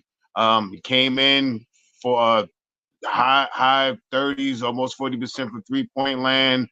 The most 3-pointers for the Knicks this year, and he really broke the mark. It wasn't like he just barely made it. He broke it. And he shot, I believe, the most 3-point shots in the league this year, and I believe he's close to hitting the most this year in the league. I think he comes back out and does it again. And remember, this was only his first year with the New York Knicks. I mean, so things usually get better over time. You know what I mean? Mm-hmm. That's a fair point. Fair point. What do you think, Mets? I think this was a good year for Dante, but I wouldn't call it a breakout year. Maybe next year will be a breakout, but it depends on how healthy the team is, how consistent he is, and how much he can improve his defensive capabilities. Because you saw in certain cases against Indiana, Josh, Deuce, they weren't racing back from half court after a missed shot. They were jogging back, or they were not hedging the screens. They were not isolating the screens. Interesting. And of course, the open shot problem. Now, do you think that points to just him being a tired player from all of the stuff he had to do this season? Because it is the most minutes he's ever played. And let's see. Perhaps. Check. No, actually, it's not. Interesting. This ain't even the most games he's ever started. He actually started 66 with Milwaukee.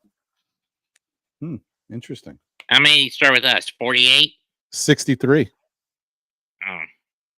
Yeah, just under that 65 game as a starter. That rule is stupid as hell. Yeah. Dumb rule. Yeah, but that's what the NBA does. They do stuff for a reason. It makes sense when they're thinking of, but they don't adapt all the time, which they really should adapt to different things that are happening. The game is changing, so the rules should change, right? Yep. Yeah. So let me see. This is almost good to go. I think Dante can repeat what he did. I don't think he'll be given the opportunity to repeat what he did, because some still tells me in the back of my mind that the Knicks are going to go out there and get somebody who on paper is supposed to be better than Dante, and Dante will wind up coming off the bench. I mean, I could be wrong. I just feel like the Knicks are going to wind up doing it. And I don't know whether that'll be a Devin Booker. Well, it won't be Devin Booker most likely, because they got Budenholzer as their coach.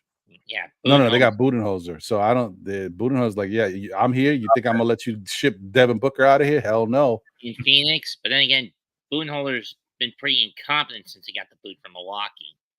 Well, he hasn't done anything since he got the boot from her. He's been on the couch with us talking about. Well, true. Again, I mean, you could have given him one more shot instead of canning him after a collapse last year. That was more the year prior to this one. That was more blamed on injuries than anything else for the Bucks.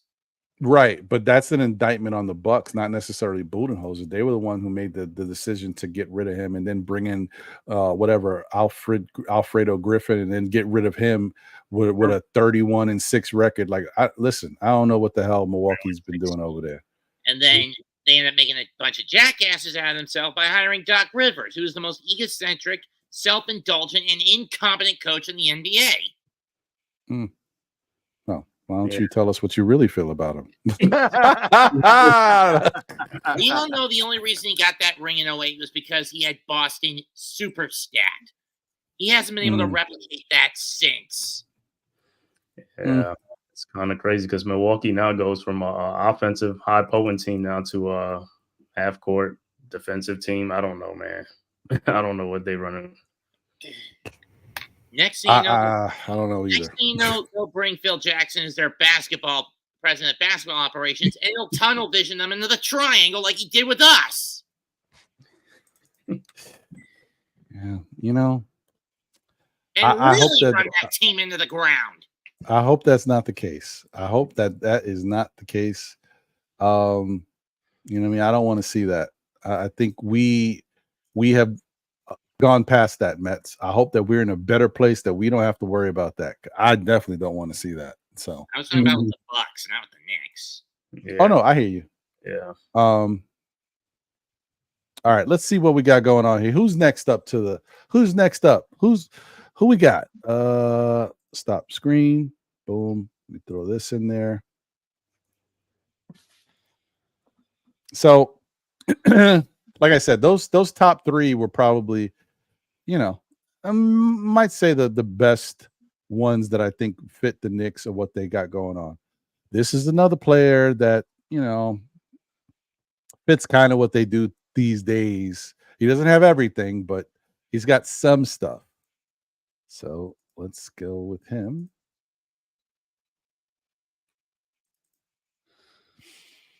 All right.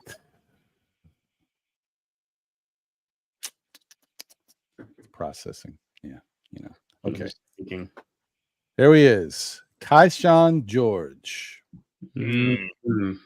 So, you know how I mentioned something about guys playing in a system and you kind of look at them and you're like, sometimes the numbers don't tell the whole story because if you take them out of that system and give them more opportunities, you see something that, you weren't necessarily expecting or wasn't easily expected to the regular average person. The coaches, they know what they got.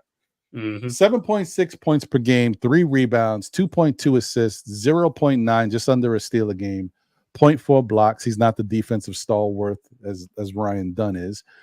42.6% from the field, 40.8 from 3, 77.8 from the free throw line.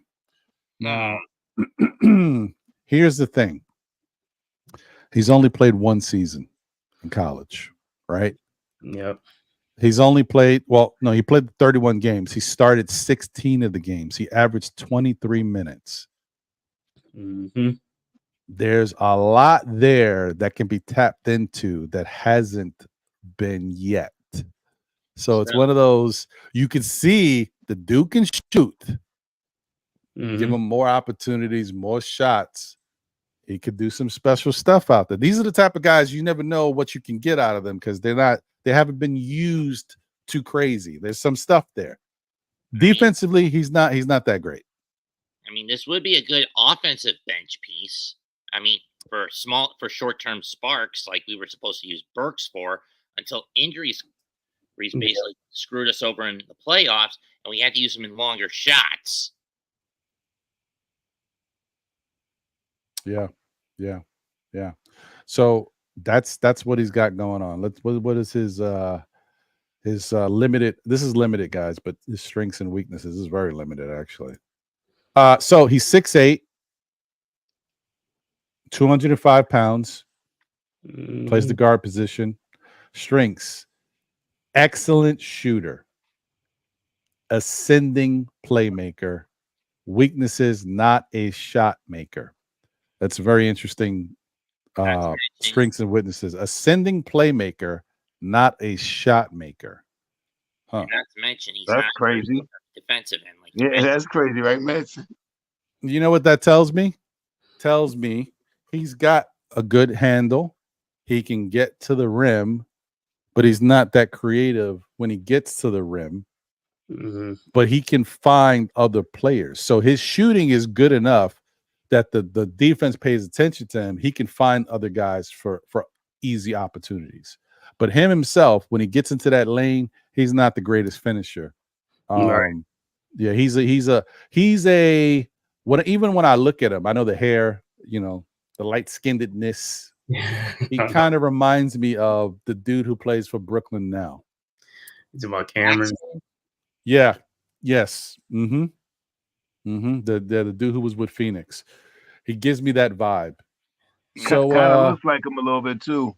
Cameron Johnson. Yeah. Cameron Johnson. To me, Yeah. this- So Sherwood stay correcting them these heights, man. He'd be like, nope, he's not 6'8". I was gonna say, to me, he kind of sounds like a base of Hal Jordan after he got the Green Lantern ring the first time. Powerful when he wants to be, but he lacks imagination. Hmm. Know what I mean? Mm-hmm. When it Mm-hmm. comes I see where you're going. not a shot maker, that means he's not very creative, so he lacks imagination. It's just going to be a straightforward battering ram. I can see where you're going here. I can see where you're going. He is that guy. That's who he is. He's just one of those that, you know what I mean? Like, you need a guy who can get you some buckets from the outside. He's that guy. That's all I can tell you. That's all I can say. That's his game. But it's untapped. Like, you know, he's a nice piece that you can have that if he gets some time, continues to work on his game, he might be somebody that you can see turning out to be something useful. How old is he, Ron? They say My bad. No. I had it actually because I knew you were going to ask, and I think I freaking. Oh yeah, I think he's from. He looks young. He looks like he's like 21. He looks young. Yeah. I think he played for the Canes, either the Canes or Baylor. One of them, I forgot which one. Oh shoot! Why would I do that? Why would I keep something up? Because I know Shah's gonna ask, and then I delete it. Golly. Is he a pup or is he an old player? But I think he's a young player. He's 20. He's 20. He's 20. He looks young. Yeah. Yeah. So I mean, that's something that you know he ain't gonna play, but you know, eventually it could grow into something. Maybe he's the Kevin Knox we never knew we needed. A little smaller, because Kevin Knox is like 6'9", 6'10", but still similar in style, because Kevin Knox was supposed to be one of those guys who was a good shooter. He had moments where he's streaky, but I wouldn't say Kevin Knox is really a good shooter. So he didn't develop the way I thought he would be, but that's my opinion. Some might look at him differently. So the last player that I want to talk about before we get out of here, and I didn't do the whole slide thing for him because, quite frankly, I mean, he's a G League Ignite guy. And you know how it is when you look at these G League Ignite guys, the stats is weird, it's funky. You don't get to see everything the way you want. But it's Tyler Smith. All right. Tyler Smith is 20 years old. He's 6'11", 224 pounds. Another center. Well, he played center for the Ignite. I mean, he's more like a forward in the NBA. He's kind of light. But I guess he averaged 14 points, 14.3 in 16 games played, 22 minutes per game. So in 22 minutes, he averaged 14 points. He had 1 steal per game, just under a block per game, 1.7 assists, 5.2 rebounds. He shot 74% from the free throw line. He shot 53% from the field. No, 47% from the field. Sorry. And he shot 35% from three. So he's definitely a finesse big man. Mm-hmm. And he's a lefty, which is interesting. Lefty big men are always an anomaly to me. I don't know. He's not a great defender. He's an adequate defender. He's not a great rebounder. I don't know. I don't know about him. But he's somebody who definitely would be there when the Knicks pick. It's all about should they pick him. All right. We've seen you sound like an Anthony Randolph from in the past. Anthony Randolph. That's exactly who he kind of reminds me of. Let me get this guy off. I'm sorry, I don't want to confuse anybody who might just be tuning in. Let me get Keyshawn off the screen because we're not talking about him. We are talking about Tyler Smith. 6'11", lefty. That actually is a really good comparison. An Anthony Randolph type is where I would go. He's very similar to an Anthony Randolph.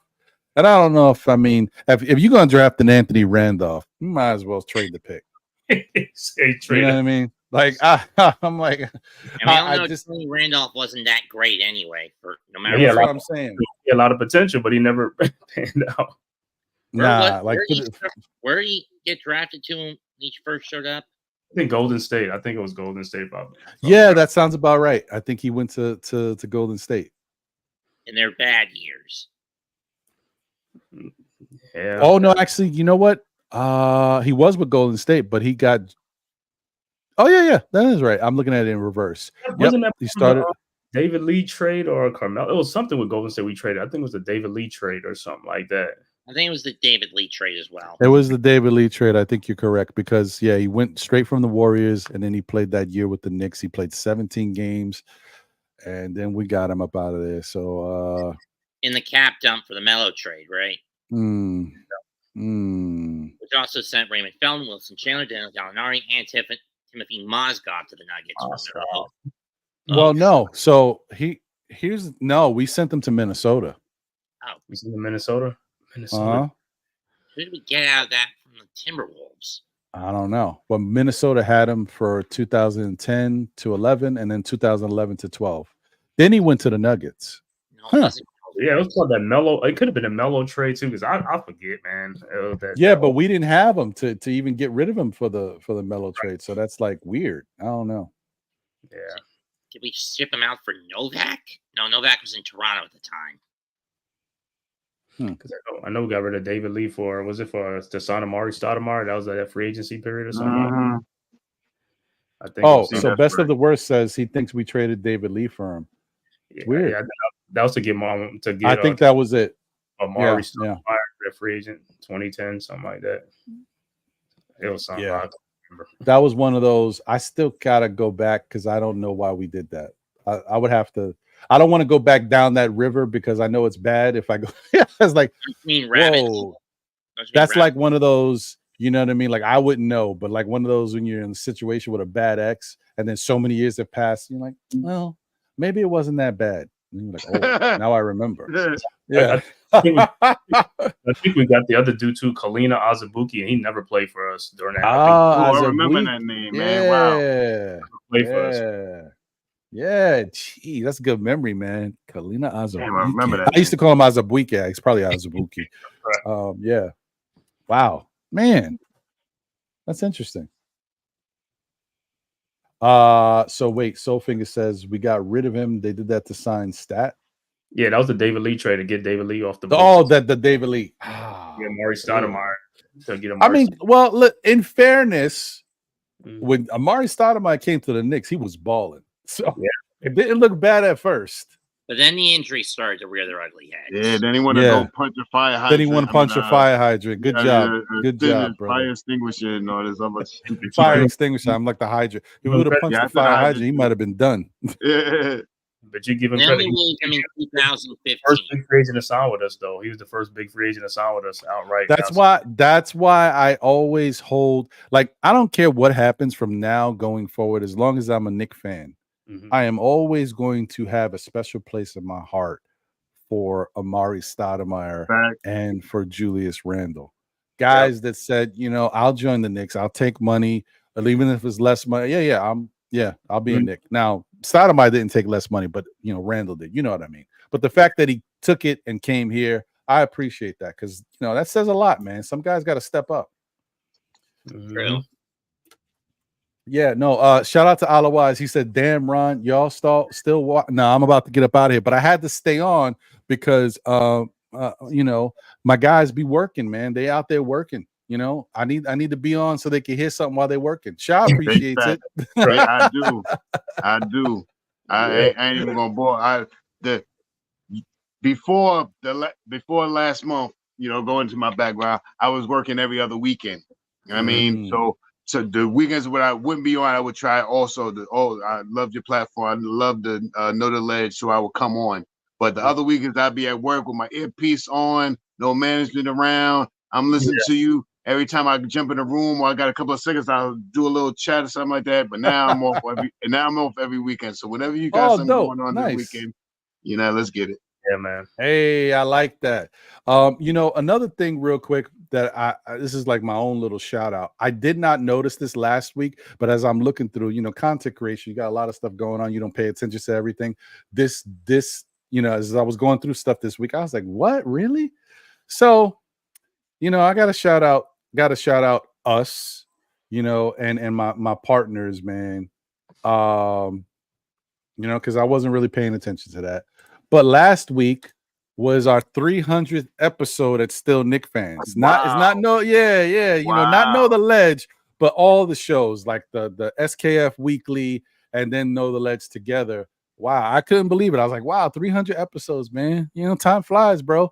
That's a lot of work there, Ron.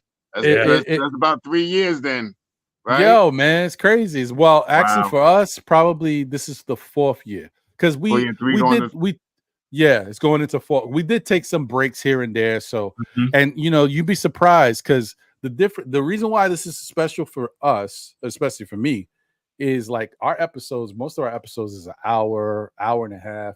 The weekend episode, you see, I'm rocking for 4 hours. So 300 episodes, that's a lot. It's a lot of time. It ain't no 12-minute short. Like, so yeah, man, it's definitely dope. So shout out to everybody who's been rocking and supporting Still Knicks Fans.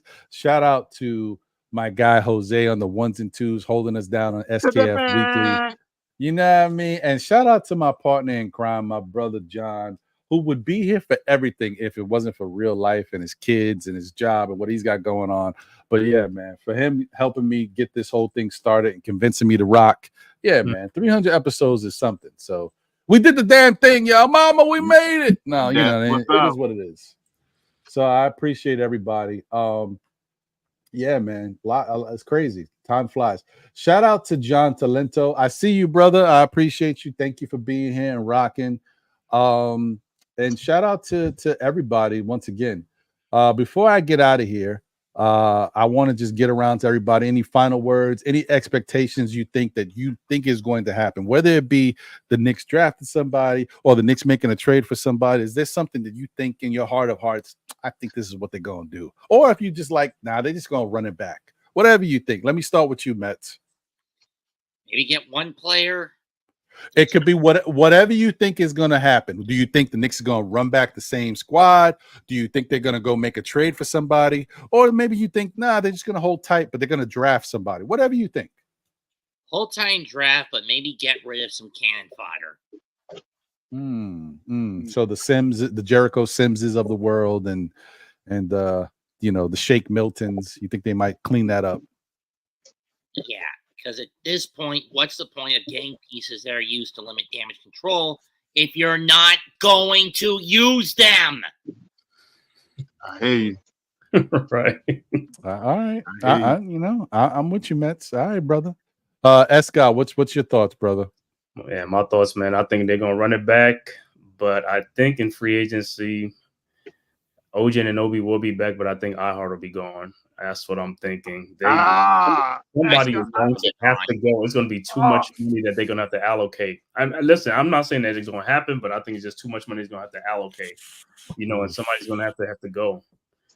I say it's Mitch who's going to go. Or if Mitch goes, but Mitch has to be traded. See, iHeart is a free agent. Mitch has to be traded so they can make a trade. In order to make the money work. Yep.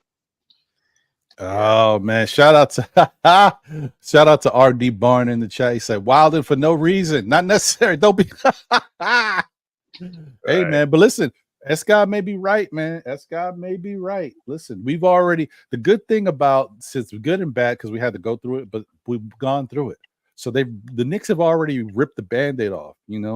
Once we saw Obi out of here, that was the first domino. Then we saw, RJ and IQ. Like, okay, gosh, all right, that's real. So, hey, could be right, man. Could be right. You know what I think? There's I really wish you could have run it back with guys under contract already. That'd have been much easier. But with the way it's going now, you might have to extend Julius. You might have to extend Brunson, OG, iHeart. That's a lot, man. So that's where it's gonna be it's gonna be interesting. Yeah, man. What's your thoughts, Shah? What you thinking, brother?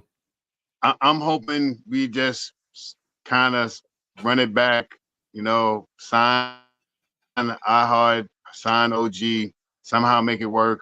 If we can pick up somebody, in the trade deadline or from a trade or free agency, so be it. I'm really liking. Thanks again, Escar, for putting it out there. Ryan out there to see if we can, maybe we may use one of our picks. And trade off the second round or trade off the top of pick to get somebody to get into our farm system. One of the things that the Knicks did pretty good this year was also have a farm system to if they needed somebody, they could bring them up. So with that said, let's run it back and I hope for the best. I'm with you, man. I'm with you. I think that as I said, most likely what the Knicks are going to do, in my opinion, is they are going to, it's up to him. I think they're going to bring Hartenstein back. Honestly, I don't know, man. If I'm Hartenstein, I don't know how I walk away from New York City. Facts. The Garden fans, 75 million or whatever it may be, 18 million per, and being on a team that has a chance to make some real noise in the playoffs with being around Jalen Brunson and that Villanova connection, seeing how these guys go about their business. I don't know how I could walk away from that. So I think he's coming back. I don't care what OKC throws at me. First off, if it's me, I don't care. You give me $100 million. What I'm going to do with an extra 10 M's in OKC? What you want me to do out here? I know I got the money. You don't want to leave money on the table. Well, I'm doing. I'm staying in the house. I'm going to go out. Yeah, I'm at Oklahoma. I'm not throwing no shit. What I'm doing. Nah, but some people were saying it don't matter where I'm at. I could always travel back to New York. I could go to Miami. I hear you. I just and don't get me wrong, OKC is not really a bad destination as far as the team. They're young. They got some ballers over there. They're well coached. It's not a horrible proposition. Could I see them reeling somebody in? Yes. I just hope Hartenstein has built in enough of a bond with this Knicks team to say, I want to stay here with these guys. These are my guys. Because I think the other thing about it is, remember, Mitch is his best friend. Now, could Mitch leave? Yes, that is the real. But let's not also forget when when Mitch was going, when Hartenstein was going bad. Remember when Knicks fans was like, Hartenstein he stinks. He ain't playing well. And then Julius Randle went to his hotel room and talked to him. Yo, come on, brother. We need you. You better than this. And he said that was pivotal in him kind of getting his mind right. And then he started balling. Mm-hmm. Listen, you appreciate stuff like that. That happened here. So maybe he wants to stay. I'm just saying, we'll see. So I think they're going to run it back. I think Hartenstein comes back. I think the OG deal is done. I think this is all posturing and pondering for the NBA so the Knicks don't wind up getting penalized some more because of tampering or whatever else. I don't know what they're talking about.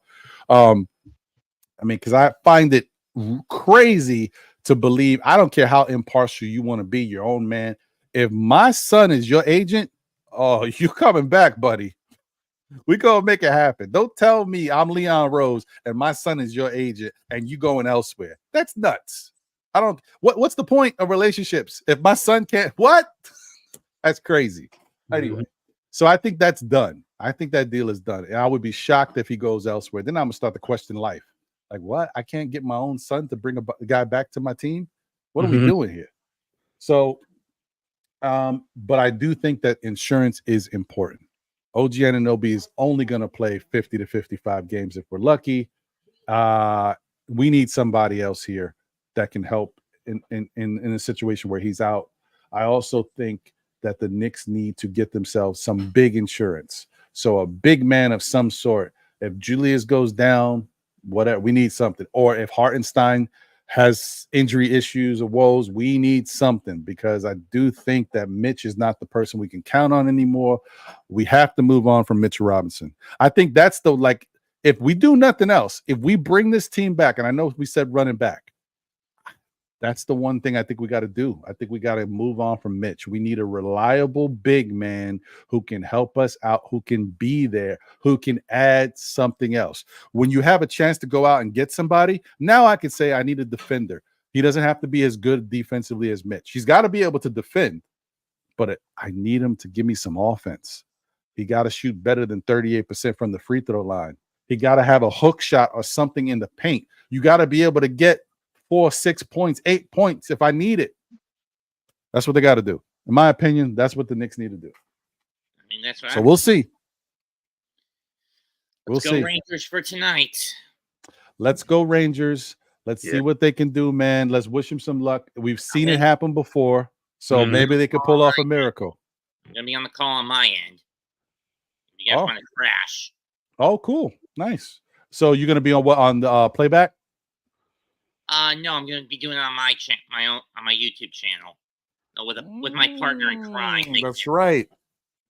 I almost forget, Mets, that you have your own channel because you do so much in regards to jumping on other people's channels and showing love. I forget about that you did have your own. Yeah, that's cool. All right. Dope. And the channel is called Mets 2128. Yep. Though tonight it's collaborated with a friend of mine up in the Bronx named Mega Man and G, and collectively we go by the Mega Mets. We haven't been mega in such a long time, bro. My partner's more of a gamer than he is a sports enthusiast. I got you. Good for him, because too much.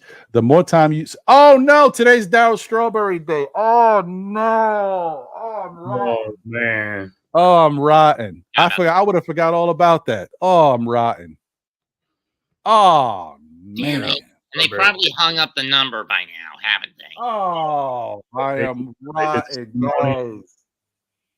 I'm so disappointed in myself. You guys don't know. My favorite number is 18. It's all because of Darryl Strawberry. He's my favorite player I stink. Oh, God, I'm so bad. I got to go. I can't even look at myself in the mirror right now. I'm horrible. What is happening? Hopefully I'll see you guys tonight. Oh man, this is the worst. I can't even believe myself. I'm so disappointed. Boo! I need that meme. Boo that man. Boo him. I need it all right now. Boo! Boo! Oh man. All right, guys. Listen, I thank you guys for being here. I'm so disappointed. This is horrible. All right, I gotta go. Hey, thank you guys. It's been a pleasure. Listen, it's always fun. I'm glad you got 154 of y'all here rocking on this beautiful Saturday with this great weather. You guys are just as crazy as me. I love it. Thank you guys. Let's go Knicks. Hopefully they keep doing what they got to do and we keep getting better. Next week, we'll be talking about some more fun stuff, and I hope the Knicks don't disappoint us. But I know that I feel confident this front office has the right plan in mind, and they're not going to just jump out the window. They're not like some of the Knicks fans who don't know what they do, and they do all this. See if I know the ledge. They're not going to do that. So we're going to be all right, guys. Take care. Have a great rest of your day. Enjoy something. Go get an iced coffee or some sangria or whatever, some slushy from Sonic. I don't know. Do something and enjoy the day. Let's go Knicks. Let's go Mets. I'm sorry, Darryl. Do not look at me that way. I know he's looking at me from wherever he's at. Damn it, Ron. I'm sorry. All right, y'all. I'm gonna get out of here. I'm gonna play the outro. And once again, guys, there is still Knicks fans merch if you're interested. I'm gonna hit the little video once again, just so you know it exists. If you want to get that Still Knicks fans merch, whoa, there it is. Still Knicks fans merchandise. Go to youtube.com. /@StillKnickFans/store, or just go to the Still Knick Fans YouTube channel. You'll see the store icon. Click on that. You'll see the merch. And once you click in it, you'll see a bunch of different options. It's there for you. We out of here. Have a great one. Take care, y'all. Let's go Knicks, man. Let's hope for the best.